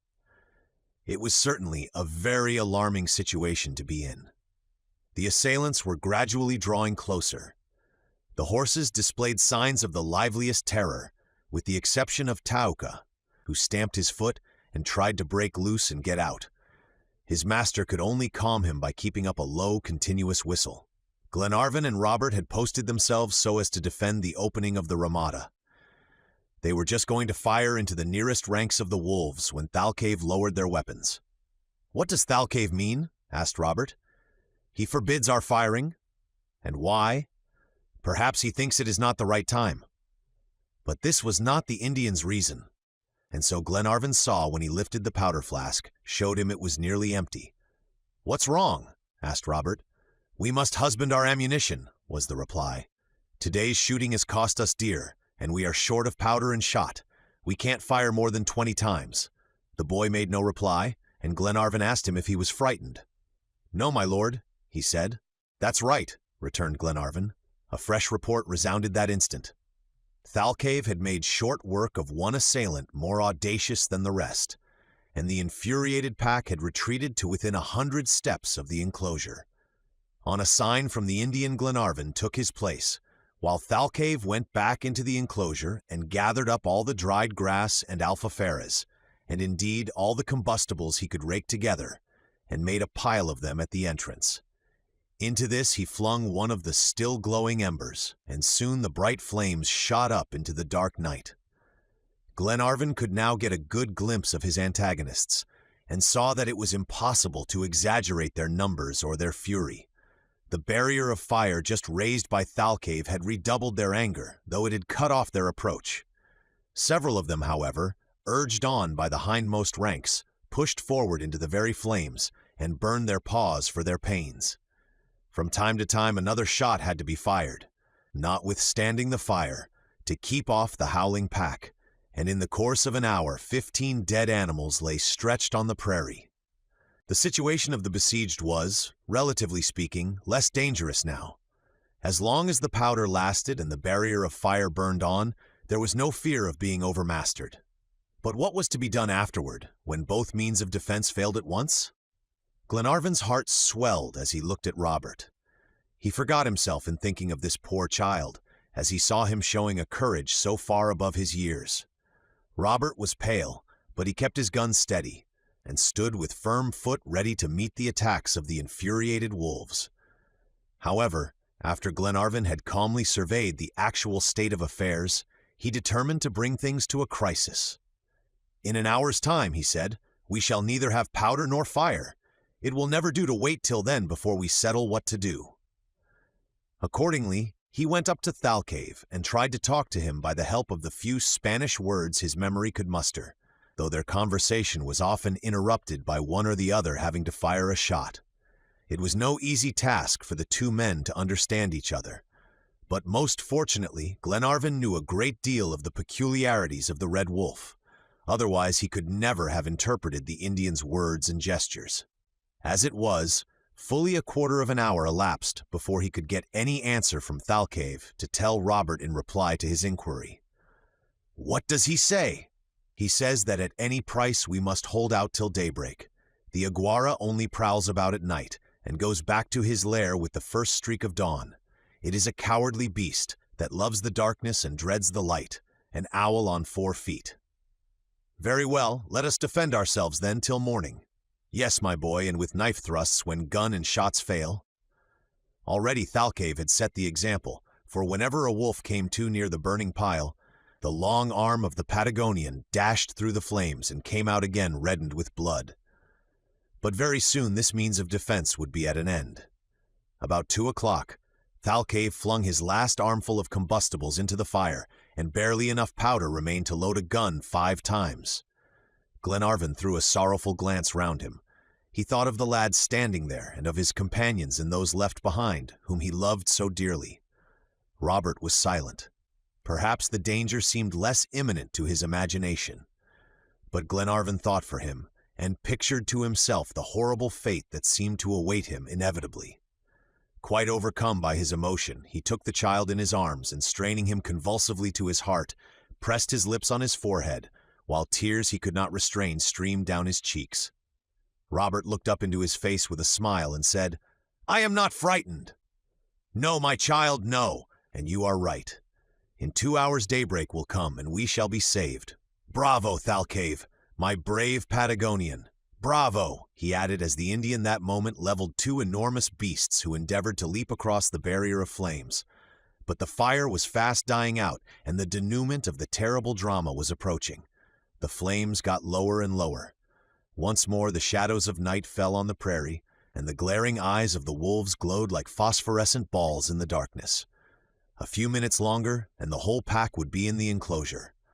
Thalcave loaded his carbine for the last time, killed one more enormous monster, and then folded his arms. His head sank on his chest, and he appeared buried in deep thought. Was he planning some daring, impossible, mad attempt to repulse the infuriated horde? Glenarvan did not venture to ask. At this very moment the wolves began to change their tactics. The deafening howls suddenly ceased. They seemed to be going away. Gloomy silence spread over the prairie and made Robert exclaim, "They're gone!" But Thalcave, guessing his meaning, shook his head. He knew they would never relinquish their sure prey till daybreak made them hasten back to their dens. Still, their plan of attack had evidently been altered. They no longer attempted to force the entrance, but their new maneuvers only heightened the danger. They had gone round the ramada, as by common consent, and were trying to get in on the opposite side. The next minute, they heard their claws attacking the moldering wood, and already formidable paws and hungry, savage jaws had found their way through the palings. The terrified horses broke loose from their halters and ran about the enclosure, mad with fear. Glenarvan put his arms round the young lad, and resolved to defend him as long as his life held out. Possibly he might have made a useless attempt at flight when his eye fell on Thalcave. The Indian had been stalking about the ramada like a stag, when he suddenly stopped short and, going up to his horse, who was trembling with impatience, began to saddle him with the most scrupulous care, without forgetting a single strap or buckle. He seemed no longer to disturb himself in the least about the wolves outside, though their yells had redoubled in intensity. A dark suspicion crossed Glenarvan's mind as he watched him. "He is going to desert us?" he exclaimed at last as he saw him seize the reins as if preparing to mount. "He never!" replied Robert. Instead of deserting them, the truth was that the Indian was going to try and save his friends by sacrificing himself. Thoka was ready and stood champing his bit. He reared up and his splendid eyes flashed fire. He understood his master. But just as the Patagonian caught hold of the horse's mane, Glenarvan seized his arm with a convulsive grip and said, pointing to the open prairie, "You are going away?" "Yes," replied the Indian, understanding his gesture. Then he said a few words in Spanish, which meant, "Thauka, good horse, quick, we'll draw all the wolves away after him." "Oh, Thalcave!" exclaimed Glenarvan. "Quick, quick!" replied the Indian, while Glenarvan said in a broken, agitated voice to Robert, "Robert, my child, do you hear him? He wants to sacrifice himself for us. He wants to rush away over the pampas and turn off the wolves from us by attracting them to himself." "Friend Thalcave," returned Robert, throwing himself at the feet of the Patagonian. "Friend Thalcave, don't leave us." "No," said Glenarvan, "he shall not leave us." And turning toward the Indian, he said, pointing to the frightened horses, "Let us go together." "No," replied Thalcave, catching his meaning. "Bad beasts, frightened. Thauka, good horse." "Be it so then," returned Glenarvan. "Thalcave will not leave you, Robert. He teaches me what I must do. It is for me to go and for him to stay by you." Then seizing Tauka's bridle, he said, "I am going, Thalcave, not you." "No," replied the Patagonian quietly. "I am," exclaimed Glenarvan, snatching the bridle out of his hands. "I, myself, save this boy, Thalcave. I commit him to you." Glenarvan was so excited that he mixed up English words with his Spanish. But what mattered the language at such a terrible moment? A gesture was enough. The two men understood each other. However, Thalcave would not give in, and though every instant's delay but increased the danger, the discussion continued. Neither Glenarvan nor Thalcave appeared inclined to yield. The Indian had dragged his companion towards the entrance of the ramada, and showed him the prairie, making him understand that now was the time when it was clear from the wolves, but that not a moment was to be lost, for should this maneuver not succeed, it would only render the situation of those left behind more desperate, and that he knew his horse well enough to be able to trust his wonderful lightness and swiftness to save them all. But Glenarvan was blind and obstinate, and determined to sacrifice himself at all hazards, when suddenly he felt himself violently pushed back. Thauka pranced up and reared himself bolt upright on his hind legs and made a bound over the barrier of fire, while a clear young voice called out, "God save you, my lord." But before either Thalcave or Glenarvan could get more than a glimpse of the boy, holding on fast by Tauka's mane, he was out of sight. "Robert! Oh, you unfortunate boy!" cried Glenarvan. But even Thalcave did not catch the words, for his voice was drowned in the frightful uproar made by the wolves, who had dashed off at a tremendous speed on the track of the horse. Thalcave and Glenarvan rushed out of the ramada. Already the plain had recovered its tranquility, and all that could be seen of the red wolves was a moving line far away in the distant darkness. Glenarvan sank prostrate on the ground, and clasped his hands despairingly. He looked at Thalcave, who smiled with his accustomed calmness, and said, "Toka, good horse! Brave boy! He will save himself!" "And suppose he falls?" said Glenarvan. "He'll not fall." But notwithstanding Thalcave's assurances, poor Glenarvan spent the rest of the night in torturing anxiety.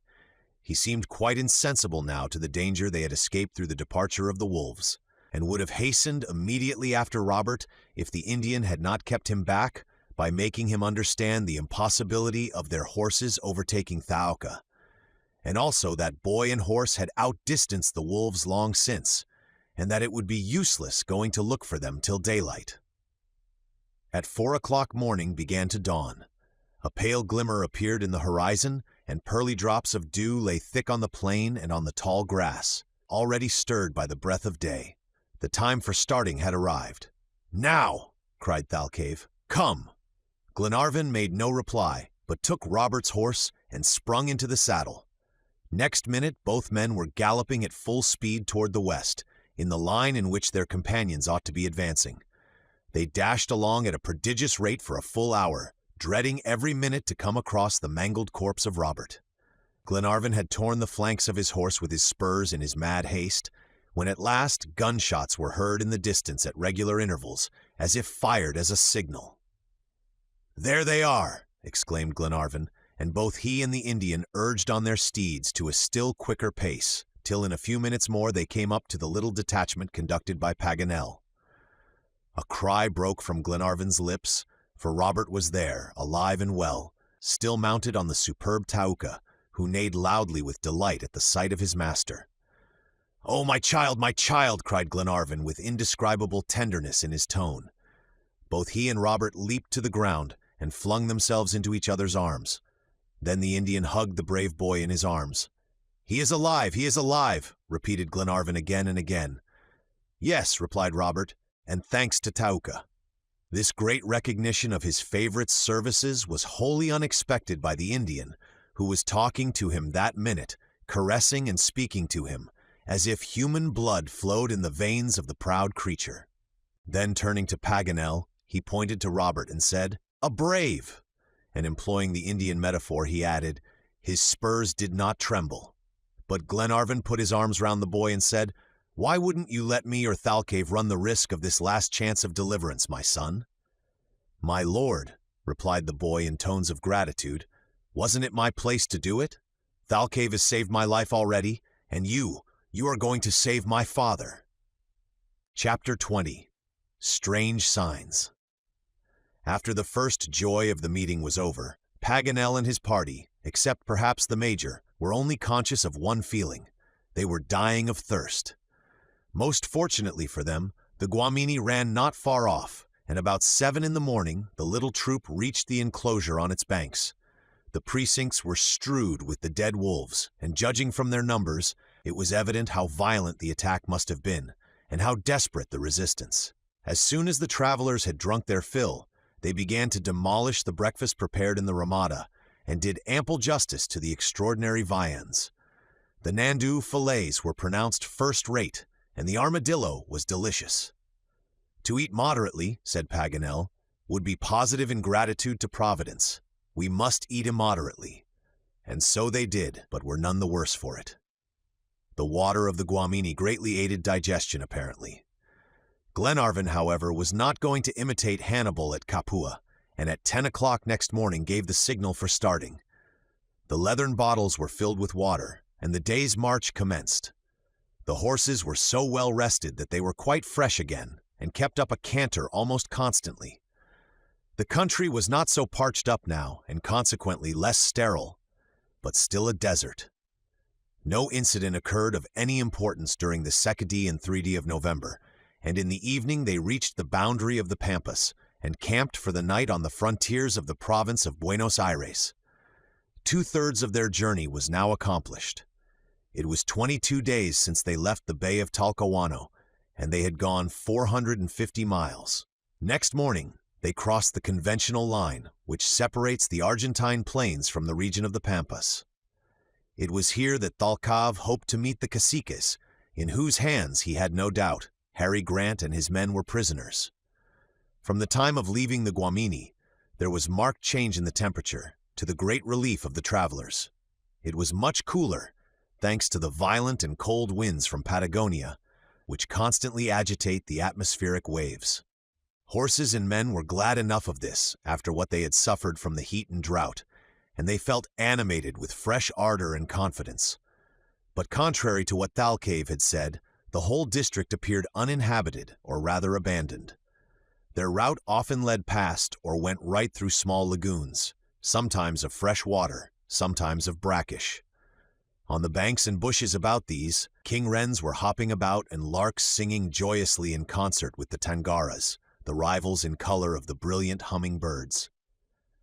On the thorny bushes, the nests of the Anubis swung to and fro in the breeze like an Indian hammock, and on the shore magnificent flamingos stalked in regular order like soldiers marching, and spread out their flaming red wings. Their nests were seen in groups of thousands, forming a complete town, about a foot high and resembling a truncated cone in shape. The flamingos did not disturb themselves in the least at the approach of the travelers, but this did not suit Paganel. "I have been very desirous a long time," he said to the major, "to see a flamingo flying." "All right," replied McNabbs. "Now while I have the opportunity, I should like to make the most of it," continued Paganel. "Very well, do it, Paganel. Come with me then, Major, and you too, Robert. I want witnesses." And all three went off towards the flamingos, leaving the others to go on in advance. As soon as they were near enough, Paganel fired, only loading his gun, however, with powder, for he would not shed even the blood of a bird uselessly. The shot made the whole assemblage fly away en masse, while Paganel watched them attentively through his spectacles. "Well, did you see them fly?" he asked the major. "Certainly I did," was the reply. "I could not help seeing them, unless I had been blind." "Well, and did you think they resembled feathered arrows when they were flying?" "Not in the least." "Not a bit," added Robert. "I was sure of it," said the geographer with a satisfied air. "And yet the very proudest of modest men, my illustrious countryman, Chateaubriand, made the inaccurate comparison. Oh, Robert, comparison is the most dangerous figure in rhetoric that I know. Mind you, avoid it all your life and only employ it in a last extremity." "Are you satisfied with your experiment?" asked McNabbs. "Delighted. And so am I, but we had better push on now, for your illustrious Chateaubriand has put us more than a mile behind." On rejoining their companions, they found Glenarvan busily engaged in conversation with the Indian, though apparently unable to make him understand. Thalcave's gaze was fixed intently on the horizon, and his face wore a puzzled expression. The moment Paganel came in sight, Glenarvan called out, "Come along, friend Paganel. Thalcave and I can't understand each other at all." After a few minutes' talk with the Patagonian, the interpreter turned to Glenarvan and said, "Thalcave is quite astonished at the fact, and certainly it is very strange that there are no Indians, nor even traces of any to be seen in these plains, for they are generally thick with companies of them, either driving along cattle stolen from the estancias, or going to the Andes to sell their zorillo cloths and plaited leather whips. And what does Thalcave think is the reason? He does not know. He is amazed, and that's all. But what description of Indians did he reckon on meeting in this part of the Pampas? Just the very ones who had the foreign prisoners in their hands, the natives under the rule of the caciques Calfucura, Catriel, or Yanchatruz. Who are these caciques? Chiefs that were all-powerful 30 years ago, before they were driven beyond the Sierras. Since then they have been reduced to subjection as much as Indians can be, and they scour the plains of the Pampas and the province of Buenos Aires. I quite share Thalcave's surprise at not discovering any traces of them in regions which they usually infest as salteadores, or bandits. And what must we do then? I'll go and ask him, replied Paganel. After a brief colloquy, he returned and said, "This is his advice, and very sensible it is, I think. He says we had better continue our route to the east as far as Fort Independence, and if we don't get news of Captain Grant, there we shall hear, at any rate, what has become of the Indians of the Argentine plains." "Is Fort Independence far away?" asked Glenarvan. "No, it is in the Sierra Tandil, a distance of about 60 miles. "And when shall we arrive?" "The day after tomorrow, in the evening." Glenarvan was considerably disconcerted by this circumstance. Not to find an Indian where in general there were only too many was so unusual that there must be some grave cause for it. But worse still, if Harry Grant were a prisoner in the hands of any of those tribes, had he been dragged away with them to the north or south? Glenarvan felt that, cost what it might, they must not lose his track, and therefore decided to follow the advice of Thalcave and go to the village of Tandil. They would find someone there to speak to, at all events. About 4 o'clock in the evening, a hill, which seemed a mountain in so flat a country, was sighted in the distance. This was Sierra Tapalquem, at the foot of which the travelers camped that night. The passage in the morning over this sierra was accomplished without the slightest difficulty. After having crossed the Cordillera of the Andes, it was easy work to ascend the gentle heights of such a sierra as this. The horses scarcely slackened their speed. At noon they passed the deserted fort of Tapalquem, the first of the chain of forts which defend the southern frontiers from Indian marauders. But to the increasing surprise of Thalcave, they did not come across even the shadow of an Indian. About the middle of the day, however, 3 flying horsemen, well mounted and well armed, came in sight, gazed at them for an instant, and then sped away with inconceivable rapidity. Glenarvan was furious. "Gauchos," said the Patagonian, designating them by the name which had caused such a fiery discussion between the Major and Paganel. "Ah, the Gauchos," replied McNabbs. "Well, Paganel, the north wind is not blowing today. What do you think of those fellows yonder?" "I think they look like regular bandits." "And how far is it from looking to being, my good geographer?" "Only just a step, my dear Major." Paganel's admission was received with a general laugh, which did not in the least disconcert him. He went on talking about the Indians, however, and made this curious observation. "I have read somewhere," he said, "that about the Arabs there is a peculiar expression of ferocity in the mouth, while the eyes have a kindly look. Now, in these American savages it is quite the reverse, for the eye has a particularly villainous aspect." No physiognomist by profession could have better characterized the Indian race.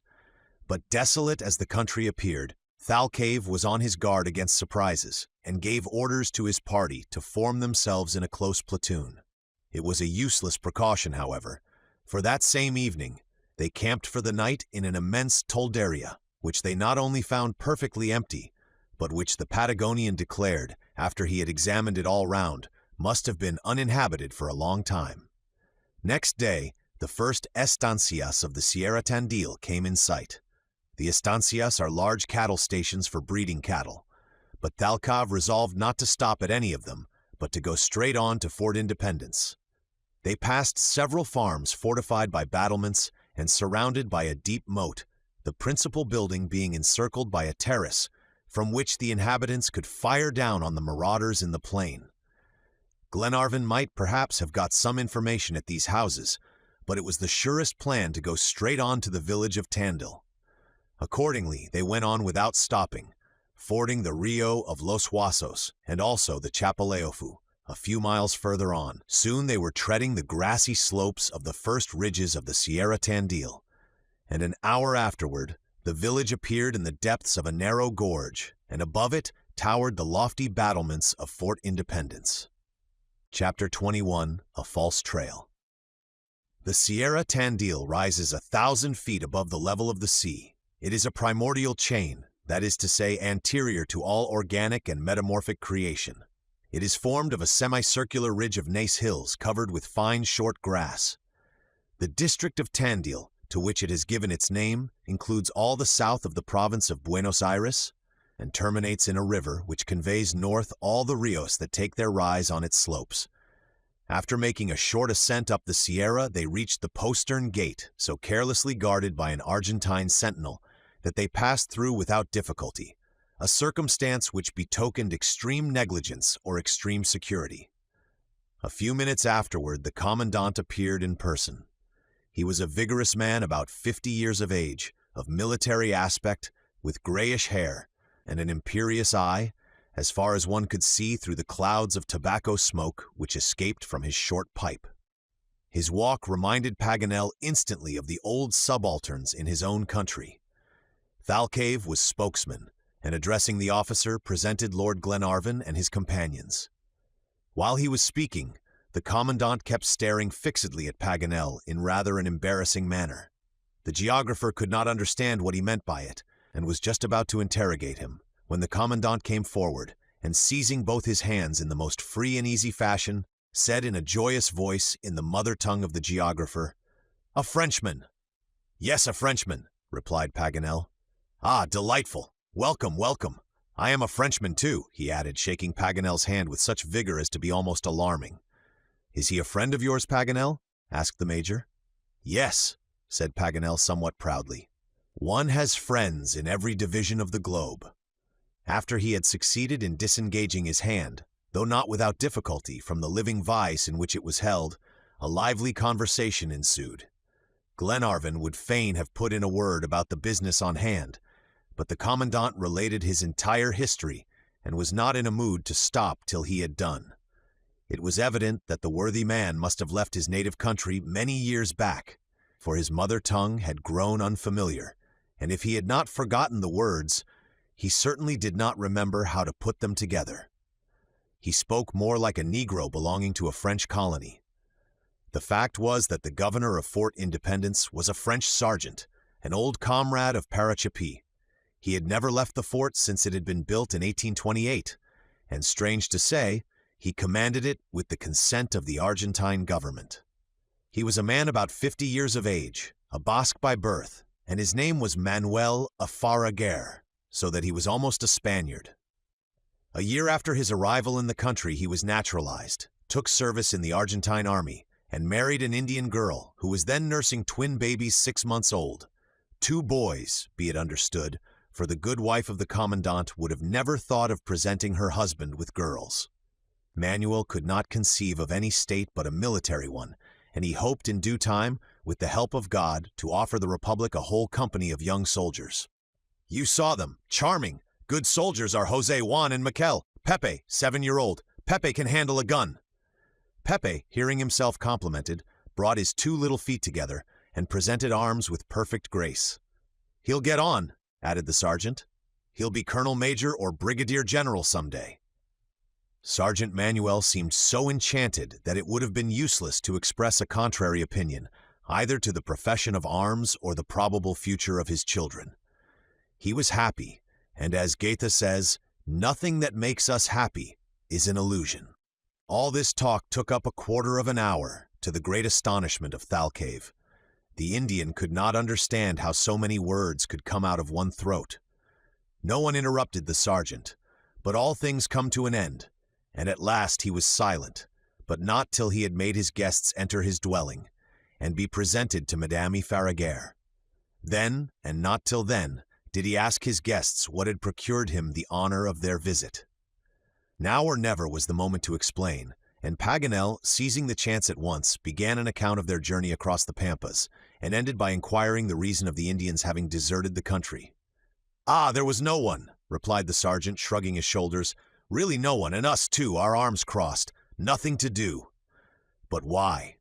"War." "War? Yes, civil war between the Paraguayans and Buenos Aireans," replied the sergeant. Well, Indians all in the north, in the rear of General Flores. Indian pillagers find pillage there." "But where are the caciques?" "Caciques are with them." "What, Catriel? There is no Catriel. And Calfucura? There is no Calfucura. And is there no Yanchatruz? No Yanchatruz." The reply was interpreted by Thalcave, who shook his head and gave an approving look. The Patagonian was either unaware of, or had forgotten that civil war was decimating the 2 parts of the Republic, a war which ultimately required the intervention of Brazil. The Indians have everything to gain by these intestine strifes, and cannot lose such fine opportunities of plunder. There was no doubt the sergeant was right in assigning war then as the cause of the forsaken appearance of the plains. But this circumstance upset all Glenarvan's projects, for if Harry Grant was a prisoner in the hands of the caciques, he must have been dragged north with them. How and where should they ever find him if that were the case? Should they attempt a perilous and almost useless journey to the northern border of the Pampas? It was a serious question which would need to be well talked over. However, There was one inquiry more to make to the sergeant, and it was the major who thought of it. For all the others looked at each other in silence. Had the sergeant heard whether any Europeans were prisoners in the hands of the caciques? Manuel looked thoughtful for a few minutes, like a man trying to ransack his memory. At last he said, "Yes!" "Ah!" said Glenarvan, catching at the fresh hope. They all eagerly crowded round the sergeant, exclaiming, "Tell us! Tell us!" "It was some years ago," replied Manuel. "Yes, all I heard was that some Europeans were prisoners, but I never saw them." "You are making a mistake," said Glenarvan. "It can't be some years ago. The date of the shipwreck is explicitly given. The Britannia was wrecked in June 1862. It is scarcely 2 years ago." "Oh, more than that, my lord." "Impossible," said Paganel. "Oh, but it must be. It was when Pepe was born. There were 2 prisoners." "No, 3, said Glenarvan. "2, replied the sergeant in a positive tone. "2, echoed Glenarvan, much surprised. "2 Englishmen?" "No, no." "Who is talking of Englishmen?" "No, a Frenchman and an Italian." "An Italian who was massacred by the Poyuches?" exclaimed Paganel. "Yes, and I heard afterward that the Frenchman was saved." "Saved!" exclaimed young Robert, his very life hanging on the lips of the sergeant. "Yes, delivered out of the hands of the Indians." Paganel struck his forehead with an air of desperation, and said at last, "Ah, I understand. It is all clear now. Everything is explained. But what is it?" asked Glenarvan, with as much impatience. "My friends," replied Paganel, taking both Robert's hands in his own, "we must resign ourselves to a sad disaster. We have been on a wrong track. The prisoner mentioned is not the captain at all, but one of my own countrymen, and his companion, who was assassinated by the Poyuches, was Marco Vizzello. The Frenchman was dragged along by the cruel Indians several times as far as the shores of the Colorado, but managed at length to make his escape and return to Colorado. Instead of following the track of Harry Grant, we have fallen on that of young Ginnard." This announcement was heard with profound silence. The mistake was palpable. The details given by the sergeant, the nationality of the prisoner, the murder of his companions, his escape from the hands of the Indians, all evidenced the fact. Glenarvan looked at Thalcave with a crestfallen face, and the Indian, turning to the sergeant, asked whether he had never heard of 3 English captives. "Never," replied Manuel. "They would have known of them at Tandil, I am sure. No, it cannot be." After this, there was nothing further to do at Fort Independence but to shake hands with the commandant and thank him and take leave. Glenarvan was in despair at this complete overthrow of his hopes, and Robert walked silently beside him with his eyes full of tears. Glenarvan could not find a word of comfort to say to him. Paganel gesticulated and talked away to himself. The major never opened his mouth, nor Thalcave, whose amour propre, as an Indian, seemed quite wounded by having allowed himself to go on a wrong scent. No one, however, would have thought of reproaching him for an error so pardonable. They went back to the fonda and had supper, but it was a gloomy party that surrounded the table. It was not that any one of them regretted the fatigue they had so heedlessly endured, or the dangers they had run, but they felt their hope of success was gone, for there was no chance of coming across Captain Grant between the Sierra Tandil and the sea, as Sergeant Manuel must have heard if any prisoners had fallen into the hands of the Indians on the coast of the Atlantic. Any event of this nature would have attracted the notice of the Indian traders who trafficked between Tandil and Carmen at the mouth of the Rio Negro. The best thing to do now was to get to the Duncan as quick as possible at the appointed rendezvous. Paganel asked Glenarvan, however, to let him have the document again, on the faith of which they had set out on so bootless a search. He read it over and over, as if trying to extract some new meaning out of it. "Yet nothing can be clearer," said Glenarvan. "It gives the date of the shipwreck and the manner and the place of the captivity in the most categorical manner." "That it does not! No, it does not!" exclaimed Paganel, striking the table with his fist. "Since Harry Grant is not in the Pampas, he is not in America, but where he is the document must say, and it shall say, my friends, or my name is not Jacques Paganel any longer." Chapter 22. The Flood. A distance of 150 miles separates Fort Independence from the shores of the Atlantic. Unless unexpected and certainly improbable delays should occur, In 4 days, Glenarvan would rejoin the Duncan. But to return on board without Captain Grant, and after having so completely failed in his search, was what he could not bring himself to do. Consequently, when next day came, he gave no orders for departure. The Major took it upon himself to have the horses saddled and make all preparations. Thanks to his activity, next morning at 8 o'clock the little troop was descending the grassy slopes of the Sierra. Glenarvan, with Robert at his side, galloped along without saying a word. His bold, determined nature made it impossible to take failure quietly. His heart throbbed as if it would burst, and his head was burning. Paganel, excited by the difficulty, was turning over and over the words of the document and trying to discover some new meaning. Thalcave was perfectly silent and left Thaouka to lead the way. The Major, always confident, remained firm at his post, like a man on whom discouragement takes no hold. Tom Austin and his 2 sailors shared the dejection of their master. A timid rabbit happened to run across their path, and the superstitious men looked at each other in dismay. "A bad omen," said Wilson. "Yes, in the Highlands," repeated Mulrady. "What's bad in the Highlands is not better here," returned Wilson sententiously. Toward noon they had crossed the Sierra and descended into the undulating plains which extend to the sea. Limpid rios intersected these plains and lost themselves among the tall grasses. The ground had once more become a dead level, the last mountains of the Pampas were passed, and a long carpet of verdure unrolled itself over the monotonous prairie beneath the horses' tread. Hitherto the weather had been fine, but today the sky presented anything but a reassuring appearance. The heavy vapors, generated by the high temperature of the preceding days, hung in thick clouds, which ere long would empty themselves in torrents of rain. Moreover, the vicinity of the Atlantic and the prevailing west wind made the climate of this district particularly damp. This was evident by the fertility and abundance of the pasture and its dark color. However, the clouds remained unbroken for the present, and in the evening, after a brisk gallop of 40 miles, the horses stopped on the brink of deep Canadas, immense natural trenches filled with water. No shelter was near, and ponchos had to serve both for tents and coverlets, as each man lay down and fell asleep beneath the threatening sky. Next day the presence of water became still more sensibly felt. It seemed to exude from every pore of the ground. Soon large ponds, some just beginning to form, and some already deep, lay across the route to the east. As long as they had only to deal with lagoons, circumscribed pieces of water unencumbered with aquatic plants, the horses could get through well enough, but when they encountered moving sloughs called pentanos, it was harder work. Tall grass blocked them up, and they were involved in the peril before they were aware. These bogs had already proved fatal to more than one living thing, for Robert, who had got a good bit ahead of the party, came rushing back at full gallop, calling out, "Monsieur Paganel, a forest of horns!"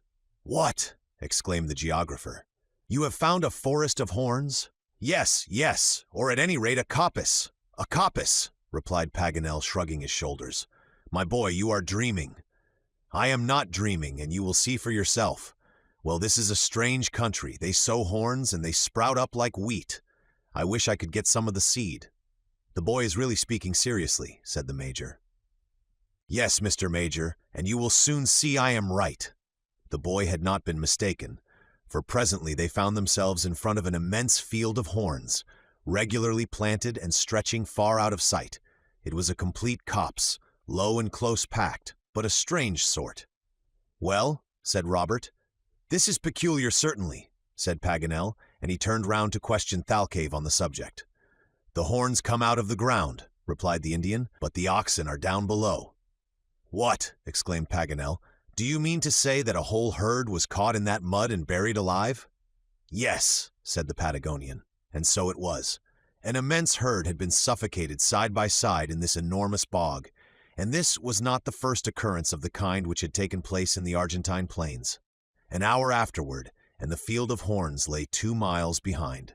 Thalcave was somewhat anxiously observing a state of things which appeared to him unusual. He frequently stopped and raised himself on his stirrups and looked around. His great height gave him a commanding view of the whole horizon, but after a keen, rapid survey, he quickly resumed his seat and went on. About a mile further, he stopped again, and leaving the straight route, made a circuit of some miles north and south, and then returned and fell back in his place at the head of the troop, without saying a syllable as to what he hoped or feared. This strange behavior, several times repeated, made Glenarvan very uneasy, and quite puzzled Paganel. At last, at Glenarvan's request, he asked the Indian about it. Thalcave replied that he was astonished to see the plains so saturated with water.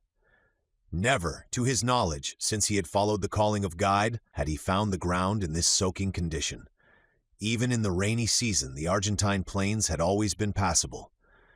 "But what is the cause of this increasing humidity?" said Paganel. "I do not know, and what if I did? Could it be owing to the Rios of the Sierra being swollen to overflowing by the heavy rains? Sometimes they are. And is it the case now? Perhaps." Paganel was obliged to be content with this unsatisfactory reply, and went back to Glenarvan to report the result of his conversation. "And what does Thalcave advise us to do?" said Glenarvan. Paganel went back to the guide and asked him. "Go on fast," was the reply. This was easier said than done. The horses soon tired of treading over ground that gave way at every step. It sank each moment more and more, till it seemed half under water. They quickened their pace, but could not go fast enough to escape the water, which rolled in great sheets at their feet. Before 2 hours, the cataracts of the sky opened and deluged the plain in true tropical torrents of rain. Never was there a finer occasion for displaying philosophic equanimity. There was no shelter, and nothing for it but to bear it stolidly. The ponchos were streaming like the overflowing gutter spouts on the roof of a house, and the unfortunate horsemen had to submit to a double bath, for their horses dashed up the water to their waists at every step.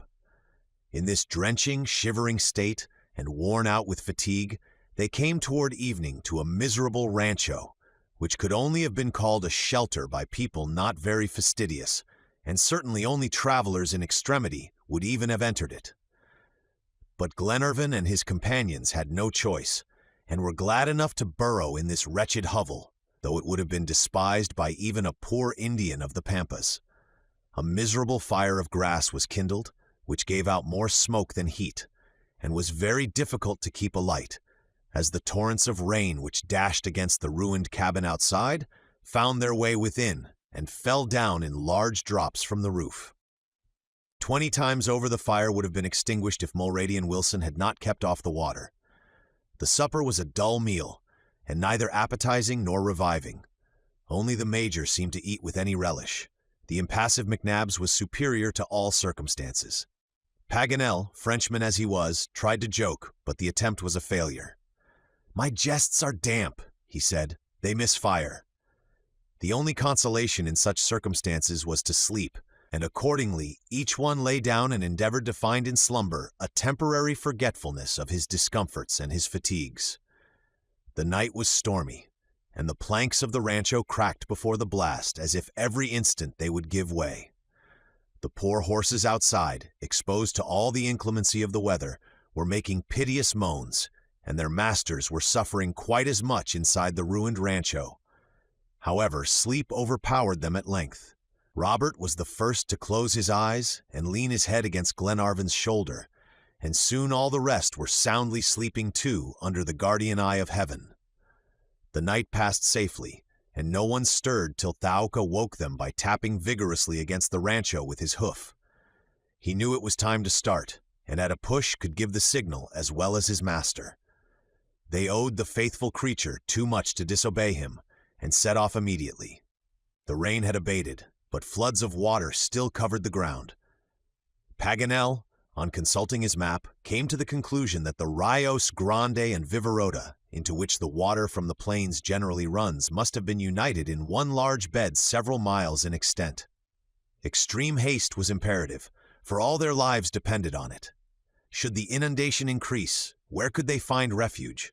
Not a single elevated point was visible on the whole circle of the horizon, and on such level plains water would sweep along with fearful rapidity. The horses were spurred on to the utmost, and Thaouka led the way, bounding over the water as if it had been his natural element. Certainly he might justly have been called a seahorse, better than many of the amphibious animals who bear that name. All of a sudden, about 10 in the morning, Thaouka betrayed symptoms of violent agitation. He kept turning round toward the south, neighing continually, and snorting with wide-open nostrils. He reared violently, and Thalcave had some difficulty in keeping his seat. The foam from his mouth was tinged with blood from the action of the bit, pulled tightly by his master's strong hand, and yet the fiery animal would not be still. Had he been free, his master knew he would have fled away to the north as fast as his legs would have carried him. "What is the matter with Thaouka?" asked Paganel. "Is he bitten by the leeches? They are very voracious in the Argentine streams." "No," replied the Indian. "Is he frightened at something, then?" "Yes, he sensed danger." "What danger?" "I don't know." But though no danger was apparent to the eye, the ear could catch the sound of a murmuring noise beyond the limits of the horizon, like the coming in of the tide. Soon a confused sound was heard of bellowing and neighing and bleating, and about a mile to the south immense flocks appeared, rushing and tumbling over each other in the greatest disorder, as they hurried pell-mell along with inconceivable rapidity. They raised such a whirlwind of water in their course that it was impossible to distinguish them clearly. 100 whales of the largest size could hardly have dashed up the ocean waves more violently. "Anda! Anda! Quick!" shouted Thalcave, in a voice like thunder. "What is it, then?" asked Paganel. "The rising," replied Thalcave. "He means an inundation," exclaimed Paganel, flying with the others after Thalcave, who had spurred on his horse toward the north. It was high time, for about 5 miles south an immense towering wave was seen advancing over the plain and changing the whole country into an ocean. The tall grass disappeared before it as if cut down by a scythe, and clumps of mimosas were torn up and drifted about like floating islands. The wave was speeding on with the rapidity of a racehorse, and the travelers fled before it like a cloud before a storm wind. They looked in vain for some harbor of refuge, and the terrified horses galloped so wildly along that the riders could hardly keep their saddles. "Anda! Anda!" shouted Thalcave, and again they spurred on the poor animals till the blood ran from their lacerated sides. They stumbled every now and then over great cracks in the ground, or got entangled in the hidden grass below the water. They fell, and were pulled up only to fall again and again, and be pulled up again and again. The level of the waters was sensibly rising, and less than 2 miles off the gigantic wave reared its crested head. For a quarter of an hour this supreme struggle with the most terrible of elements lasted. The fugitives could not tell how far they had gone, but judging by the speed, the distance must have been considerable. The poor horses, however, were breast-high in water now, and could only advance with extreme difficulty. Glenarvan and Paganel, and indeed the whole party, gave themselves up for lost, as the horses were fast getting out of their depth, and 6 feet of water would be enough to drown them. It would be impossible to tell the anguish of mind these 8 men endured. They felt their own impotence in the presence of these cataclysms of nature so far beyond all human power. Their salvation did not lie in their own hands. 5 minutes afterward, and the horses were swimming. The current alone carried them along with tremendous force, and with a swiftness equal to their fastest gallop, they must have gone fully 20 miles an hour. All hope of delivery seemed impossible when the Major suddenly called out, "A tree!" "A tree!" exclaimed Glenarvan. "Yes, there," replied Thalcave, pointing with his finger to a species of gigantic walnut tree, which raised its solitary head above the waters. His companions needed no urging forward now. This tree, so opportunely discovered, they must reach at all hazards. The horses very likely might not be able to get to it, but at all events, the men would, the current bearing them right down to it. Just at that moment, Tom Austin's horse gave a smothered neigh and disappeared. His master, freeing his feet from the stirrups, began to swim vigorously. "Hang on to my saddle," called Glenarvan. "Thanks, your honor, but I have good stout arms." "Robert, how is your horse going?" asked his lordship, turning to young Grant. "Famously, my lord, he swims like a fish." "Look out!" shouted the Major in a stentorian voice. The warning was scarcely spoken before the enormous billow, a monstrous wave 40 feet high, broke over the fugitives with a fearful noise. Men and animals all disappeared in a whirl of foam. A liquid mass weighing several millions of tons engulfed them in its seething waters. When it had rolled on, the men reappeared on the surface and counted each other rapidly. But all the horses, except Teuka, who still bore his master, had gone down forever.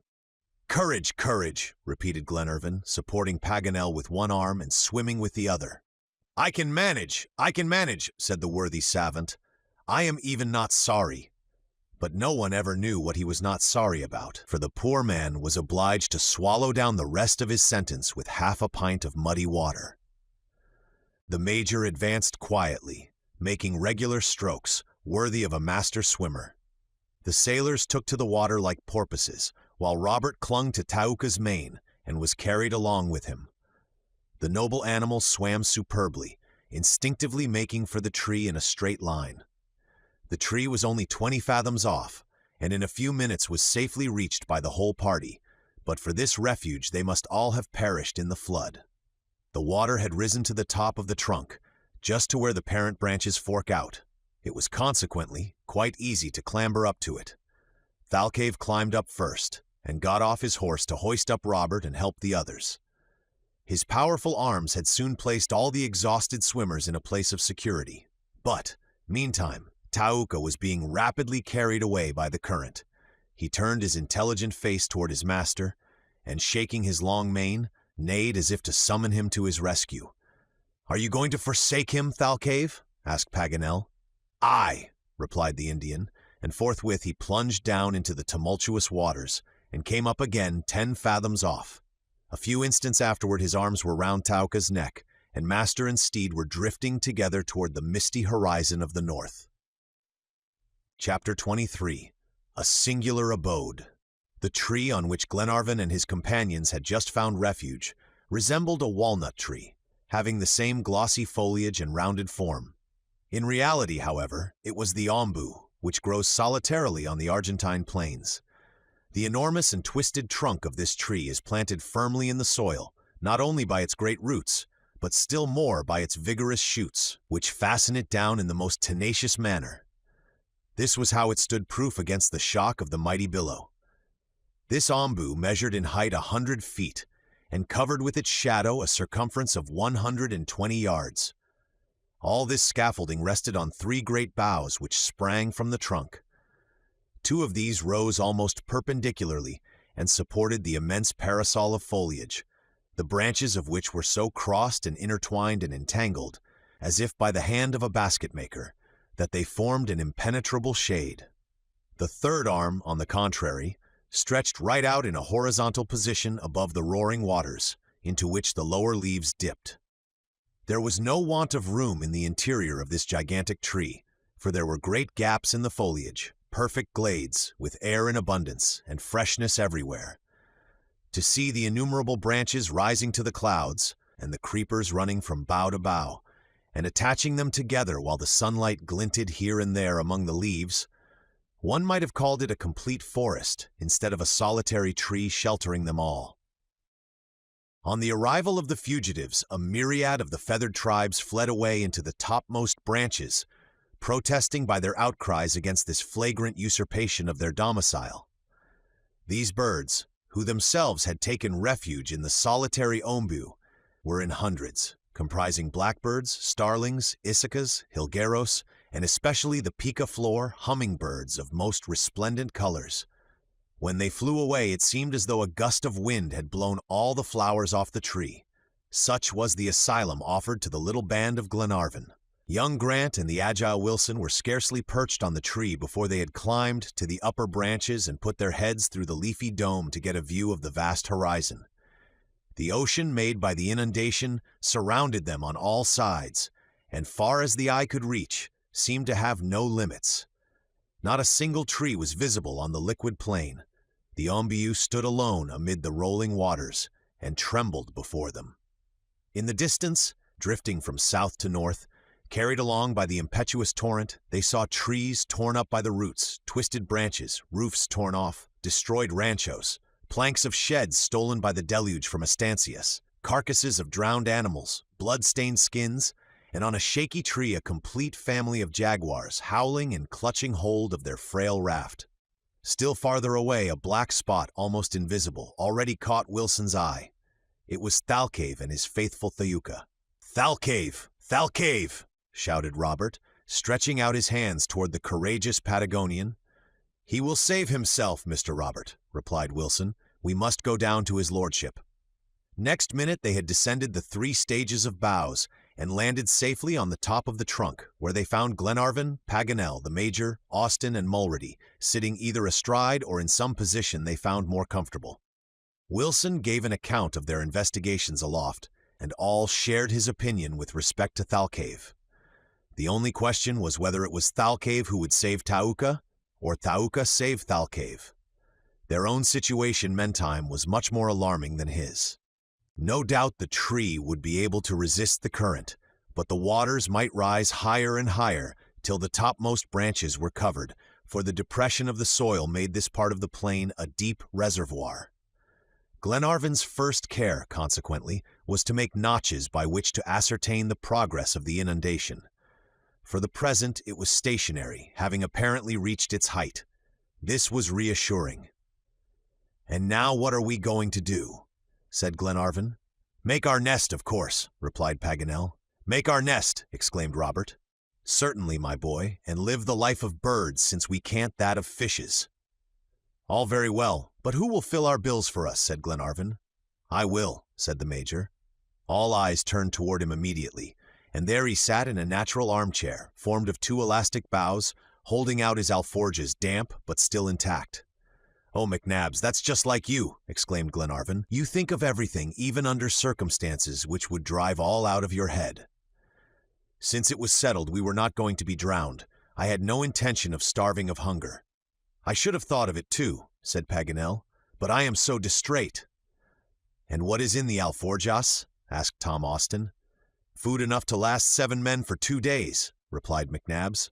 "And I hope the inundation will have gone down in 24 hours, said Glenarvan. "Or that we shall have found some way of regaining terra firma," added Paganel.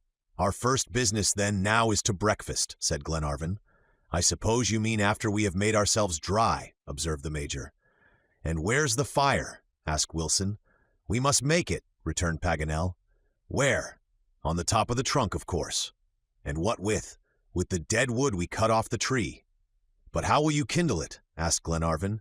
"Our tinder is just like wet sponge." "We can dispense with it," replied Paganel. "We only want a little dry moss and a ray of sunshine, and the lens of my telescope, and you'll see what a fire I'll get to dry myself by. Who will go and cut wood in the forest?"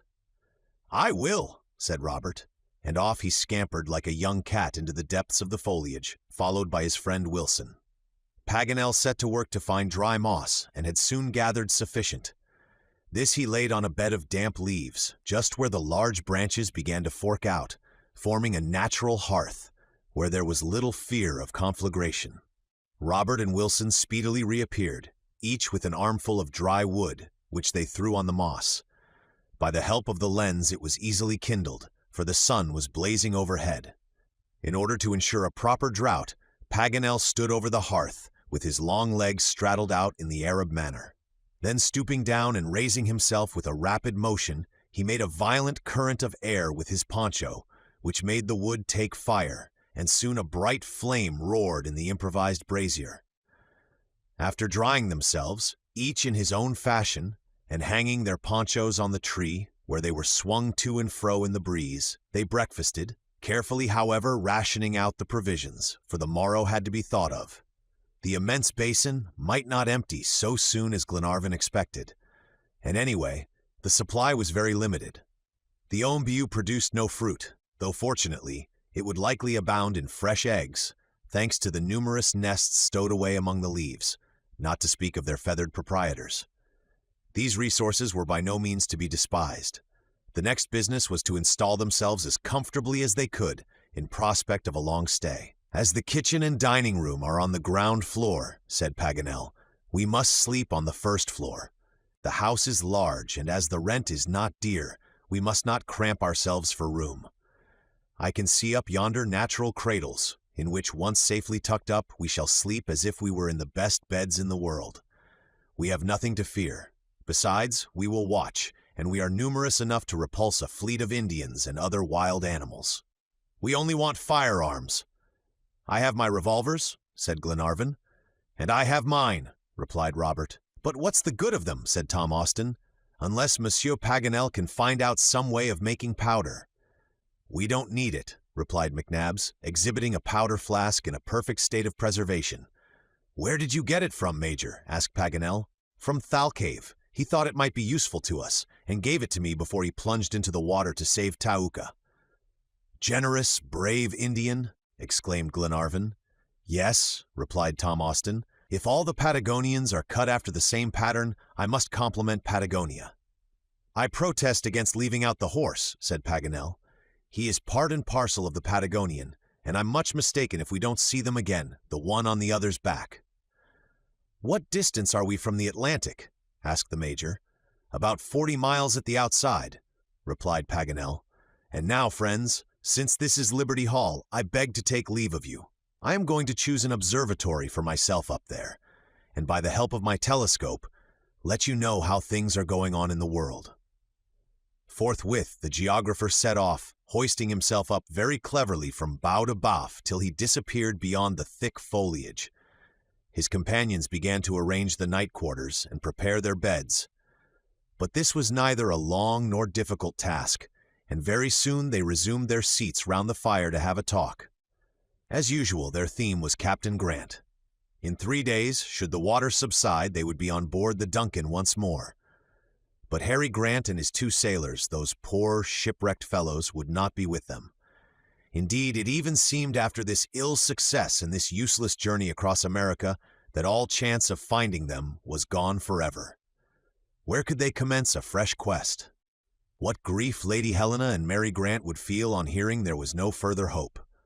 "Poor sister," said Robert, "it is all up with us." For the first time Glenarvan could not find any comfort to give him. What could he say to the lad? Had they not searched exactly where the documents stated?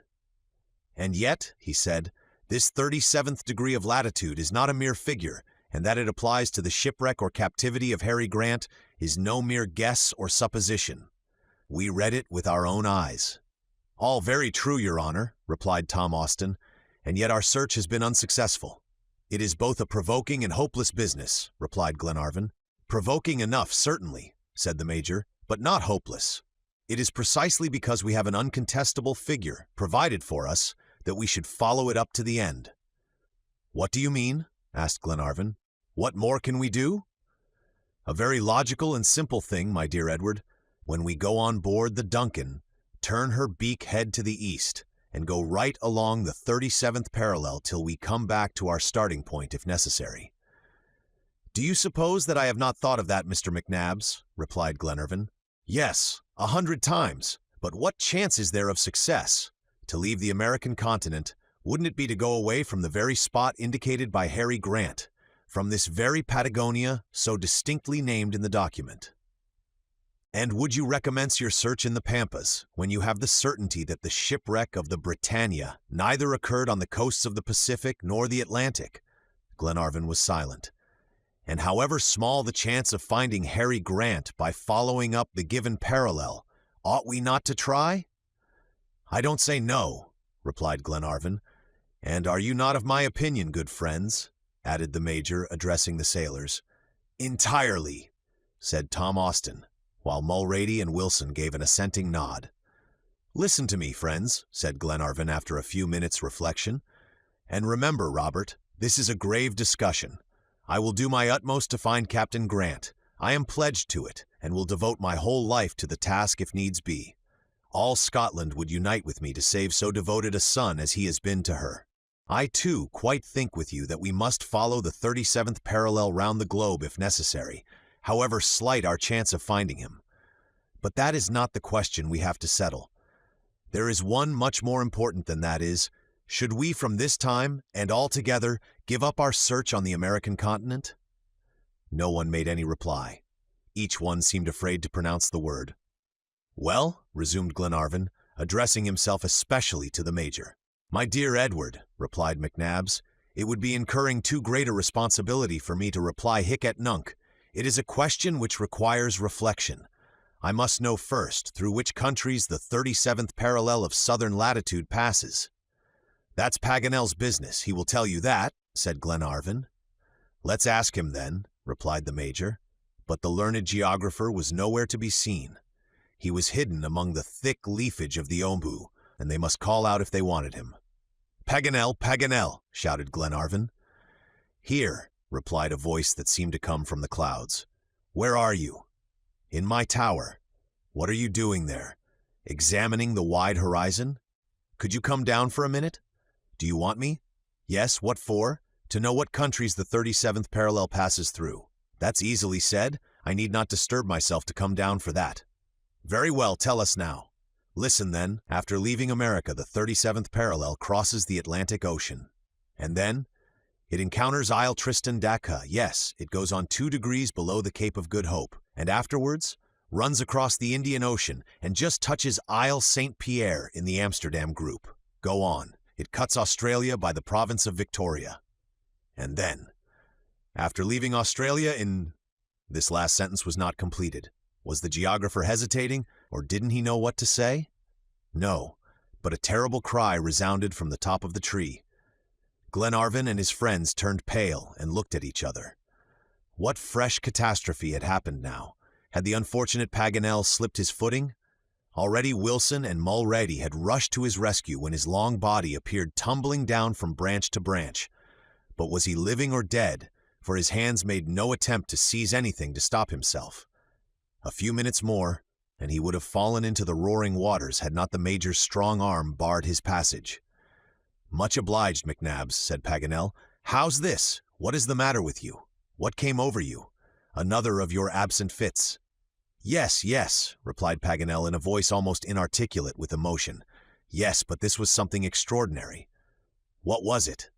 "I said we had made a mistake. We are making it still and have been all along." "Explain yourself." "Glenarvan, Major, Robert, my friends," exclaimed Paganel, "all you that hear me, we are looking for Captain Grant where he is not to be found." "What do you say?" exclaimed Glenarvan. "Not only where he is not now, but where he has never been." 24. Paganel's disclosure. Profound astonishment greeted these unexpected words of the learned geographer. What could he mean? Had he lost his sense? He spoke with such conviction, however, that all eyes turned toward Glenarvan, for Paganel's affirmation was a direct answer to his question. But Glenarvan shook his head and said nothing, though evidently he was not inclined to favor his friend's views. "Yes," began Paganel again, as soon as he had recovered himself a little. "Yes, we have gone a wrong track, and read on the document what was never there." "Explain yourself, Paganel," said the Major, "and more calmly if you can." "The thing is very simple, Major. Like you, I was in error. Like you, I had rushed at a false interpretation, until about an instant ago, on the top of the tree, when I was answering your questions, just as I pronounced the word Australia, a sudden flash came across my mind, and the document became clear as day." "What?" exclaimed Glenarvan. "You mean to say that Harry Grant—" "I mean to say," replied Paganel, "that the word austral that occurs in the document is not a complete word, as we have supposed up till now, but just the root of the word Australia." "Well, that would be strange," said the Major. "Strange," repeated Glenarvan, shrugging his shoulders. "It is simply impossible." "Impossible?" returned Paganel. "That is a word we don't allow in France." "What?" continued Glenarvan, in a tone of the most profound incredulity. "You dare to contend with the document in your hand that the shipwreck of the Britannia happened on the shores of Australia?" "I am sure of it," replied Paganel. "My conscience!" exclaimed Glenarvan. "I must say I am surprised at such a declaration from the Secretary of a Geographical Society." "And why so?" said Paganel, touched in his weak point. "Because, if you allow the word Australia, you must also allow the word Indians, and Indians are never seen there." Paganel was not the least surprised at this rejoinder. Doubtless he expected it, for he began to smile and said, "My dear Glenarvan, don't triumph over me too fast. I am going to floor you completely, and never was an Englishman more thoroughly defeated than you will be. It will be the revenge for Cressy and Agincourt." "I wish nothing better. Take your revenge, Paganel." "Listen, then. In the text of the document there is neither mention of the Indians nor of Patagonia. The incomplete word Indi does not mean Indians, but of course indigenes, aborigines. Now, do you admit that there are aborigines in Australia?" "Bravo, Paganel," said the Major. "Well, do you agree to my interpretation, my dear lord?" asked the geographer again. "Yes," replied Glenarvan, "if you will prove to me that the fragment of a word Goni does not refer to the country of the Patagonians." "Certainly it does not. It has nothing to do with Patagonia," said Paganel. "Read it any way you please except that." "How? Cosmogony, theogony, agony." "Agony," said the Major. "I don't care which," returned Paganel. "The word is quite unimportant. I will not even try to find out its meaning. The main point is that Austral means Australia, and we must have gone blindly on a wrong track not to have discovered the explanation at the very beginning. It was so evident. If I had found the document myself, and my judgment had not been misled by your interpretation, I should never have read it differently." A burst of hurrahs and congratulations and compliments followed Paganel's words. Austin and the sailors, and the Major and Robert, most all overjoyed at this fresh hope, applauded him heartily, while even Glenarvan, whose eyes were gradually getting open, was almost prepared to give in. "I only want to know one thing more, my dear Paganel," he said, "and then I must bow to your perspicacity." "What is it?" "How will you group the words together according to your new interpretation? How will the document read?" "Easily enough answered. Here is the document," replied Paganel, taking out the precious paper he had been studying so conscientiously for the last few days. For a few minutes there was complete silence, while the worthy savant took time to collect his thoughts before complying with his lordship's request. Then, putting his finger on the words and emphasizing some of them, he began as follows. "Le 7 juin 1862, le 3 mats Britannia de Glasgow a sombre après." Put, if you please, 2 jours, 3 jours, or une longue agonie. It doesn't signify, it is quite a matter of indifference. Sur les côtes de l'Australie. Se dirigeant à terre, 2 matelots et le capitaine Grant vont essayer d'aborder, or ont aborde le continent où ils seront, or sont prisonniers de cruels indigènes. Ils ont jeté ce document, etc. Is that clear? "Clear enough," replied Glenarvan, "if the word continent can be applied to Australia, which is only an island." "Make yourself easy about that, my dear Glenarvan. The best geographers have agreed to call the island the Australian continent." "Then all I have now to say is, my friends," said Glenarvan, "away to Australia, and may Heaven help us." "To Australia," echoed his companions with one voice. "I tell you what, Paganel," added Glenarvan, "your being on board the Duncan is a perfect providence." "All right, look on me as a messenger of Providence, and let us drop the subject." So the conversation ended, a conversation which great results were to follow. It completely changed the moral condition of the travelers. It gave the clue of the labyrinth in which they had thought themselves hopelessly entangled, and, amid their ruined projects, inspired them with fresh hope. They could now quit the American continent without the least hesitation, and already their thoughts had flown to the Australias. In going on board the Duncan again, they would not bring despair with them, and Lady Helena and Mary Grant would not have to mourn the irrevocable loss of Captain Grant. This thought so filled them with joy that they forgot all the dangers of their actual situation, and only regretted that they could not start immediately. It was about 4 o'clock in the afternoon, and they determined to have supper at 6. Paganel wished to get up a splendid spread in honor of the occasion, but as the materials were very scanty, he proposed to Robert to go and hunt in the neighboring forest. Robert clapped his hands at the idea, so they took Thalcave's powder flask, cleaned the revolvers and loaded them with small shot, and set off. "Don't go too far," said the Major gravely to the 2 hunters. After their departure, Glenarvan and McNabbs went down to examine the state of the water by looking at the notches they had made on the tree, and Wilson and Mulrady replenished the fire. No sign of decrease appeared on the surface of the immense lake, yet the flood seemed to have reached its maximum height. But the violence with which it rushed from the south to north proved that the equilibrium of the Argentine rivers was not restored. Before getting lower, the liquid mass must remain stationary, as in the case with the ocean before the ebb tide commences. While Glenarvan and his cousin were making these observations, the report of firearms resounded frequently above their heads, and the jubilant outcries of the 2 sportsmen, for Paganel was every whit as much a child as Robert. They were having a fine time of it among the thick leaves, judging by the peals of laughter which rang out in the boy's clear treble voice and Paganel's deep bass. The chase was evidently successful, and wonders in culinary art might be expected. Wilson had a good idea to begin with, which he had skillfully carried out.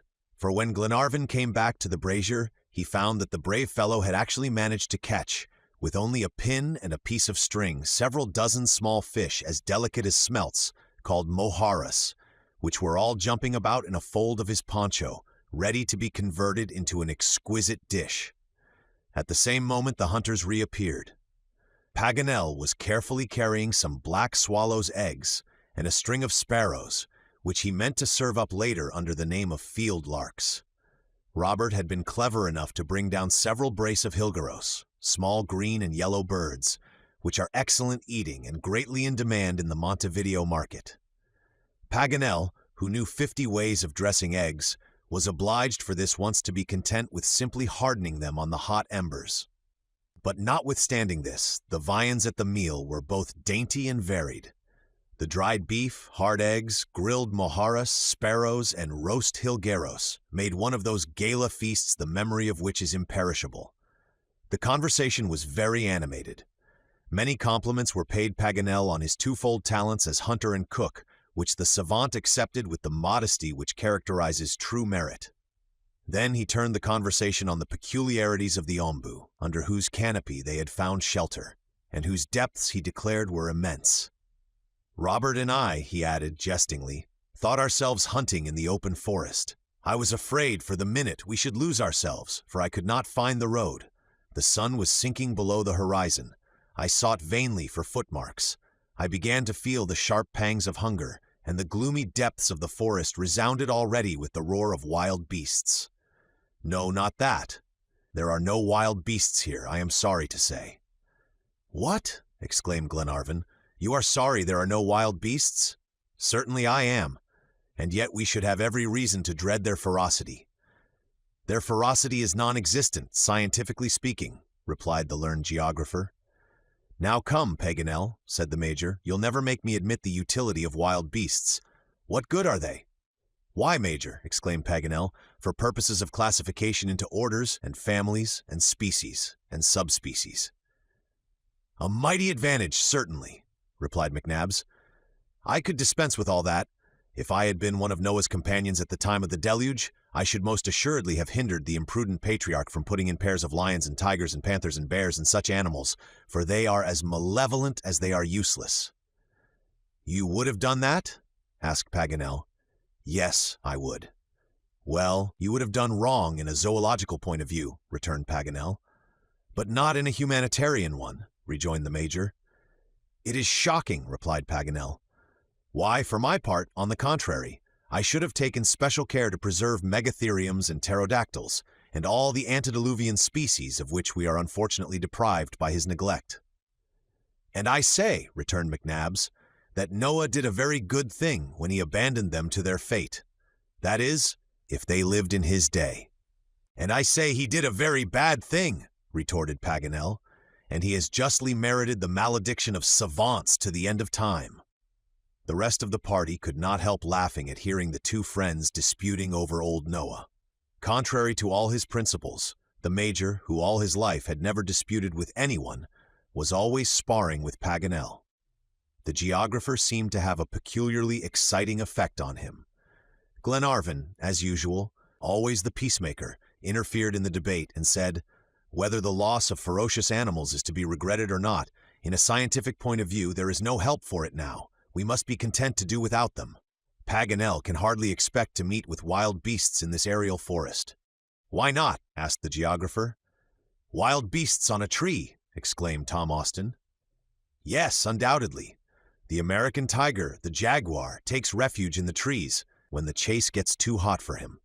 It is quite possible that one of these animals, surprised by the inundation, might have climbed up into this ombu and be hiding now among its thick foliage. You haven't met any of them at any rate, I suppose? Said the Major. No, replied Paganel, though we hunted all through the wood. It is vexing, for it would have been a splendid chase. A jaguar is a bloodthirsty, ferocious creature. He can twist the neck of a horse with a single stroke of his paw. When he has once tasted human flesh, he scents it greedily. He likes to eat an Indian best, and next to him a Negro, then a mulatto, and last of all a white man. I am delighted to hear we come number 4, said McNabbs. That only proves you are insipid, retorted Paganel with an air of disdain. I am delighted to be insipid, was the Major's reply. Well, it is humiliating enough, said the intractable Paganel. The white man proclaimed himself chief of the human race, but Mr. Jaguar is of a different opinion, it seems. Be that as it may, my brave Paganel, seeing there are neither Indians, nor Negroes, nor mulattoes among us, I am quite rejoiced at the absence of your beloved Jaguars. Our situation is not so particularly agreeable. What, not agreeable? Exclaimed Paganel, jumping at the word as likely to give a new turn to the conversation. You are complaining of your lot, Glenarvan. I should think so indeed, replied Glenarvan. Do you find these uncomfortable hard branches very luxurious? I have never been more comfortable, even in my study. We live like the birds, we sing and fly about. I begin to believe men were intended to live on trees. But they want wings, suggested the Major. They'll make them someday. Until then, put in Glenarvan, with your leave, I prefer the gravel of a park, or the floor of a house, or the deck of a ship, to this aerial dwelling. We must take things as they come, Glenarvan, returned Paganel. If good, so much the better. If bad, never mind. Ah, I see you are wishing you had all the comforts of Malcolm Castle. No, but I am quite certain Robert is perfectly happy, interrupted Paganel, eager to ensure one partisan at least. Yes, that I am, exclaimed Robert in a joyous tone. At his age it is quite natural, replied Glenarvan. And at mine too, returned the geographer. The fewer one's comforts, the fewer one's needs, and the fewer one's needs, the greater one's happiness. Now, said the Major, here is Paganel running a tilt against riches and gilt ceilings. No, McNabbs, replied the savant, I'm not, but if you like I'll tell you a little Arabian story that comes into my mind, very apropos this minute. Oh, do, said Robert. And what is your story to prove, Paganel? Inquired the Major.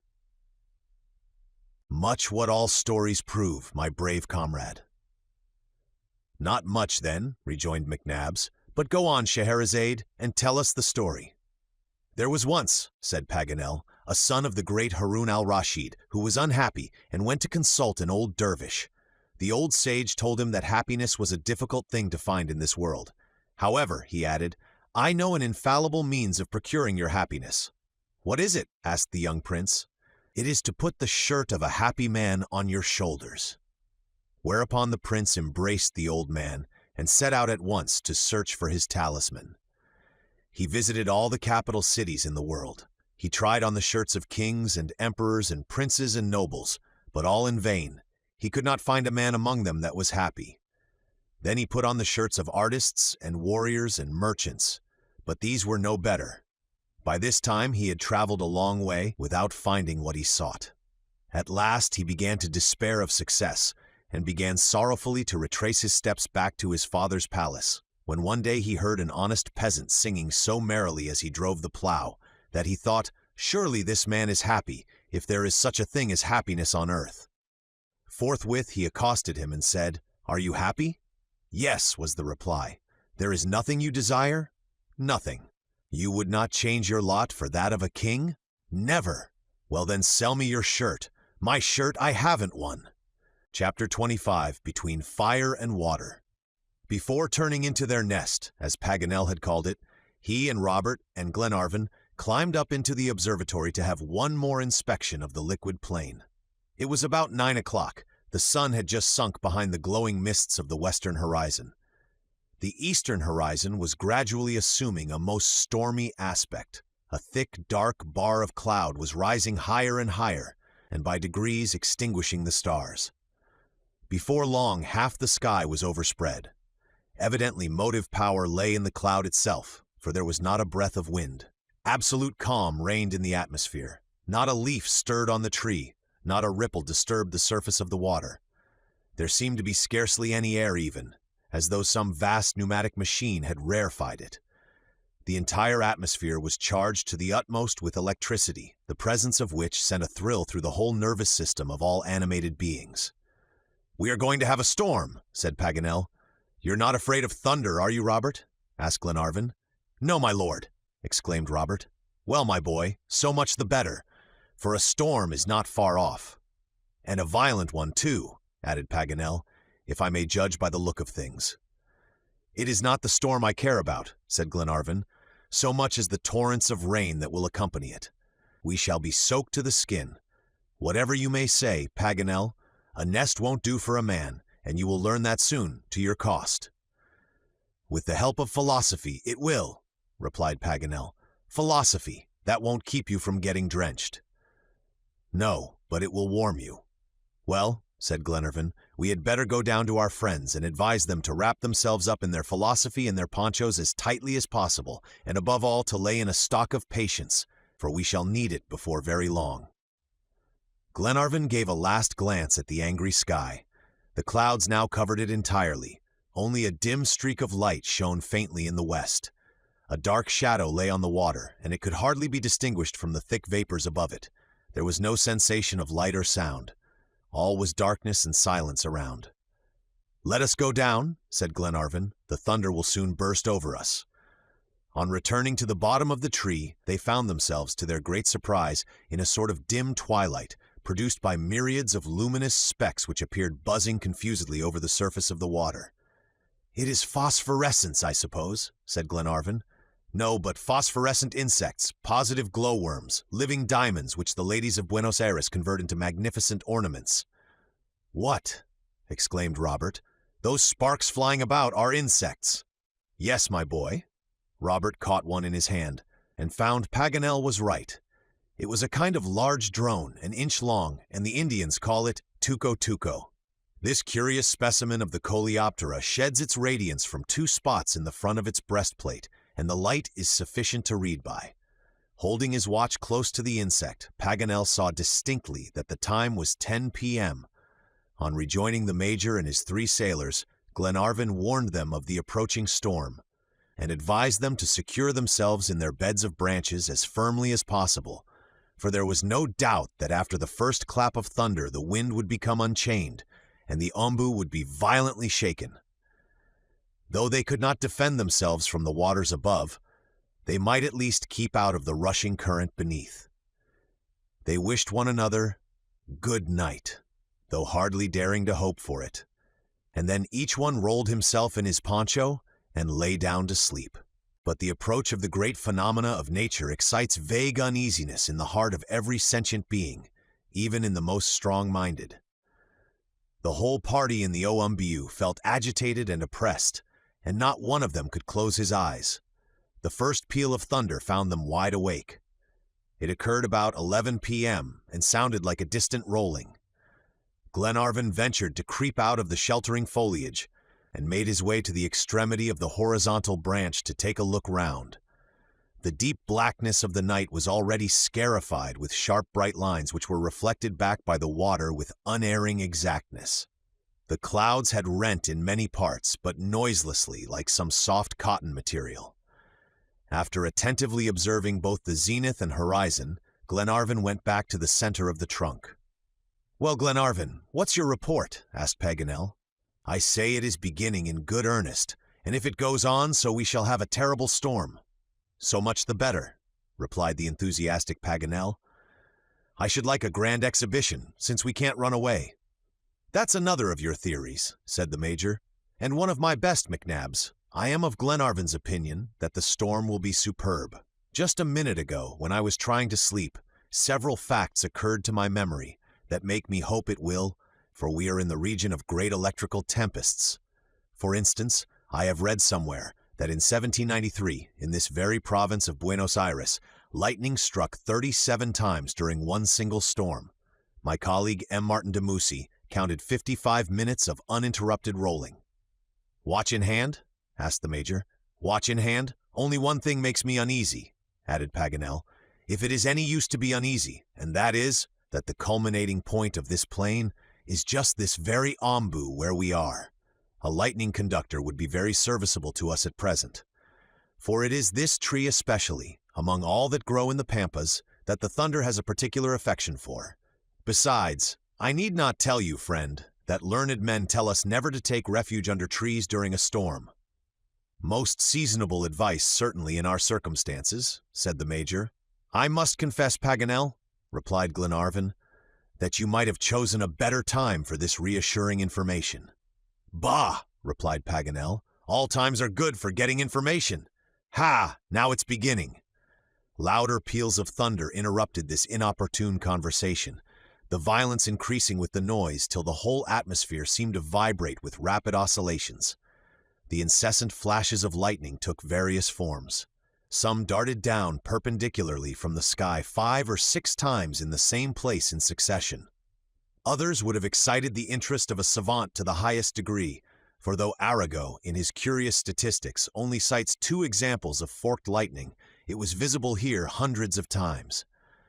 Some of the flashes branched out in 1,000 different directions, making coralliform zigzags, and threw out wonderful jets of arborescent light. Soon, the whole sky from east to north seemed supported by a phosphoric band of intense brilliancy. This kept increasing by degrees till it overspread the entire horizon, kindling the clouds which were faithfully mirrored in the waters as if they were masses of combustible material beneath, and presented the appearance of an immense globe of fire, the center of which was the Ombu. Glenarvan and his companions gazed silently at this terrifying spectacle. They could not make their voices heard, but the sheets of white light which enwrapped them every now and then revealed the face of one and another, sometimes the calm features of the Major, sometimes the eager, curious glance of Paganel, or the energetic face of Glenarvan, and at others the scared eyes of the terrified Robert, and the careless looks of the sailors, investing them with a weird spectral aspect. However, as yet no rain had fallen, and the wind had not risen in the least. But this state of things was of short duration. Before long the cataracts of the sky burst forth and came down in vertical streams. As the large drops fell splashing into the lake, fiery sparks seemed to fly out from the illuminated surface. Was the rain the finale of the storm? If so, Glenarvan and his companions would escape scot-free, except for a few vigorous douche baths. No, at the very height of this struggle of the electric forces of the atmosphere, a large ball of fire appeared suddenly at the extremity of the horizontal parent branch, as thick as a man's wrist, and surrounded with black smoke. This ball, after turning round and round for a few seconds, burst like a bombshell, and with so much noise that the explosion was distinctly audible above the general fracas. A sulphurous smoke filled the air, and complete silence reigned till the voice of Tom Austin was heard shouting, "The tree is on fire!" Tom was right. In a moment, as if some fireworks were being ignited, the flame ran along the west side of the Ombu. The dead wood and nests of dried grass, and the whole sap, which was of a spongy texture, supplied food for its devouring activity. The wind had risen now and fanned the flame. It was time to flee, and Glenarvan and his party hurried away to the eastern side of their refuge, which was meantime untouched by the fire. They were all silent, troubled, and terrified, as they watched branch after branch shrivel and crack and writhe in the flame like living serpents, and then drop into the swollen torrent, still red and gleaming, as it was borne swiftly along on the rapid current. The flames sometimes rose to a prodigious height and seemed almost lost in the atmosphere, and sometimes, beaten down by the hurricane, closely enveloped the Ombu like a robe of Nessus. Terror seized the entire group. They were almost suffocated with smoke and scorched with the unbearable heat, for the conflagration had already reached the lower branches on their side of the Ombu. To extinguish it or check its progress was impossible, and they saw themselves irrevocably condemned to a torturing death, like the victims of Hindu divinities. At last, their situation was absolutely intolerable. Of the 2 deaths staring them in the face, they had better choose the less cruel. "To the water!" exclaimed Glenarvan. Wilson, who was nearest the flames, had already plunged into the lake, but next minute he screamed out in the most violent terror, "Help! Help!" Austin rushed toward him, and with the assistance of the Major, dragged him up again on the tree. "What's the matter?" they asked. "Alligators! Alligators!" replied Wilson. The whole foot of the tree appeared to be surrounded by these formidable animals of the saurian order. By the glare of the flames, they were immediately recognized by Paganel as the ferocious species peculiar to America, called caimans in the Spanish territories. About 10 of them were there, lashing the water with their powerful tails and attacking the ombu with the long teeth of their lower jaw. At this sight, the unfortunate men gave themselves up to be lost. A frightful death was in store for them, since they must either be devoured by the fire or by the caimans. Even the major said in a calm voice, "This is the beginning of the end now." There are circumstances in which men are powerless, when the unchained elements can only be combated by other elements. Glenarvan gazed with haggard looks at the fire leagued against him, hardly knowing what deliverance to implore from heaven. The violence of the storm had abated, but it had developed in the atmosphere a considerable quantity of vapors, to which electricity was about to communicate immense force. An enormous waterspout was gradually forming in the south, a cone of thick mists, but with the point at the bottom and base at the top, linking together the turbulent water and the angry clouds. This meteor soon began to move forward, turning over and over on itself with dizzy rapidity, and sweeping up into its center, a column of water from the lake, while its giratory motions made all the surrounding currents of air rush toward it. A few seconds more, and the gigantic waterspout threw itself on the ombu and caught it up in its whirl. The tree shook to its roots. Glenarvan could fancy the caiman's teeth were tearing it up from the soil, for as he and his companions held on, each clinging firmly to the other, they felt the towering ombu give way, and the next minute it fell right over with a terrible hissing noise, as the flaming branches touched the foaming water. It was the work of an instant. Already the waterspout had passed to carry on its destructive work elsewhere. It seemed to empty the lake in its passage by continually drawing up the water into itself. The ombu now began to drift rapidly along, impelled by wind and current. All the caimans had taken their departure except one that was crawling over the upturned roots and coming toward the poor refugees with wide-open jaws. But Mulready, seizing hold of a branch that was half burned off, struck the monster such a tremendous blow that it fell back into the torrent and disappeared, lashing the water with its formidable tail. Glenarvan and his companions, being thus delivered from the voracious saurians, stationed themselves on the branches windward of the conflagration, while the ombu sailed along like a blazing fireship through the dark night, the flames spreading themselves round like sails before the breath of the hurricane. Chapter 26. The Return on Board. For 2 hours the ombu navigated the immense lake without reaching terra firma. The flames which were devouring it had gradually died out. The chief danger of their frightful passage was thus removed, and the major went the length of saying that he should not be surprised if they were saved after all. The direction of the current remained unchanged, always running from southwest to northeast. Profound darkness had again set in, only illumined here and there by a parting flash of lightning. The storm was nearly over. The rain had given place to light mists, which a breath of wind dispersed, and the heavy masses of cloud had separated and now streaked the sky in long bands. The ombu was borne onward so rapidly by the impetuous torrent that anyone might have supposed some powerful locomotive engine was hidden in its trunk. It seemed likely enough they might continue drifting in this way for days. About 3 o'clock in the morning, however, the major noticed that the roots were beginning to graze the ground occasionally, and by sounding the depth of the water with a long branch, Tom Austin found that they were getting on rising ground. 20 minutes afterward, the ombu stopped short with a violent jolt. "Land! Land!" shouted Paganel in a ringing tone. The extremity of the calcined bow had struck some hillock, and never were sailors more glad. The rock to them was the port. Already Robert and Wilson had leaped on to the solid plateau with a loud, joyful hurrah, when a well-known whistle was heard. The gallop of a horse resounded over the plain, and the tall form of Thalcave emerged from the darkness. "Thalcave! Thalcave!" they all cried with one voice. "Amigos!" replied the Patagonian, who had been waiting for the travelers here in the same place where the current had landed himself. As he spoke, he lifted up Robert in his arms and hugged him to his breast, never imagining that Paganel was hanging on to him. A general and hearty handshaking followed, and everyone rejoiced at seeing their faithful guide again. Then the Patagonian led the way into the hangar of a deserted estancia, where there was a good, blazing fire to warm them. and a substantial meal of fine, juicy slices of venison soon broiling, of which they did not leave a crumb. When their minds had calmed down a little, and they were able to reflect on the dangers they had come through from flood and fire and alligators, they could scarcely believe they had escaped. Thalcave, in a few words, gave Paganel an account of himself since they parted, entirely ascribing his deliverance to his intrepid horse. Then Paganel tried to make him understand their new interpretation of the document and the consequent hopes they were indulging. Whether the Indian actually understood his ingenious hypothesis was a question, but he saw that they were glad and confident, and that was enough for him.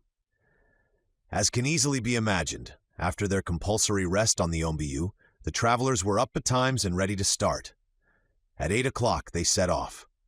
No means of transport being procurable so far south, they were compelled to walk. However, it was not more than 40 miles now that they had to go, and Tauka would not refuse to give a lift occasionally to a tired pedestrian, or even to a couple at a pinch. In 36 hours, they might reach the shores of the Atlantic.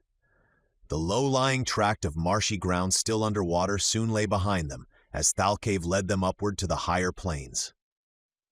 Here the Argentine territory resumed its monotonous aspect. A few clumps of trees, planted by European hands, might chance to be visible among the pasturage, but quite as rarely as in Tandil and Tapalcam Sierras. The native trees are only found on the edge of long prairies and about Cap Corrientes.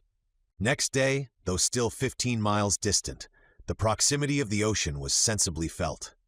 The virazon, a peculiar wind which blows regularly half of the day and night, bent down the heads of the tall grasses.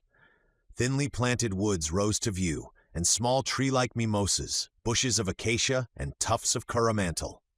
Here and there, shining like pieces of broken glass, were salinous lagoons, which increased the difficulty of the journey, as the travelers had to wind round them to get past. They pushed on as quickly as possible, hoping to reach Lake Salado, on the shores of the ocean, the same day, and at 8 p.m., when they found themselves in front of the sand hills 200 feet high, which skirt the coast, they were all tolerably tired. But when the long murmur of the distant ocean fell on their ears, the exhausted men forgot their fatigue and ran up the sandhills with surprising agility. But it was getting quite dark already, and their eager gaze could discover no traces of the Duncan on the gloomy expanse of water that met their sight. "But she is there, for all that," exclaimed Glenarvan, "waiting for us and running alongside." "We shall see her tomorrow," replied McNabbs. Tom Austin hailed the invisible yacht, but there was no response. The wind was very high and the sea rough. The clouds were scudding along from the west, and the spray of the waves dashed up even to the sandhills. It was little wonder, then, if the man on the lookout could neither hear nor make himself heard, supposing the Duncan were there. There was no shelter on the coast for her, neither bay nor cove nor port, not so much as a creek. The shore was composed of sandbanks which ran out into the sea and were more dangerous to approach than rocky shoals. The sandbanks irritate the waves and make the sea so particularly rough that in heavy weather vessels that run aground there are invariably dashed to pieces. Though then, the Duncan would keep far away from such a coast, John Mangles is a prudent captain to get near. Tom Austin, however, was of the opinion that she would be able to keep 5 miles out. The Major advised his impatient relative to restrain himself to circumstances. Since there was no means of dissipating the darkness, what was the use of straining his eyes by vainly endeavoring to pierce through it? He set to work immediately to prepare the night's encampment beneath the shelter of the sandhills. The last provisions supplied the last meal, and afterward, each, following the Major's example, scooped out a hole in the sand, which made a comfortable enough bed, and then covered himself with the soft material up to his chin, and fell into a heavy sleep. But Glenarvan kept watch. There was still a stiff breeze of wind, and the ocean had not recovered its equilibrium after the recent storm. The waves, at all times tumultuous, now broke over the sandbanks with a noise like thunder. Glenarvan could not rest, knowing the Duncan was so near him. As to supposing she had not arrived at the appointed rendezvous, that was out of the question. Glenarvan had left the Bay of Talcahuano on the 14th of October and arrived on the shores of the Atlantic on the 12th of November. He had taken 30 days to cross Chile, the Cordilleras, the Pampas, and the Argentine plains, giving the Duncan ample time to double Cape Horn and arrive on the opposite side. For such a fast runner, there were no impediments. Certainly the storm had been very violent, and its fury must have been terrible on such a vast battlefield as the Atlantic. But the yacht was a good ship, and the captain was a good sailor. He was bound to be there, and he would be there. These reflections, however, did not calm Glenarvan. When the heart and the reason are struggling, it is generally the heart that wins the mastery. The Laird of Malcolm Castle felt the presence of loved ones about him in the darkness as he wandered up and down the lonely strand. He gazed and listened, and even fancied he caught occasional glimpses of a faint light. "I am not mistaken," he said to himself. "I saw a ship's light, one of the lights on the Duncan. Oh, why can't I see in the dark?" All at once the thought rushed across him that Paganel said he was a nyctalope and could see at night. He must go and wake him. The learned geographer was sleeping as sound as a mole. A strong arm pulled him up out of the sand and made him call out, "Who goes there?" "It is I, Paganel." "Who?" "Glenarvan. Come, I need your eyes." "My eyes," replied Paganel, rubbing them vigorously. "Yes, I need your eyes to make out the Duncan in this darkness, so come." "Confound the nyctalopia," said Paganel inwardly, though delighted to be of any service to his friend. He got up and shook his stiffened limbs, and stretching and yawning as most people do when roused from sleep, followed Glenarvan to the beach. Glenarvan begged him to examine the distant horizon across the sea, which he did most conscientiously for some minutes. "Well, do you see nothing?" asked Glenarvan. "Not a thing. Even a cat couldn't see 2 steps before her. Look for a red light or a green one, her larboard or starboard light." "I see neither a red nor a green light. All is pitch dark," replied Paganel, his eyes involuntarily beginning to close. For half an hour he followed his impatient friend, mechanically letting his head frequently drop on his chest, and raising it again with a start. At last he neither answered nor spoke, and he reeled about like a drunken man. Glenarvan looked at him, and found he was sound asleep. Without attempting to wake him, he took his arm, led him back to his hole, and buried him again comfortably. At dawn next morning, all the slumberers started to their feet and rushed to the shore, shouting, "Hurrah! Hurrah!" as Lord Glenarvan's loud cry, "The Duncan! The Duncan!" broke upon his ear. There she was, 5 miles out, her courses carefully reefed and her steam half up. Her smoke was lost in the morning mist. The sea was so violent that a vessel of her tonnage could not have ventured safely nearer the sandbanks. Glenarvan, by the aid of Paganel's telescope, closely observed the movements of the yacht. It was evident that John Mangles had not perceived his passengers, for he continued his course as before.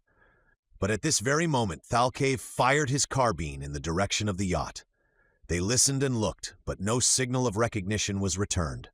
A second and a third time the Indian fired, awakening the echoes among the sandhills. At last a white smoke was seen issuing from the side of the yacht. "They see us!" exclaimed Glenarvan.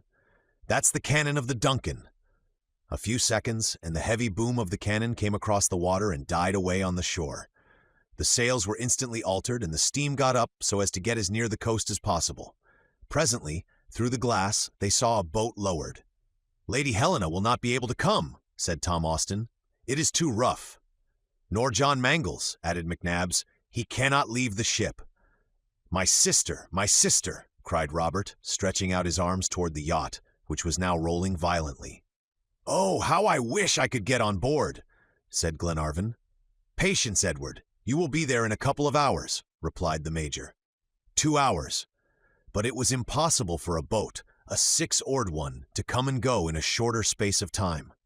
Glenarvan went back to Thalcave, who stood beside Tauca, with his arms crossed, looking quietly at the troubled waves. Glenarvan took his hand and, pointing to the yacht, said, "Come!"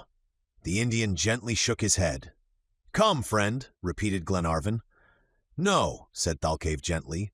"Here is Tauca, and there the Pampas," he added, embracing with a passionate gesture the wide-stretching prairies. Glenarvan understood his refusal. He knew that the Indian would never forsake the prairie, where the bones of his fathers were whitening, and he knew the religious attachment of these sons of the desert for their native land. He did not urge Thalcave longer, therefore, but simply pressed his hand. Nor could he find it in his heart to insist when the Indian, smiling as usual, would not accept the price of his services, pushing back the money and saying, "For the sake of friendship." Glenarvan could not reply, but he wished at least to leave the brave fellow some souvenir of his European friends. What was there to give, however? Arms, horses, everything had been destroyed in the unfortunate inundation, and his friends were no richer than himself.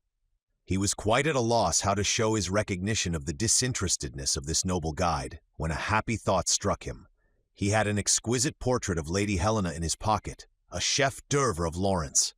This he drew out and offered to Thalcave, simply saying, "My wife." The Indian gazed at it with a softened eye and said, "Good and beautiful."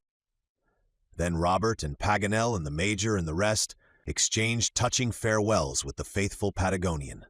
Thalcave embraced them each and pressed them to his broad chest. Paganel made him accept a map of South America and the two oceans, which he had often seen the Indian looking at with interest.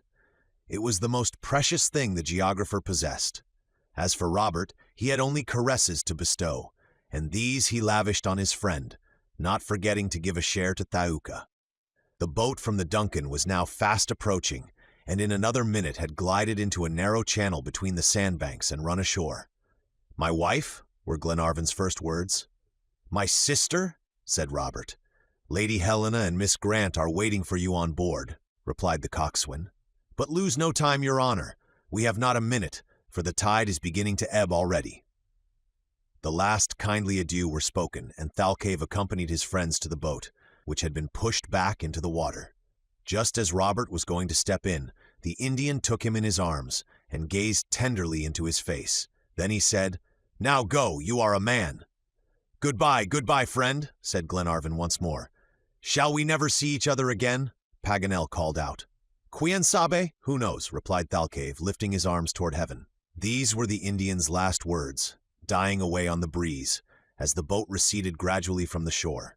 For a long time his dark, motionless silhouette stood out against the sky, through the white, dashing spray of the waves. Then by degrees his tall form began to diminish in size, till at last his friends of a day lost sight of him altogether. An hour afterward Robert was the first to leap on board the Duncan. He flung his arms round Mary's neck, amid the loud, joyous hurrahs of the crew on the yacht. Thus the journey across South America was accomplished, the given line of march being scrupulously adhered to throughout.